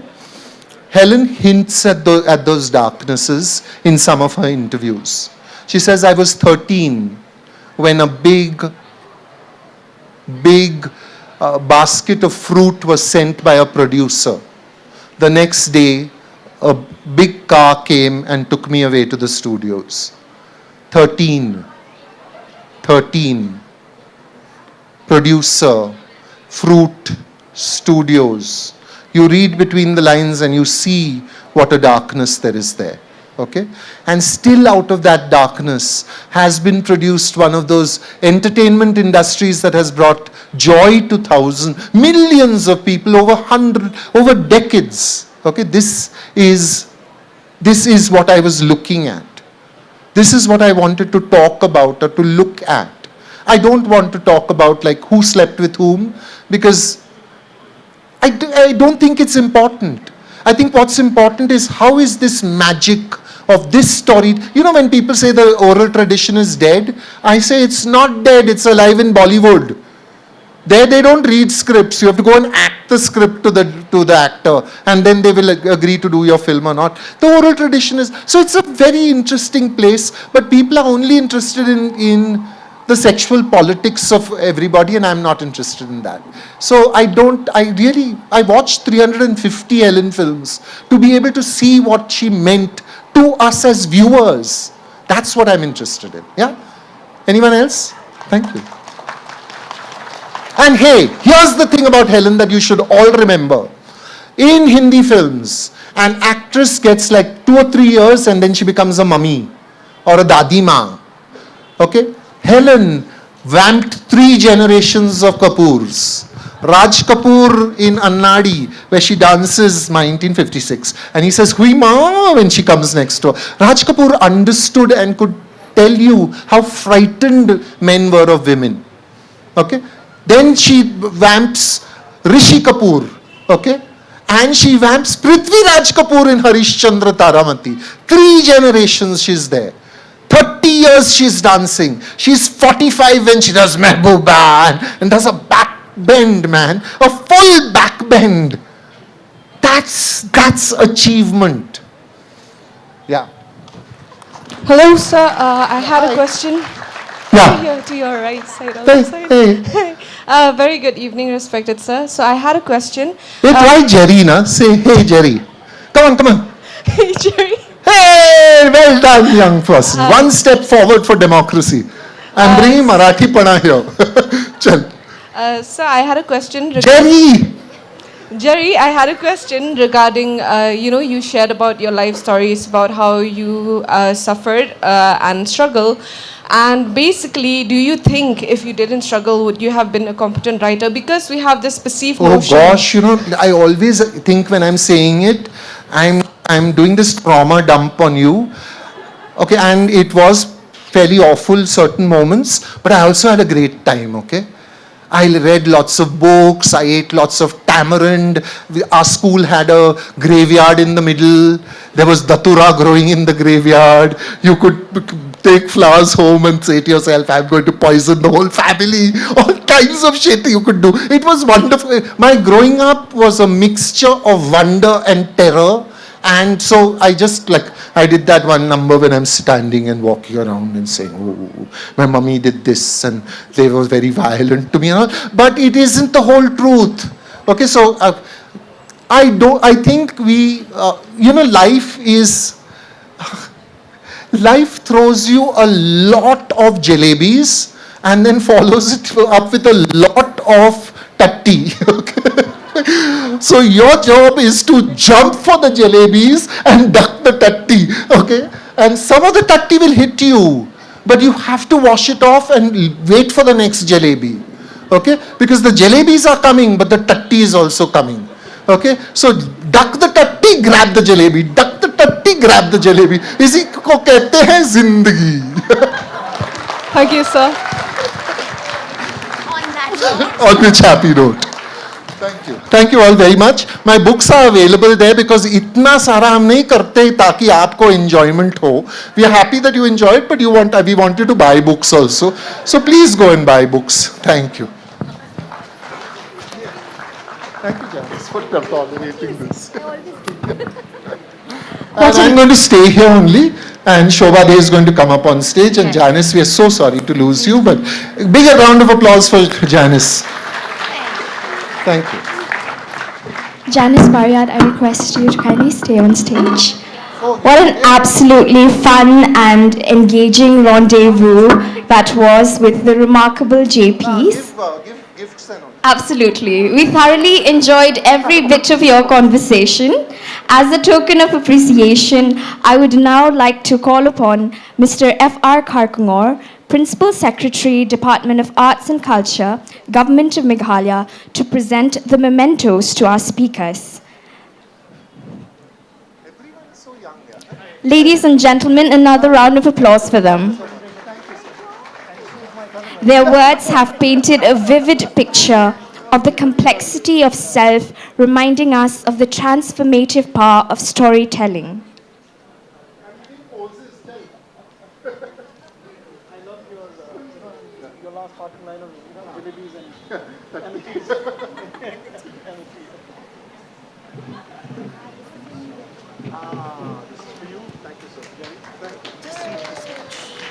Just read this as my introduction. Thank you so much. Wow.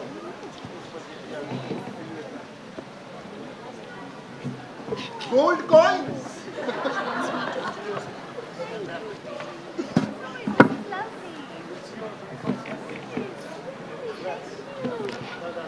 If anyone has any further questions for our speakers, they may ask them at the book signing area. Shobhaa.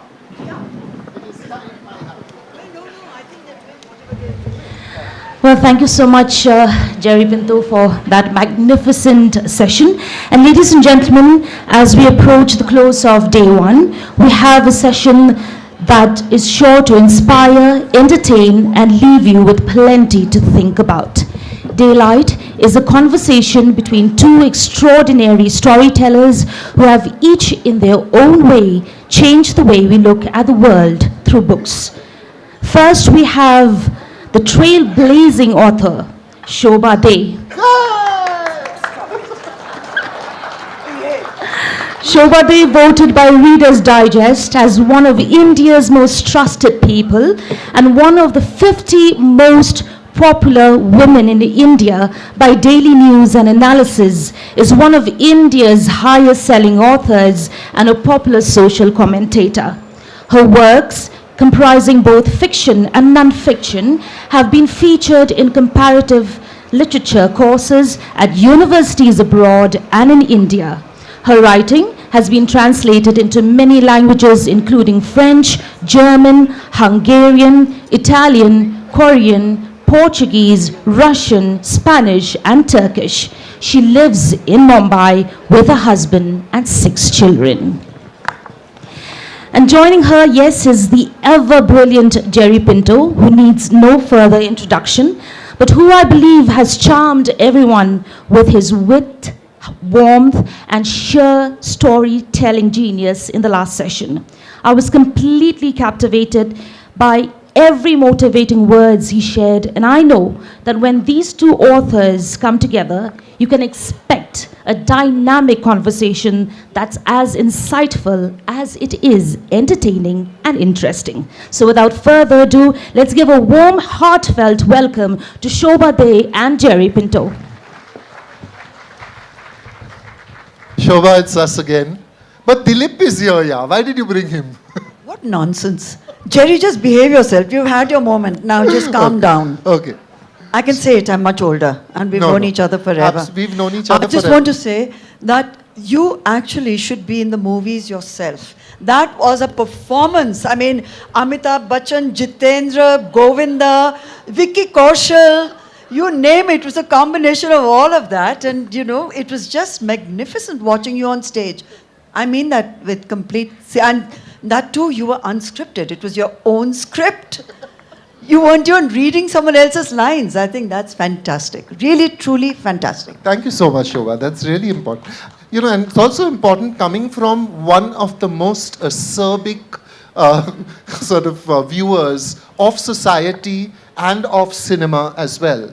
But right from the beginning, there was something of the model breaker of stepping out of what was perceived as kosher.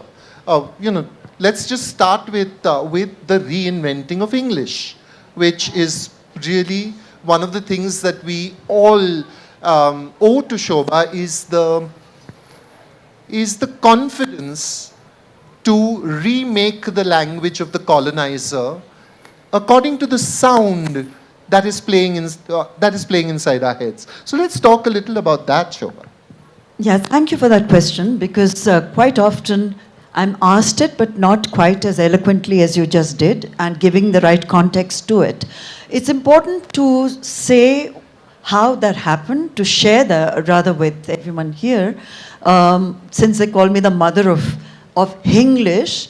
Now it should ideally be the grandmother, the nani or the dadi of English, because it's our way of expressing ourselves. And it happened when I was editing. I was the founder editor of Stardust, and and Stardust is 52 years old now. So that gives a context to those who may or may not be aware of the power that Stardust exerted at one point. Not just because of how it was irreverent, how it in many ways humanized the movie stars, made them really real people, not just godlike creatures, distant fantasy figures, but the way we used language. Now, I was very, very fortunate that I had a publisher, Narihira, and God bless his soul, we lost him a few months ago, who at no point tried to inhibit me or curb me from how to write that magazine. How to write it was the breakthrough. Now, had he turned around and said, this does not sound like the Queen's English, and why don't we just stick to the way we've been taught English? And that was the whole point of breaking through for me, because that wasn't the English I was hearing. That wasn't the English we were speaking. And I was far more interested in street speak and Bombaya Hindi. And Bombay is truly a melting pot of just about language and culture and foods and fashion and all else. So on the streets of Bombay, which was Bombay then, you would hear a fantastic masala mix of Gujarati, Marathi, Tamil, you name it, a bit of Portuguese, the Goan, the Konkani. There were words that were musical and far, far more expressive than anything that Jane Austen could possibly have written. So I started to use street speak, street lingo, in rewriting rather, a very racy column which was written by our reporters. But the style and the approach to that column, Neeta's Natter, was set by me. It sounds immodest, but I used to have fun rewriting stuff and making it just more accessible. When I started to do that, there were, of course, contemporaries. Contemporaries are always your strongest, harshest, and critics who keep telling you you're doing everything wrong. And that's the time to keep doing it because you know you're doing it right. And that's exactly what happened. They would say, oh, probably she didn't go to the best school. And it was, in fact, a Scottish missionary school with a Scottish missionary a principal who detested me, thank God. Because if she had approved of me, I wouldn't be me. So in that sense, we have actually so many similarities I discovered as you were talking this evening. First of all, Mumbai has shaped both of us. Mumbai, we owe Mumbai a big one. I don't think Mumbai would have, any other city in India would have tolerated me. And I just would have been a very different person. So we both owe Mumbai, big time. So that's how the language happened. It was colloquial. It was how we actually spoke to one another. And then it became mainstream. After all the criticism, the headlines of Times of India started to sound like stardust. And I said, goodness, after all that one faced, all the flack, every newspaper, every magazine, news magazines had adopted the stardust lingo. And then that's how then English became what it is today. And it's just a much richer way of expressing ourselves. It's our own version of English, and we have every right to that version rather than what we had to borrow or was thrust on us. And in any case, Jerry, as a teacher, professor, or yourself, language is fluid, it's not written in stone. And with each generation contributes to language with its own vocabulary. And it's like so lol. Yeah, lol is today, yeah, and all the acronyms that we've gotten used to. And every culture, it's like a river that's flowing, and from the shores you pick up so much as language keeps moving forward. That's exactly what happened with English, and to answer that question of yours. You know, if I were to take you through Shobhaa De's trajectory and her life in the culture and times of Bombay, we would probably get to Insatiable tomorrow morning. You know, like, I mean, by then we'd have been talking about everything, including billboards and what she knows about Bollywood but will never tell, and all the other things that people have wanted to ask her. So I'm Just going to ask. I'm just going to cut to the thing. Yeah. Tell me about that first book, when you sat down to write the first book, because up to then we all knew you as, you know, like a columnist. A columnist, but a fabulous columnist. I've always said to my students, the two columnists that I think you should read for the lightness of touch, but the accuracy of commentary, are Shobhaa De and Anil Dharkar. You know, God rest his soul. Because there were many, I mean, Dom Moraes for how to write stodge, really, like big chunks of pudding, you know, which you can, which often rested on seeing Stephen Spender in 1984 or something. But anyway, let's just get to that moment when you're starting to write a novel for the first time. Now you're on your own. You don't have a subject. You're like, you don't have a topic, you don't have a deadline. You just know it's a novel, it's you, and here, get this. I think most of the first novels were written on paper by hand and then typed out. But good handwriting, I've seen it. Well, at the time when I wrote the first book, it was a commissioned book. So unlike a lot of writers, I don't really have a hard luck story to put out there to say, oh, there I was, gnashing my teeth, pulling my hair, wondering, I've written these 100,000 words, it's a fantastic story, is someone ever going to publish it? Is someone... Because at the end of it all, no matter what people say, a writer writes for readers. You write because you want it. You want to share it. It's got to be in the public domain, or else you'll be writing a diary and reading it to yourself. Well, like you, I've been journaling since I was 14, but I never reread any of it because God knows what I might discover that I don't wish to. But that first book was, I was already an established columnist. I was writing for the Times of India. You were famous. I hate that word because you were famous. Now, whether you hate the word or not, I hate it. I hate it. It comes with baggage. It's a loaded term, and I don't like it. She was infamous. Oh no, infamous I prefer to famous. But at any rate, I was a known is a better word. Okay, better word. Thank you. Yeah, I was writing for several newspapers, and I'd love to share this in a slightly boastful way, if I may.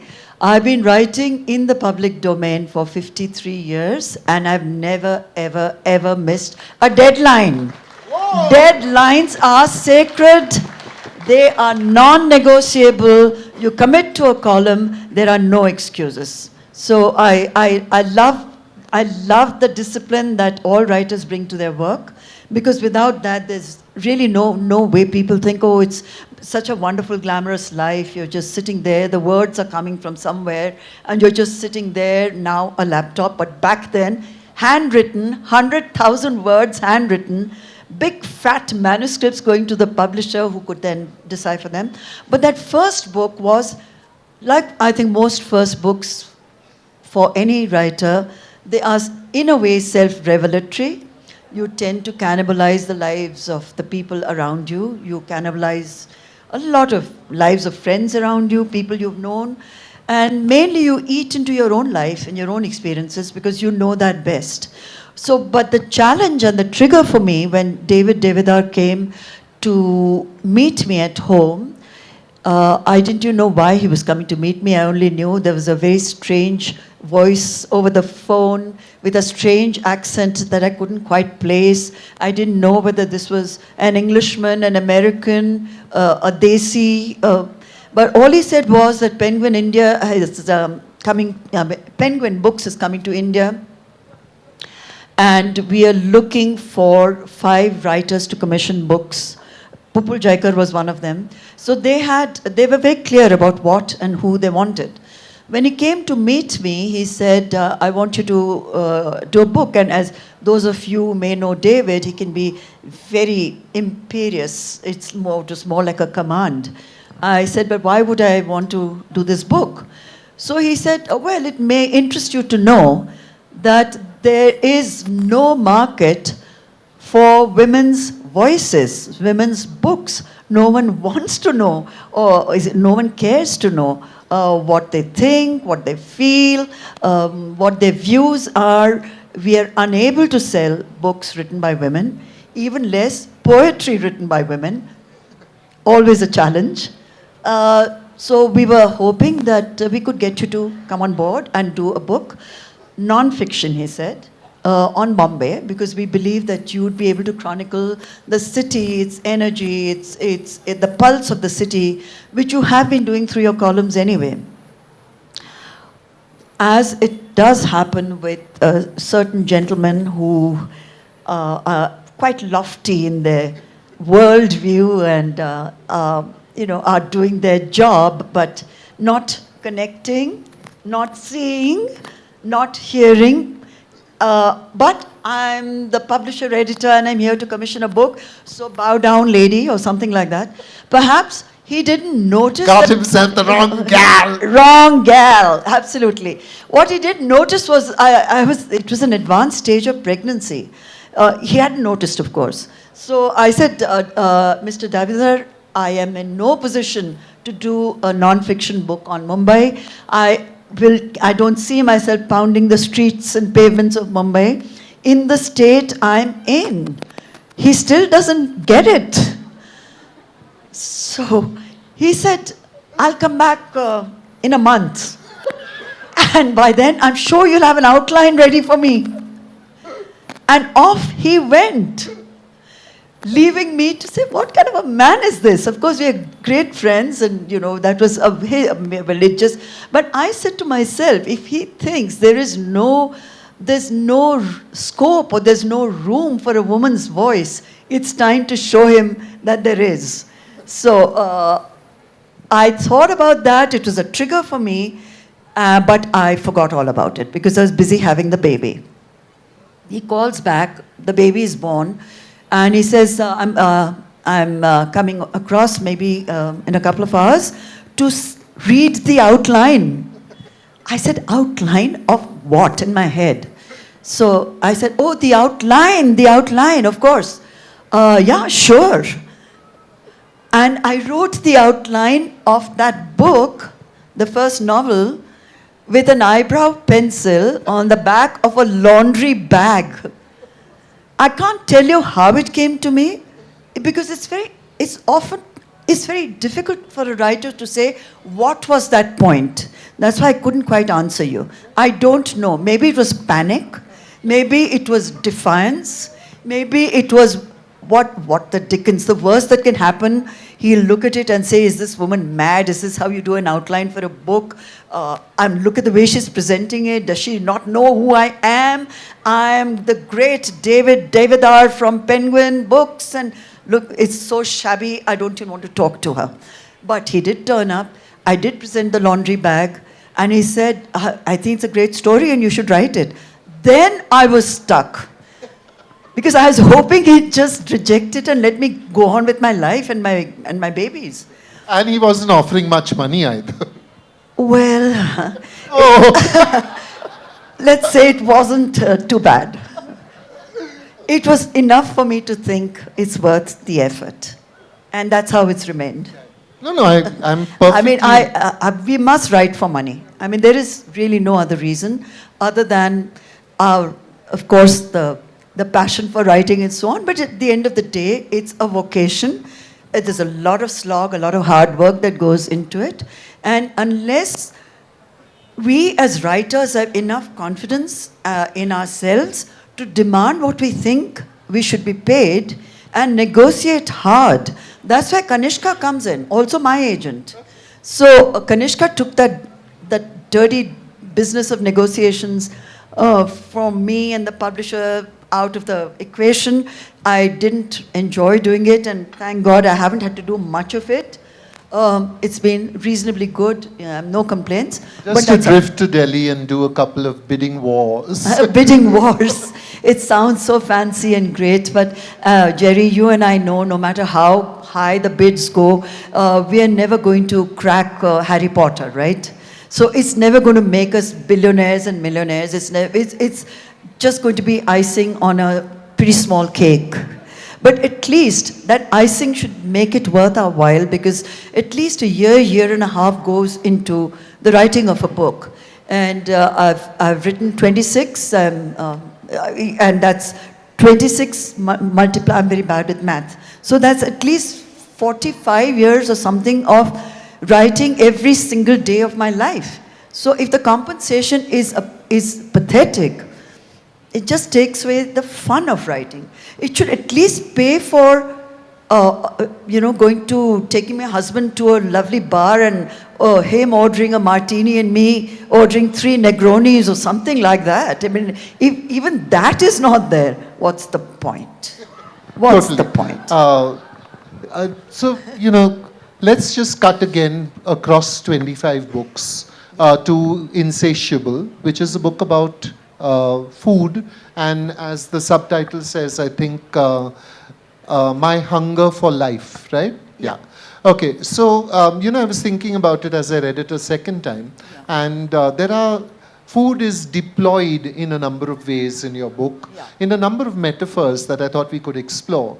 One of them is food as a language of love.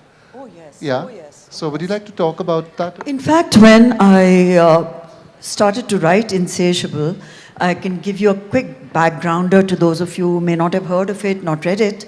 I have written books that have marked the milestones in my life in different ways. When I turned 50, then when I turned 60, when I turned 70, all these were written with a way of chronicling not just my life, but also the life of India, because I am the exact same age as the country. So I often say that the changes in India are the changes that I have lived. So those books have always been parallel stories of India and me, and all that I have learned or not learned or experienced. So when I was about to turn 75, a year before I turned 75, I hadn't even thought of a book or chronicling it. And after 70 actually, after 60 actually, as people say, I was just shocked by the question someone asked Vikram Seth, the gentleman in the white cap, who asked him, "You're so old, how can you still be writing? Oh my God." And I said, what will this man say to me? That why aren't you sort of rolling him out in your... That was an indelicate question, if I may say so. Can we find this man in the white cap and throw him into the and he's asked 3 questions this evening. I've been noting. I think the white cap attracts all the writers. At any rate, he's forgiven, he's young. For him, really, anyone older than 40 is already a fossil. So I sympathize. I'm sure I thought the same way when I was 40. But to mark my 75th, I said, let me do something. It just came to me like that, because food is something that is very important to all of us, I'm sure, in a very basic way.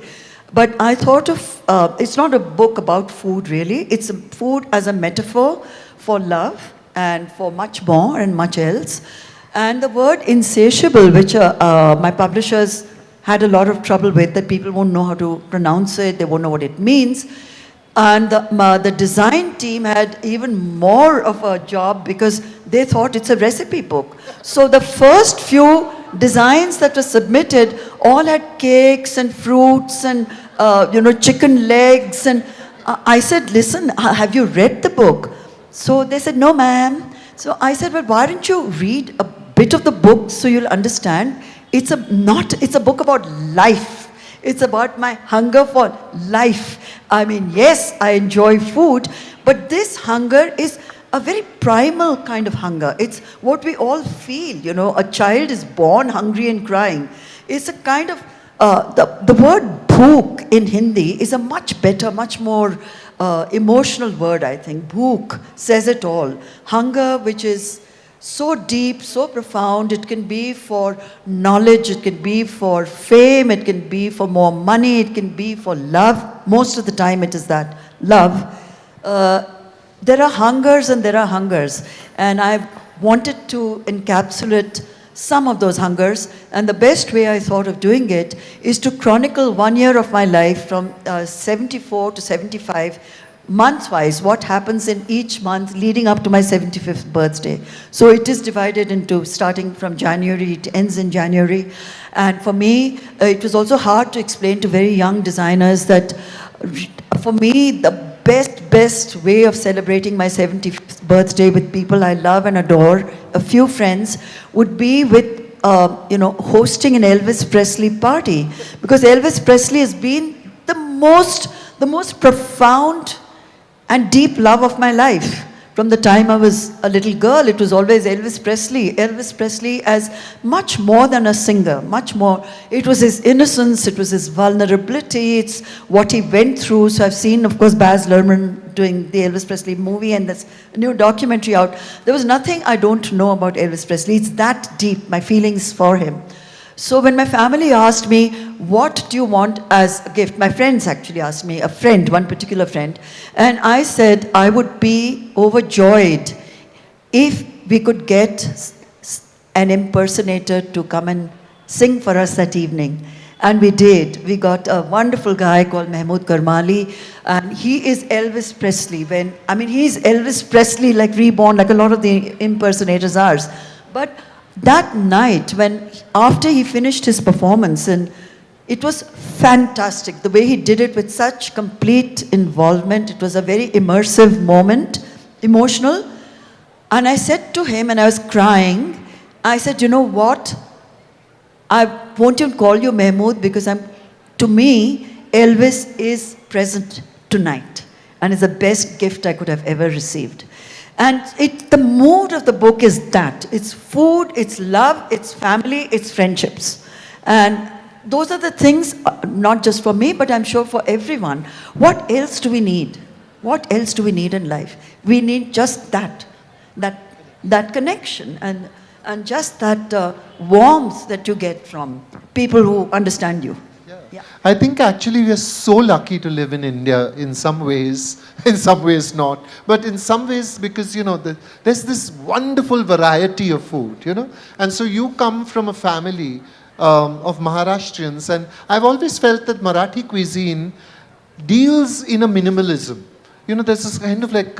What you're not saying is, it's really not cuisine at all, according to my husband. It's so minimalistic, it's tasteless. No, absolutely not. It's pretty bad. Dilip, kya he thinks so too. He doesn't think Maharashtra. No, he says it's nice as snacks from time to time. He doesn't consider it a meal. So I should actually read out the portion about Bengali food and what Bengalis feel, because for them food is a religious experience. And every meal is a religious experience. From the time they wake up, they're thinking about what they're going to have for breakfast. Then, while they're eating their breakfast, they're imagining and designing what they'll have for lunch, dinner, and next week, and maybe for the next 50 meals. It's already, they're working overtime on that. The only trouble about readings at LitFest is it's very uncomfortable to turn pages and hold a book and try and read, but I'll try and do the best I can. No, it's okay. I'll manage. Food connects people in the most unexpected places and in the most delightful ways. Now that Abhijit had extended a warm invitation to visit him in Boston, where he would cook for us, I'm feeling accepted. Abhijit, of course, is our Nobel Prize winning and a fantastic food writer. He's as brilliant when he's writing about money as he is when he's writing about food. He just writes exquisitely well. So that's the person I'm referring to, and I'm not dropping names. We had hosted a dinner at our home, and he had made that kind offer. In return, Mr. Day promises to cook Dohi March for Abhijit when he's in Mumbai. Mr. Day has cooked Dohi March for 125 guests, and I can confidently declare him a Dohi March world champion. Fair exchange. I say I'll be happy to eat whatever the two men produce in the kitchen. We talk more food. Major bongness is happening. There goes our flight, I think. Note to self, don't start even a casual conversation involving khabar or khana with hungry bongs around. Forget skipping sex. They'll happily skip their son's graduation as they salivate over Pishima's Topshe March or Mashima's Chorchori. We part company reluctantly after exchanging contact details and lingering looks. On the flight, I think about how our time with the genius was way too short. Mr. Day tells me he noticed Abhijit's strong wrists and muscular arms on an otherwise lean and mean frame. We conclude he must play tennis. Must remember to ask while enjoying our bong repast. Mercifully, I think, nobody brought up the K word, or all of us would have in earnest missed our flights. So lovely, thank you. Okay, no VD clapping is allowed. Clap properly. Huh. No. Don't force them. After your performance and Vikram Seth, why should they clap for that? The Vikram Seth, and if you meet Vikram Seth, you must ask him for his David Devidas story also. Okay. We all have our David stories. David, I must call him after our meeting today. I hope someone has recorded this, just to send it to him to remind him how mean and insensitive he was to this woman. Okay. Yeah. So could you just rewind to Superstar India? And I think it's the latest book that has resurfaced in a way with a new introduction. So would you like to tell us a little about that? I'll tell you a little about this book because it was very important at the time when I wrote it. It says, from incredible to unstoppable. It was written in 2008. I'm bad with dates. 2008, when the world fell apart and the financial crisis hit. And in many ways, it could be about today. Because what happened after 2008 was so radical, so dramatic, so unexpected. I mean, the whole world was in a tizzy. When they decided to reissue it this year, they asked whether I would do a kind of a 5,000-word essay to bridge the two Indias, the 2008 Wala and the 2024. And I really enjoyed writing that introduction, but it's not the introduction that I want to share. It's a very small paragraph from the book written way back then.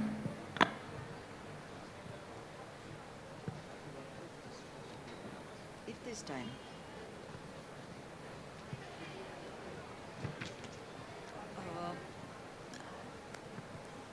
Christmas, Agra, cold and foggy.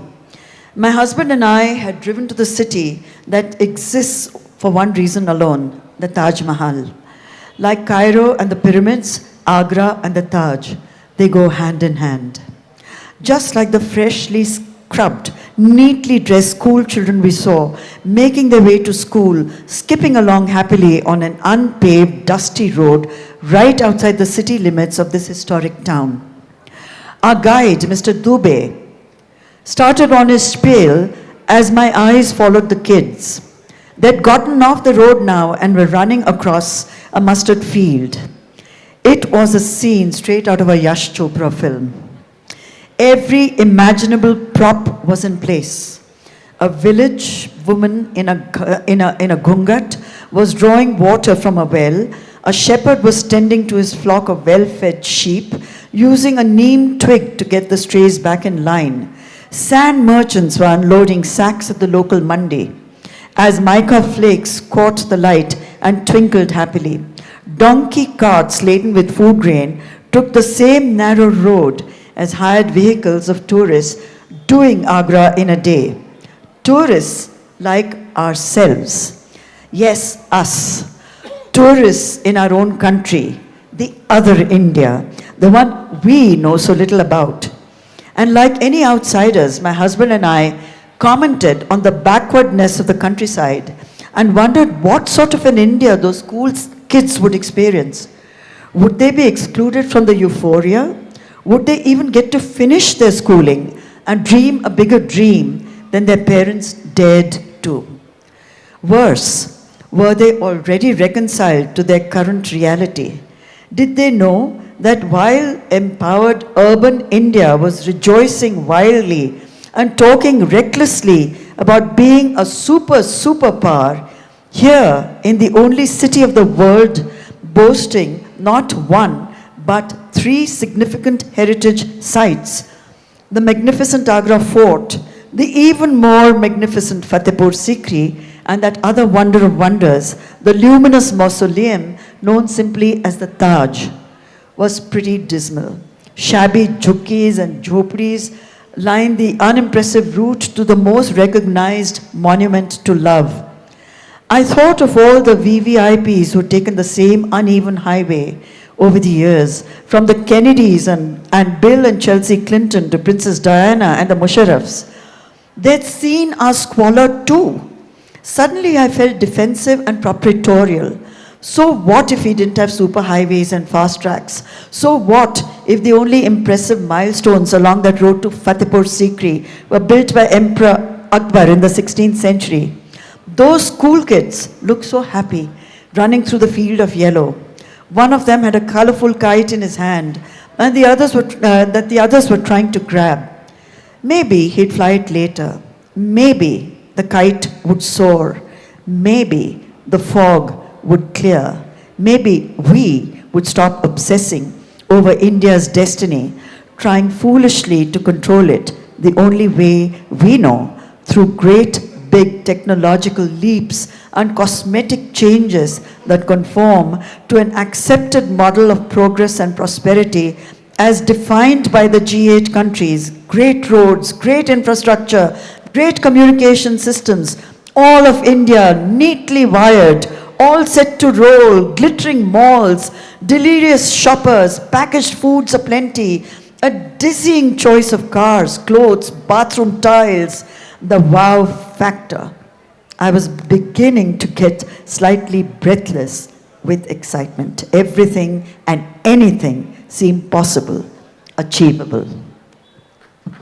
I'd like to also just point out, in case you're thinking about Shobhaa Day as this, the person who writes all these novels and books, there was, that there is another one that took on the role of speaking truth to power in the columns that came after 2014. We're all stepping very carefully here, but what I'm saying is there is a certain risk that you took in that. There is a risk each time I put pen to paper and a column appears, but I think that's my job. If I were to do anything else, I'd think less of myself, and I would think really poorly of our citizens if the citizens were to judge me. If the powers that be decide to treat me the way they do, I take it as a supreme compliment, and I believe in that case, I'm doing my job the way it should be done. On which happy note, I would like to open this to the audience. The man in the white cap, you have a chance to rescue yourself. And there are other men in white caps who are thinking, why did I wear a white cap today? Anyway, anyone with a question for Ms. Day? It's not an opportunity you're going to get very often. Yeah, over there, there's a lady in the back. Oh, there's a guy with a mic in his hand. Go for it, sir. Yeah, madam, this is my first literary festival. I happen to be a doctor, and I've written only one book, and that is not on medicine. I come from the city of Kolkata, and I'm quite interested in the way you spoke this evening. I see it as a sort of a guidance for aspiring writers.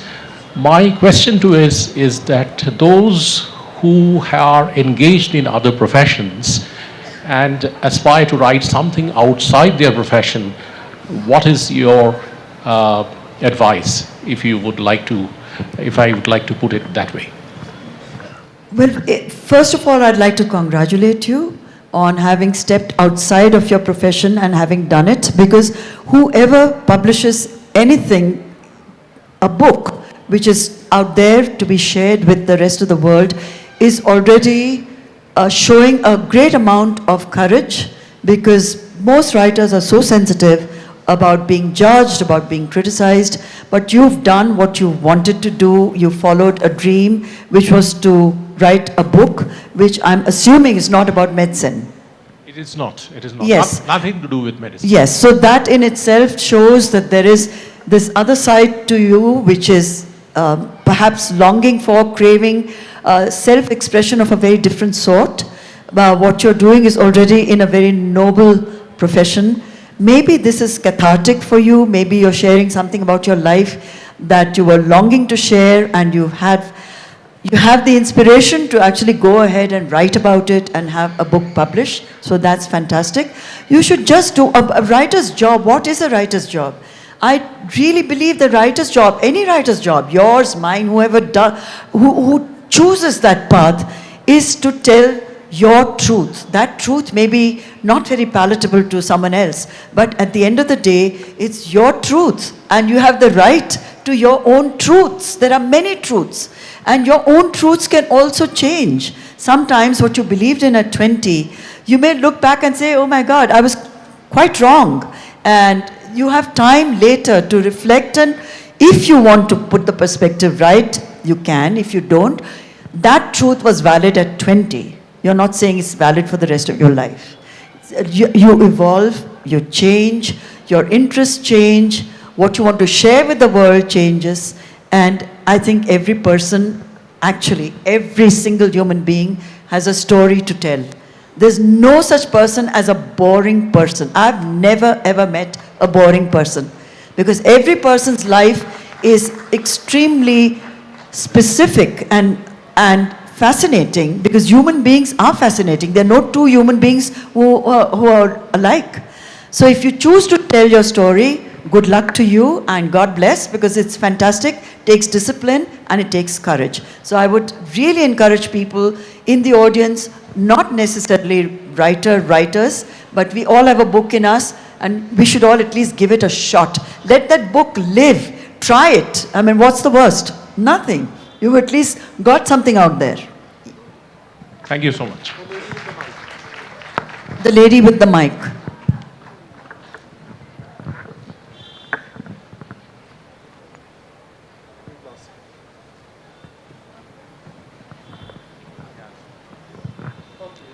Good evening. My question is slightly more specific, and it takes back, it's about the time that you were a film journalist.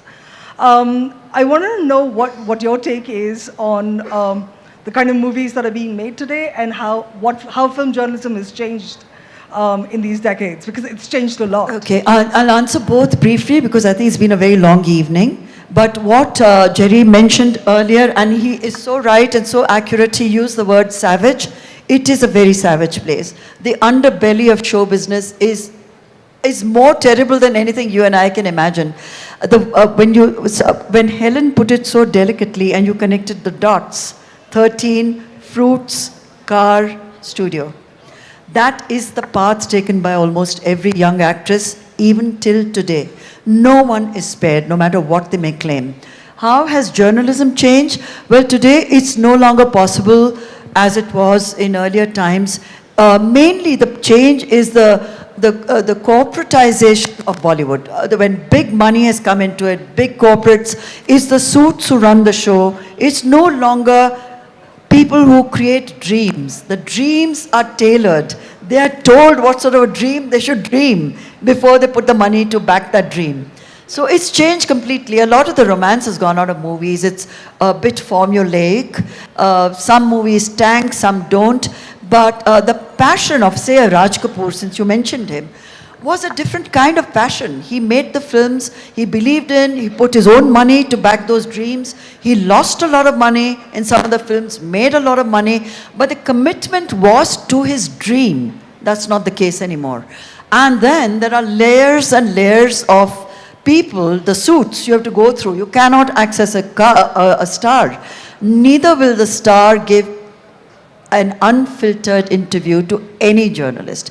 Every time you hear a star on a podcast or in a TV interview, print interviews, it's all been vetted and it's all decided and probably written by a PR team.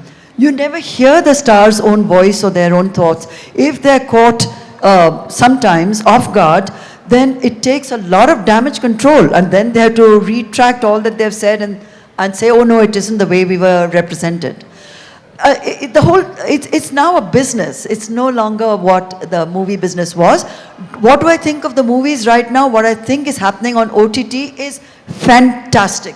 The energy on OTT, the kind of chances they're giving young actors who would never hope to be in a Bollywood film if they didn't have a patron, if they didn't have what they call hearth to give them that break, if they were not Nepo kids. A lot of young actors and actresses today are given the opportunity on OTT, and a lot of seniors are coming right back and doing a fantastic, fantastic job. People who we thought, where have they gone? Because someone like a Sharmila Tagore, a great, competent, fabulous actress, is back in the game. So to see people in their 70s and 80s now being watched by a much younger generation and admired for the work that they're doing is fantastic. And so are the young, and so are some of the young filmmakers, including in Bollywood, who are making breakthrough cinema. I mean, I thought Lost Ladies, as they're calling it, Lapata Ladies, was a very worthwhile film. And I don't know what happens at the Oscars, but we really shouldn't be wasting all of us who are in the creative field for a pat on the back from the West, whether it's a Booker or an Oscar. Come on, have the confidence to be proud of your work and get applause and encouragement from your own people first. Win over your own people. Why do we need to be a patronizing back or an award from the West, and then we are validated, and then we think, oh my God, we've really made it because the West has seen our talent? No, our people have seen our talent. Be proud that they have seen your talent, and they are your audience, they are your readers. And if the West also sees it, well, that's a bonus, and that's the way the perspective should be.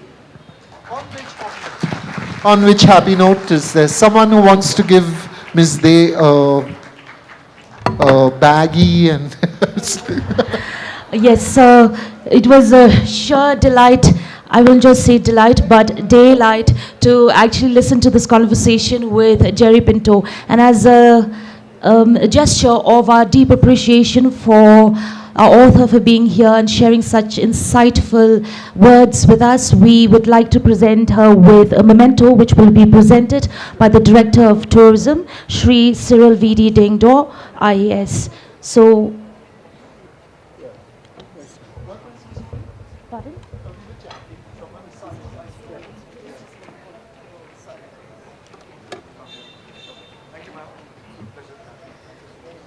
So definitely, yes, it was a lovely conversation, And we did hear her journey, especially her adapting to the changing dynamics of language, which was also very insightful. What her story taught us is being true to oneself.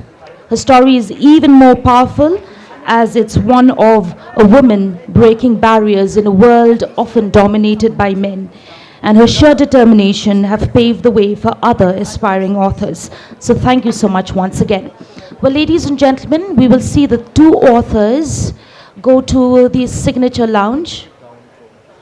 And yes, that will be an opportunity for everybody to get the book signed and meet her face to face. Well, it's just not going to be just Madam Shobhaa, but you'll also get the opportunity to get your book signed by Jerry Pinto as well.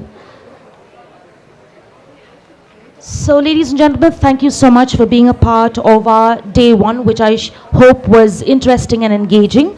But that's not all. We'll also have music that will continue for the rest of the evening. The music will be brought to you by the artists of the Meghalaya Grassroots Music Project, and this is an initiative by the Department of Tourism for Aspiring Artists. Once again, thank you so much and have a lovely evening ahead.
We're here to perform for you all. It's a half an hour gig. So I hope you like it. And if you know the song, you can sing along with us.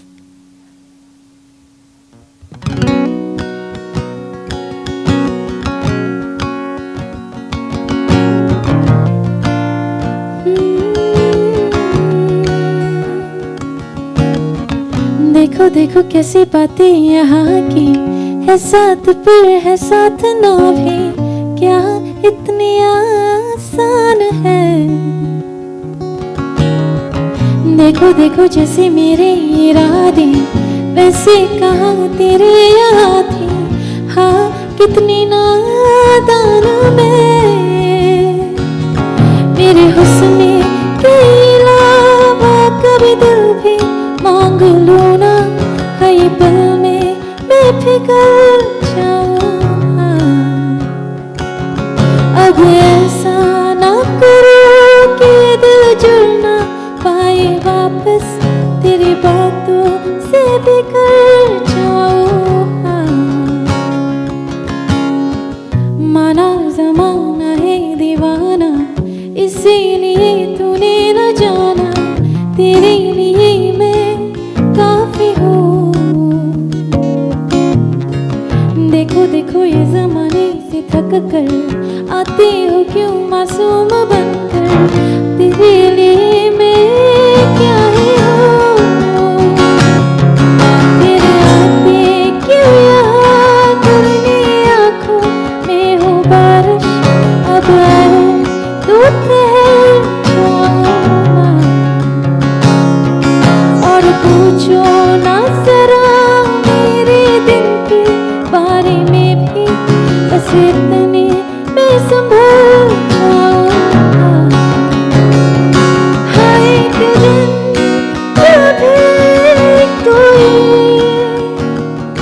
जब भी पढ़े कहानी तेरी, लगता मुझे मेरे नाम का जिक्र कहीं भी होगा नहीं।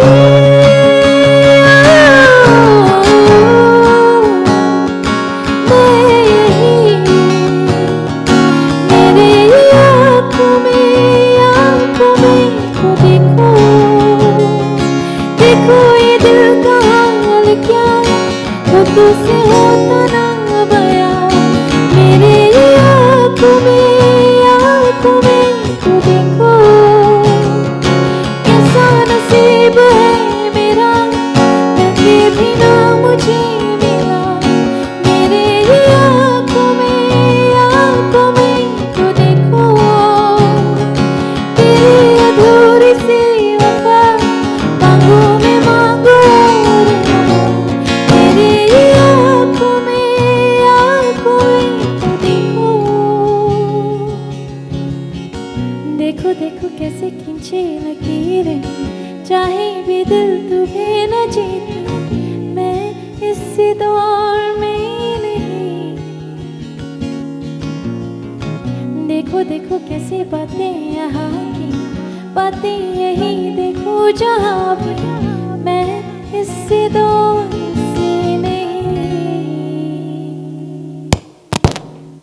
Thank you.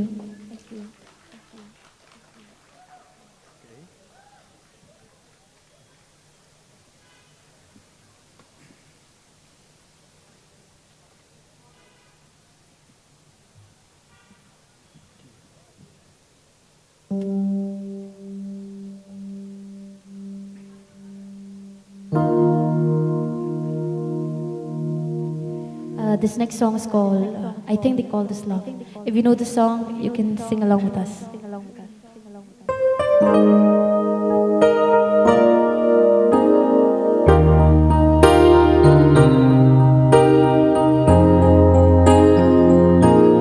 They say you know and you know, so let's face it. You had me at hello. Hesitation never helped. How could this be anything, anything else? And all I dreamed of is your eyes. All I long for is your touch. And darling, something tells me that's enough.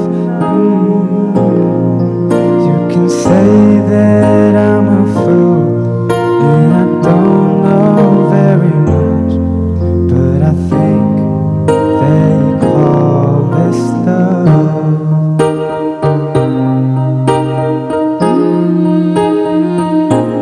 One smile, one kiss, two lonely hearts is all that it takes now, baby. You're on my mind every night, every day. Good vibrations spinning loud. How could this be anything, anything else?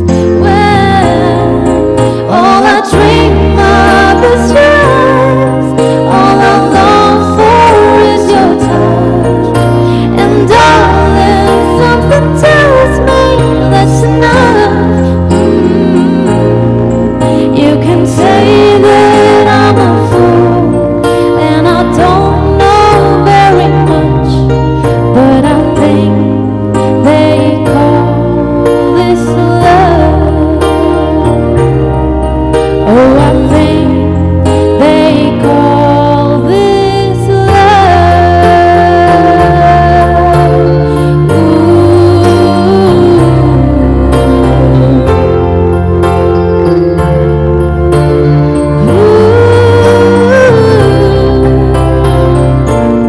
What could this be between you and me? All I dream of is your eyes. All I long for is your touch. And darling, something Tells me it's enough.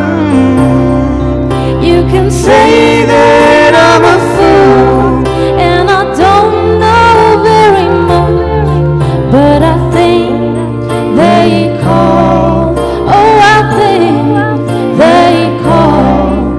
Yes, I think they call this love.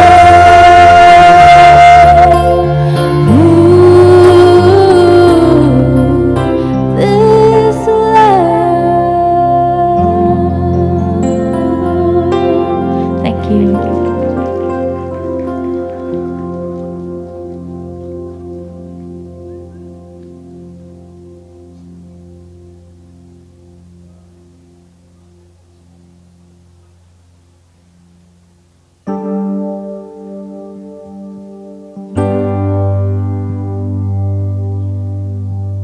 This next song is a Hindi song. It's called Satranga. If you know the song, please sing along with me, with us.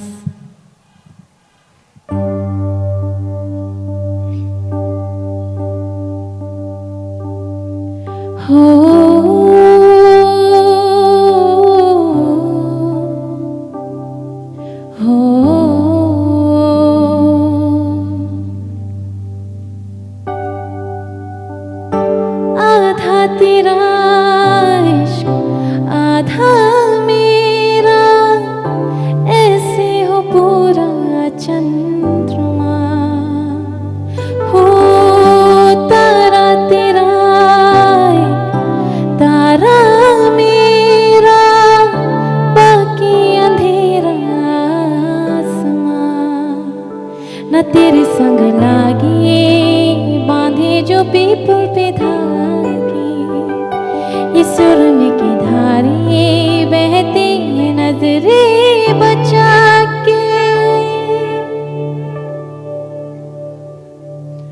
बदरंग में सतरंगा है इश्क रे जोगी में और गंगा है इश्क रे बदरंग में सतरंगा है इश्क रे जोगी में और गंगा है इश्क रे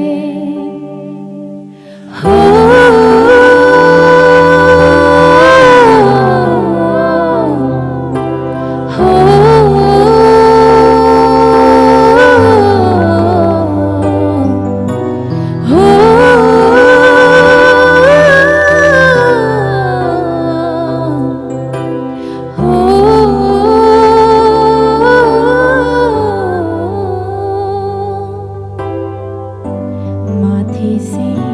लगा लूं हाथ छूके मैं पैर तेरे हो रख लूं मैं तन पे जख्म बना सारे बैर तेरे रुकना नी दूर रुसरनी मैं तेरे नीरे तेरा खुद दावी में दुनिया तू ही है मेरी पर नाना अब नाना मैंने आना शहर तेरे जो फिर संग लागे रखते वो हमको चला के वो आधे झूठे वादे ले जा तू कसमें लगा के रग रग में मलंगा है इश्क रे क्यों लहू में ही रंगा है इश्क रे बदरंग में सतरंगा है इश्क रे जोगी में और गंगा है इश्क रे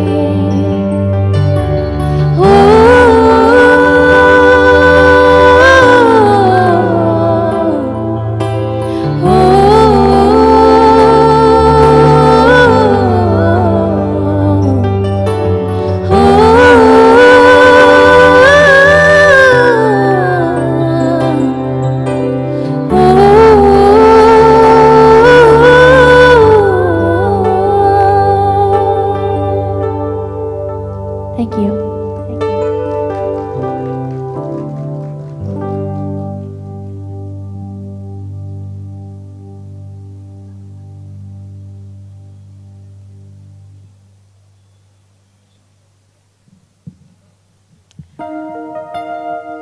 I hope you're all enjoying the time.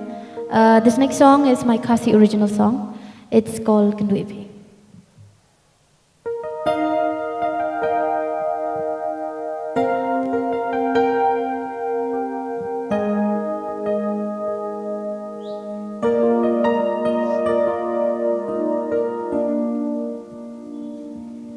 Chingem happy nga ai ti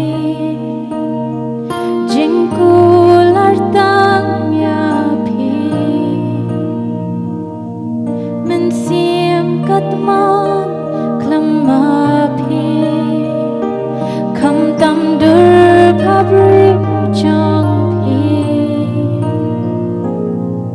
naduning kong kisngi bang akendo ya phi jingi gashle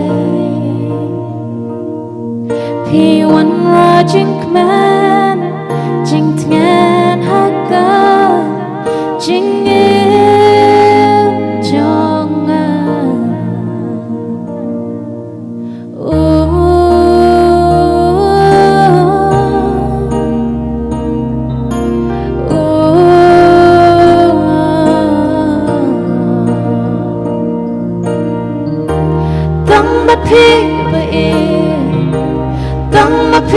Shisha bapin no miya kamen sim janga wala don ke jinge chênh đu na bật phi bay ngân nhai nê sơ ta tăng bật phi bay tăng bật phi shisha bạc tin nom ya kaman sim jong wala gan ke jing ni ki chênh đu na bật phi bay ngân nhai nê sơ ta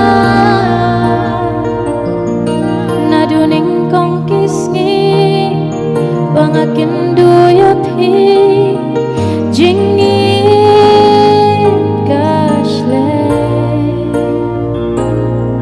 phi wan ra jing man jing tngan ha ka jing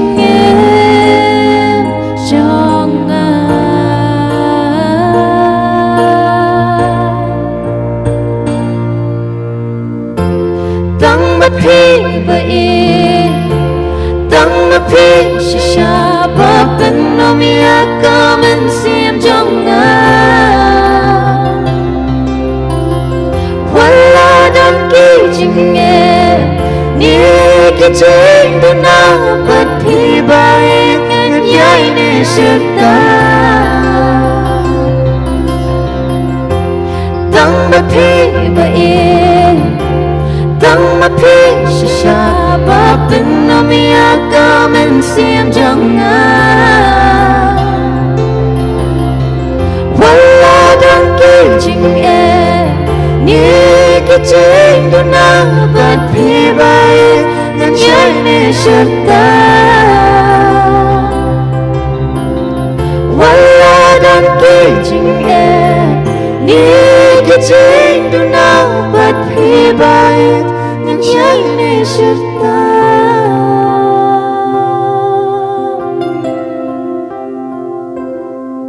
na du ning kong kis ngi bang akin du ya phi jing ni gashle phi wan ra jing man jing tngan ha ka jing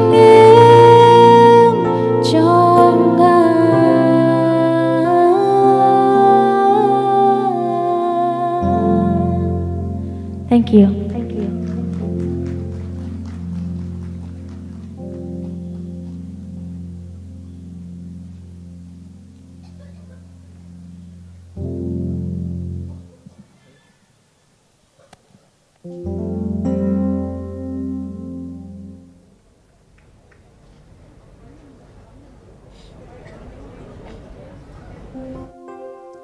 Well, day one of the 4th edition of the Shillong Literary Festival saw the witness of the best authors and thinkers.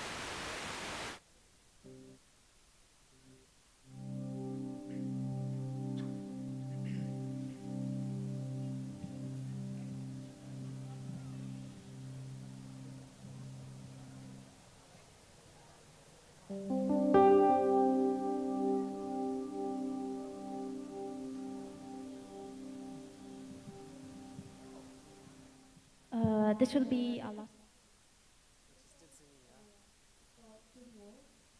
If you know the song, please sing along with us.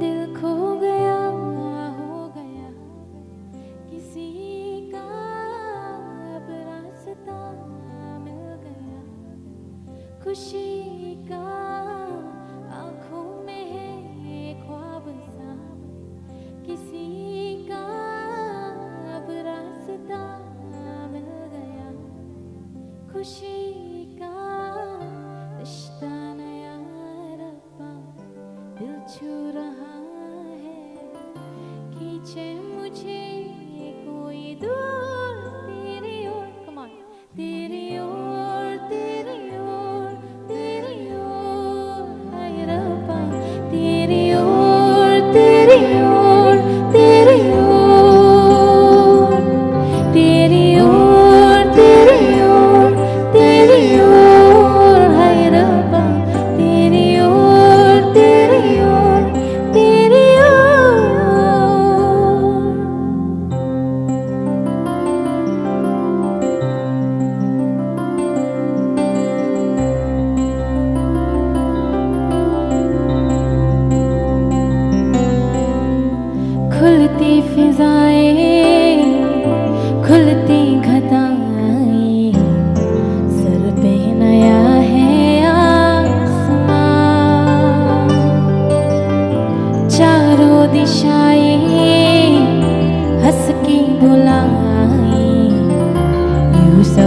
हुए हैं मेहरबान। हाँ हमें तो यही रब्बा कसम से पता है, दिल पे नहीं कोई जोर तेरी ओर तेरी ओर तेरी ओर है रब्बा, तेरी ओर तेरी ओर तेरी ओर तेरी ओर तेरी ओर तेरी ओर है रब्बा, तेरी ओर तेरी ओर तेरी ओर। दिल खो गया हो गया किसी का, अब रास्ता मिल गया खुशी का, आँखों में है ख्वाब सा किसी का, अब रास्ता मिल गया खुशी का, रिश्ता नया रब्बा दिल छू रहा है, खींचे मुझे कोई जोर तेरी ओर तेरी ओर तेरी ओर तेरी ओर हाय रब्बा, तेरी ओर तेरी ओर तेरी ओर तेरी ओर तेरी ओर तेरी ओर हाय रब्बा, तेरी ओर तेरी ओर तेरी ओर।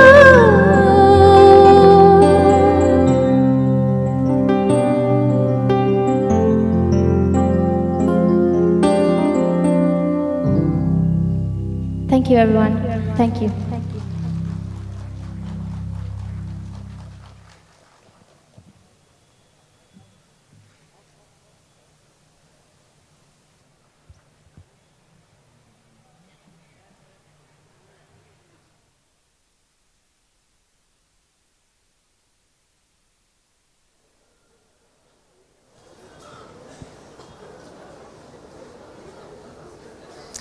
Well, day one of the 4th edition of the Shillong Literary Festival saw the participation of some of the finest authors and thinkers. Every session packed with a lot of knowledge and information. It's been an absolute learning experience for me, and I'm sure for a lot of the attendees. On that note, we wrap up day one of the coverage, but I promise you one thing, that we will be back tomorrow with our live coverage to bring you all the action from Ground Zero right here at Wards Lake. Until then, we will leave you with more live music here from the venue. Until tomorrow, good night.